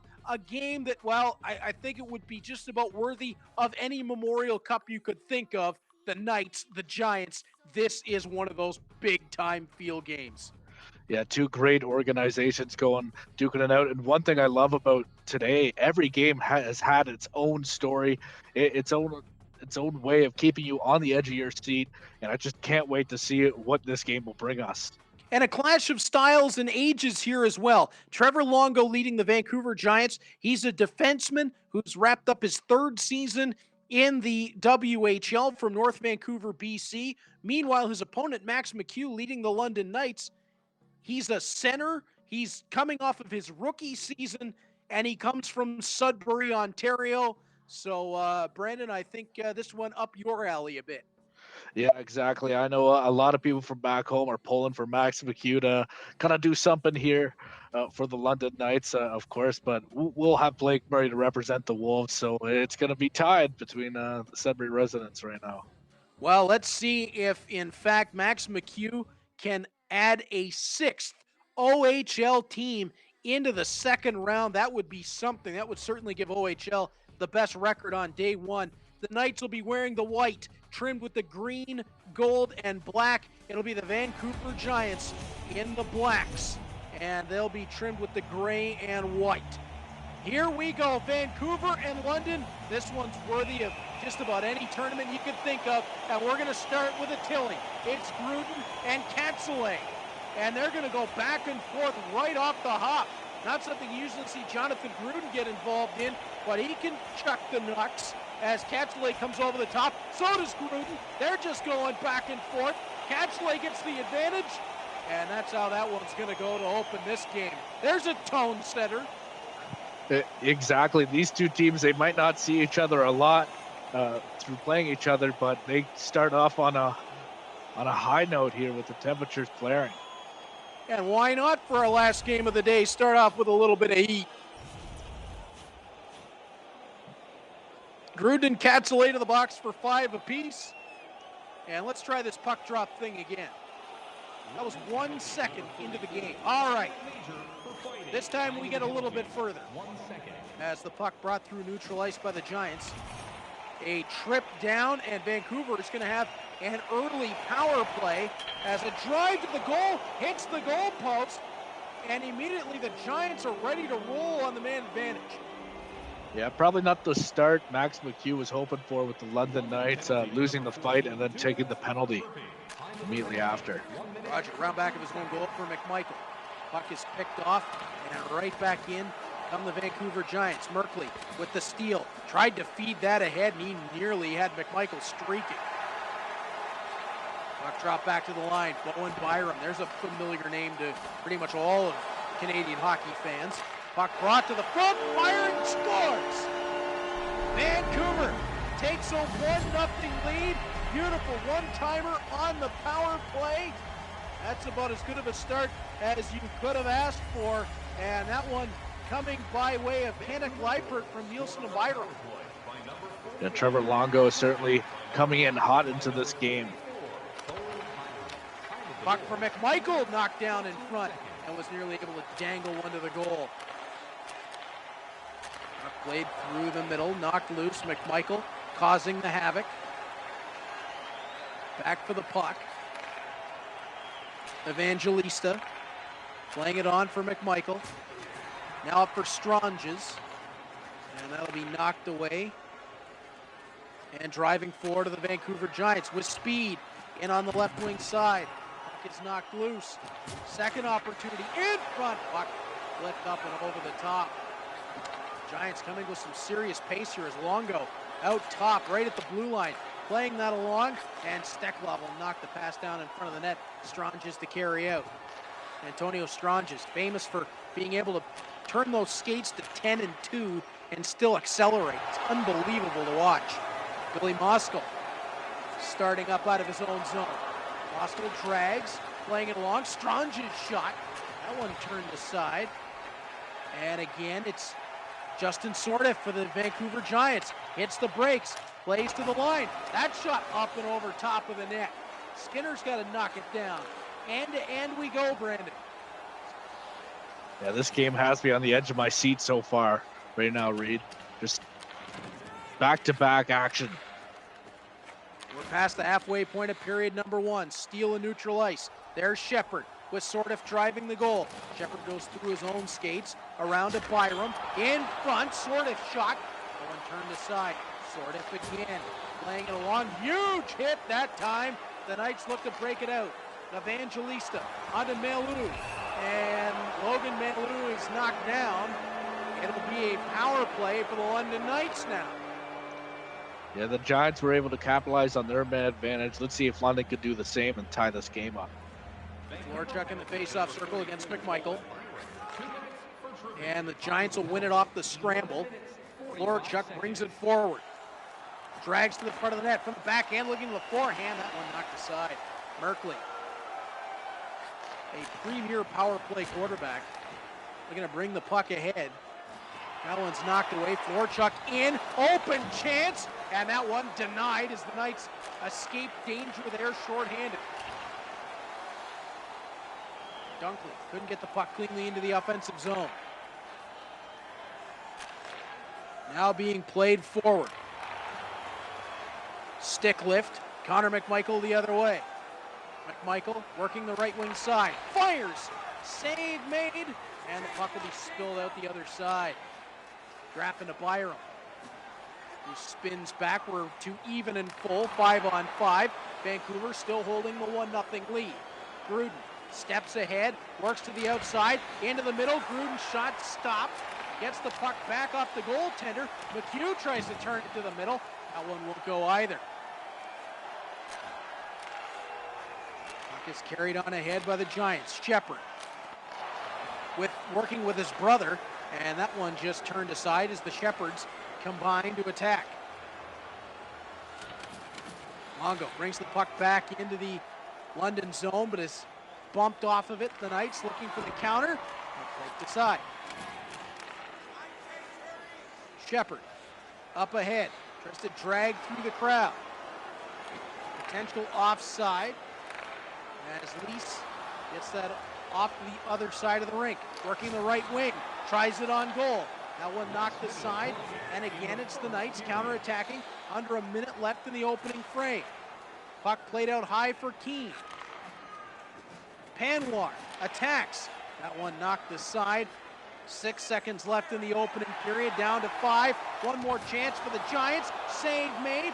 Puck taken to the backboards, and that will do it for the opening frame. An entertaining one at that, Brandon, as the Vancouver Giants hold a 1-0 lead on Canuck Leiper's goal through the first period.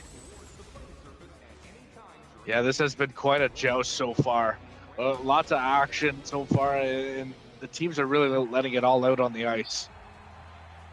As we come right back to the action, Connor McMichael will lean in for the draw with Florchuk to open up the second period. If you are Max McHugh, Brandon, what adjustments are you making? Well, I'll just try to get more puck control. Get control of the puck, head into the offensive zone, and just kind of move it around so you have an opportunity. We see from time in and time again that cross-crease passes tend to work in this game, so that's something I'd try to capitalize on. Heavy physical play in that London zone. Puck cleared out, but it looks like it's going to be brought right back in. Shot on. Save is made by Brett Brochu, and he'll hang on for the face-off to his right. Well, and there you see it on the replay. What a hit that was on Florchuk. Yeah, that's when you would feel the next morning. That's something I don't want to face in my lifetime. Yeah, that's gonna be an ice bath, a hot compress, and well, that's gonna make them feel a whole lot better. Vancouver with a bang-bang play off the draw, and it's a 2-0 Giants lead, just approaching 3 minutes gone in the second period. Kavznika is able to slide that one home. And again, Vancouver right back looking for more. along the line. Longo wanted it, and that one was offside, not by a whole lot. 16:21 to play in the second period, but right now, Brandon, Trevor Longo has his guys rolling. Yeah, he does a very good job at trying to find the open man and get a great offensive opportunity. Puck dangled through neutral ice, off of a skate. Moskal trying to step back for it. Vasnica can't get it cleanly ahead. And that'll be tossed into the left wing corner of the Vancouver zone, but turned right back around. 6 minutes gone in the second period. The Giants in control right now with a 2-0 lead. Stranges for Evangelista. He'll circle back in his own end. As perhaps Max McHugh looking over his options. Evangelista brings the puck forward. On to McMichael. Now to Nathan Dunkley. Dunkley wants to lay the puck back to the line, and does. Steklov back for Dunkley.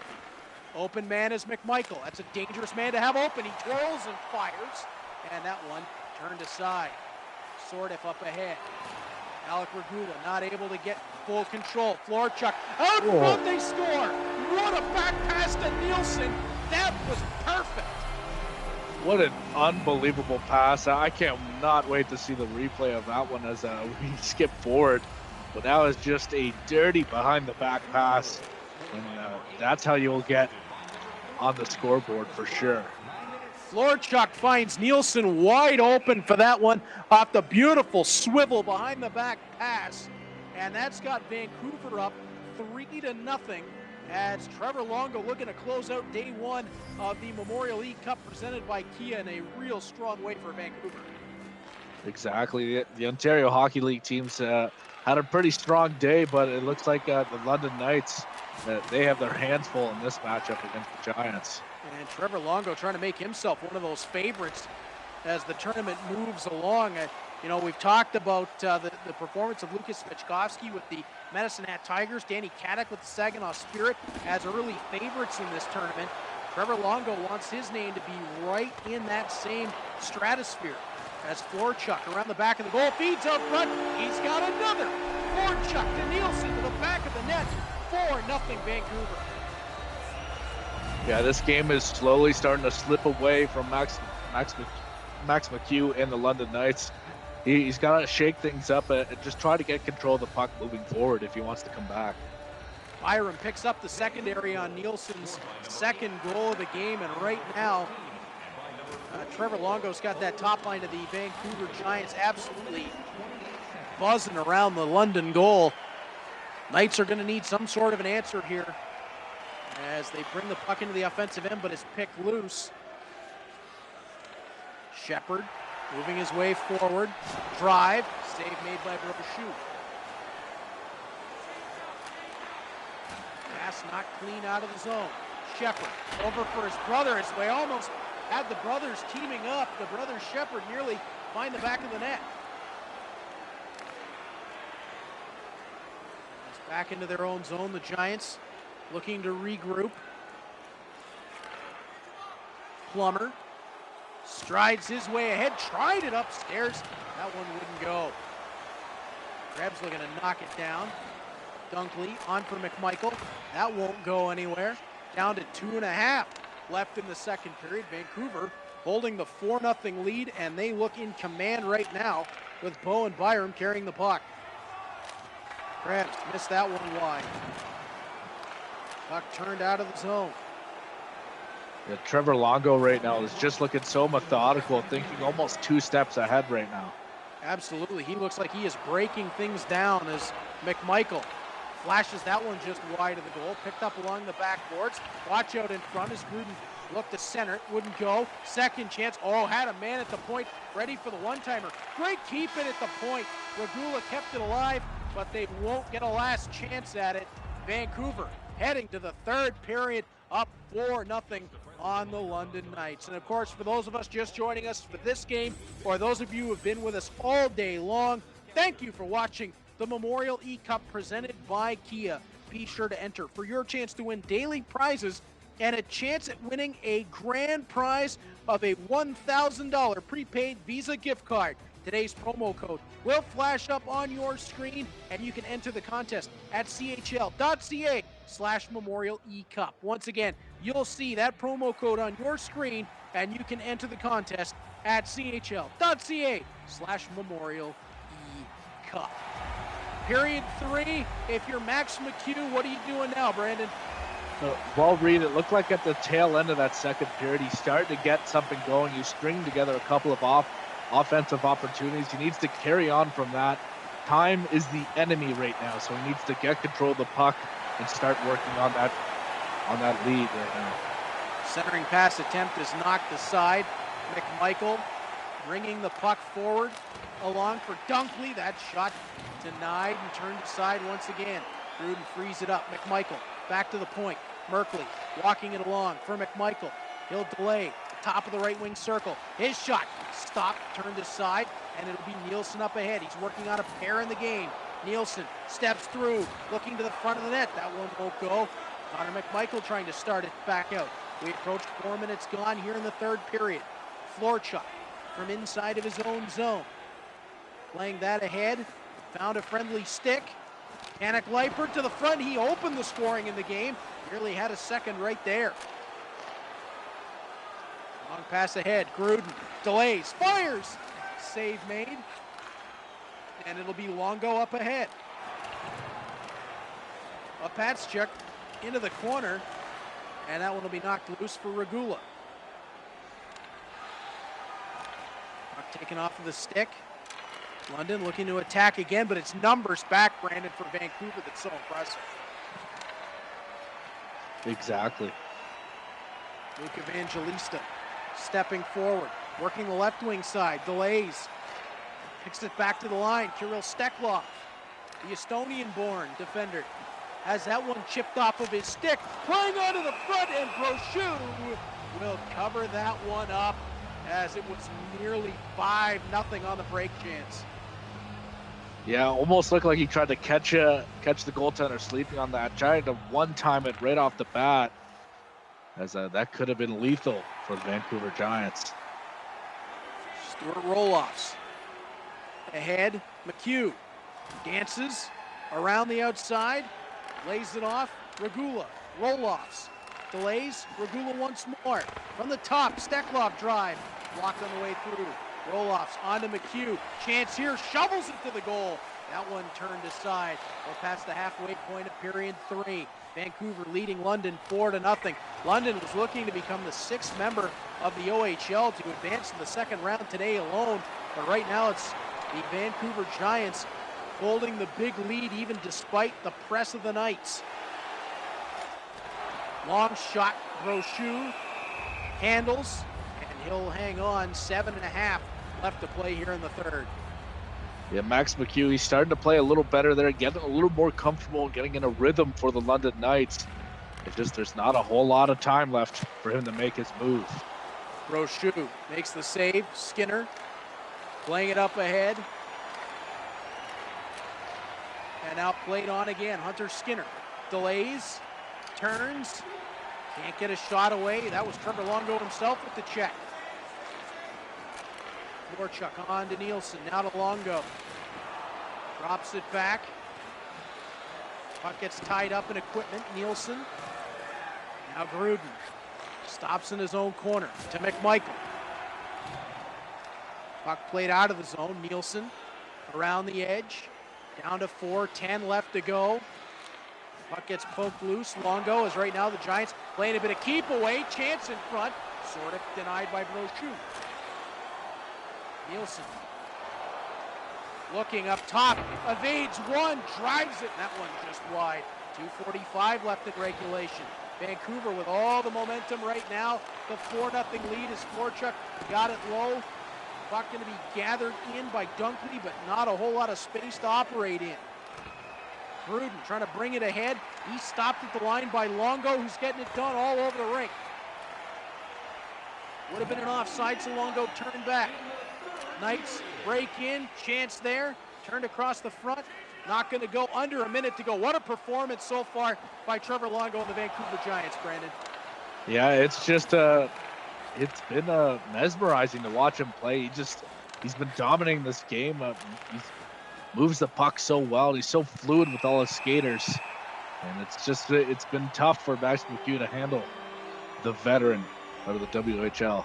And a late penalty against the London Knights, and that may spell the end of it all. That's Yannick Leipert and Regula are going to drop him off the draw. Yannick Leipert had the opening goal of the game, and it looks like he wants to get in with Regula.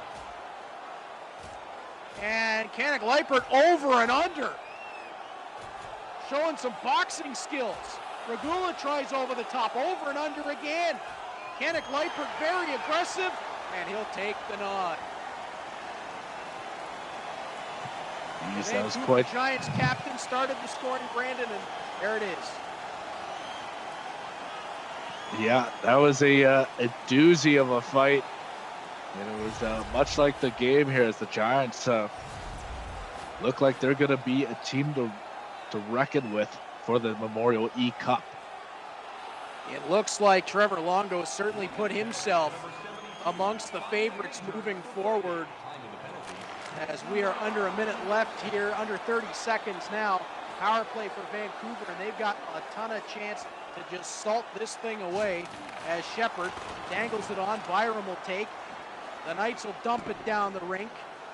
16 seconds left in the third, now down to 14 as Shepard collects up ahead, plays it loose.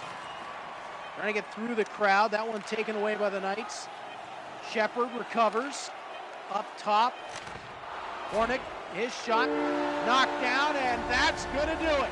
The Vancouver Giants, led by Trevor Longo, pick up a very impressive 4-0 victory. It's the only shutout of day one of the tournament. What a way to end this first day. And when we come back from break, my broadcast partner will be standing by with the Giants, Trevor Longo. Hello, Instagram. I'm on a mission and I won't stop. No destination, but it's worth a shot. You gotta let me go. You gotta let me go. You gotta let me go. I'm on a mission and I won't stop. No destination, but it's worth a shot. You gotta let me go. You gotta let me go.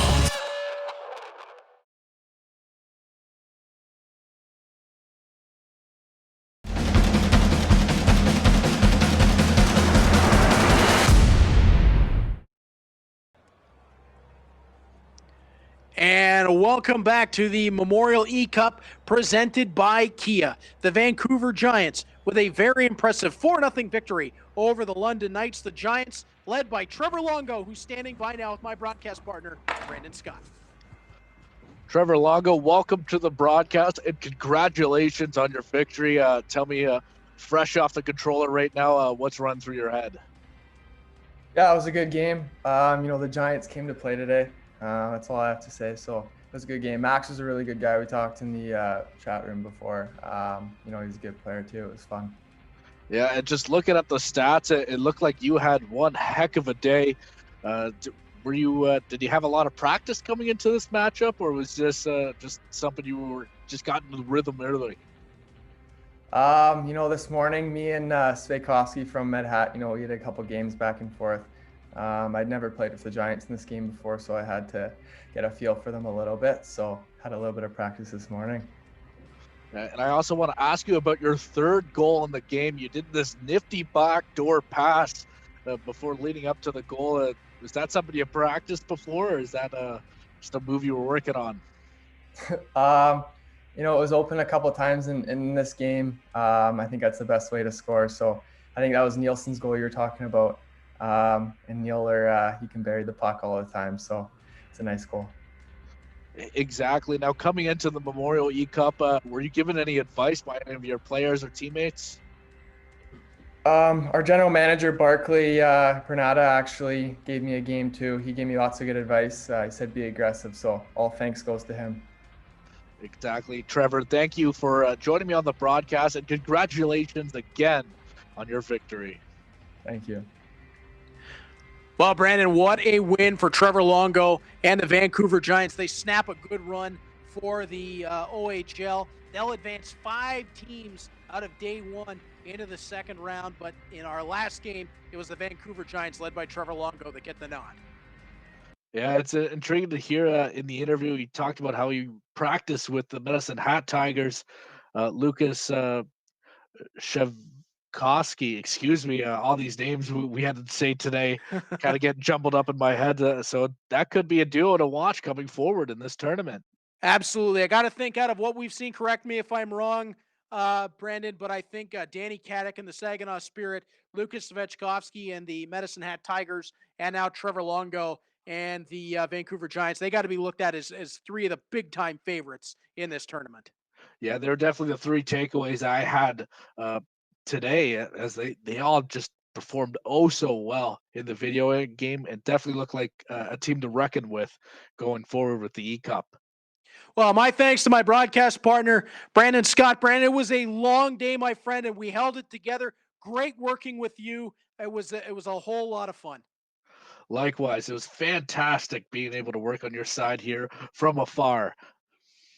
Well, hopefully we'll all be back together sooner than later. But for now, we want to thank you for watching along the Memorial eCup presented by Kia. Join us again on Monday when we'll open up with the Mason Howard-led Niagara Ice Dogs against the Colin Raitt-led Sherbrooke Phoenix. Until then, I'm Reed Duthie for my broadcast partner, Brandon Scott, and everybody here at the Memorial eCup. Thanks for being with us. Hello,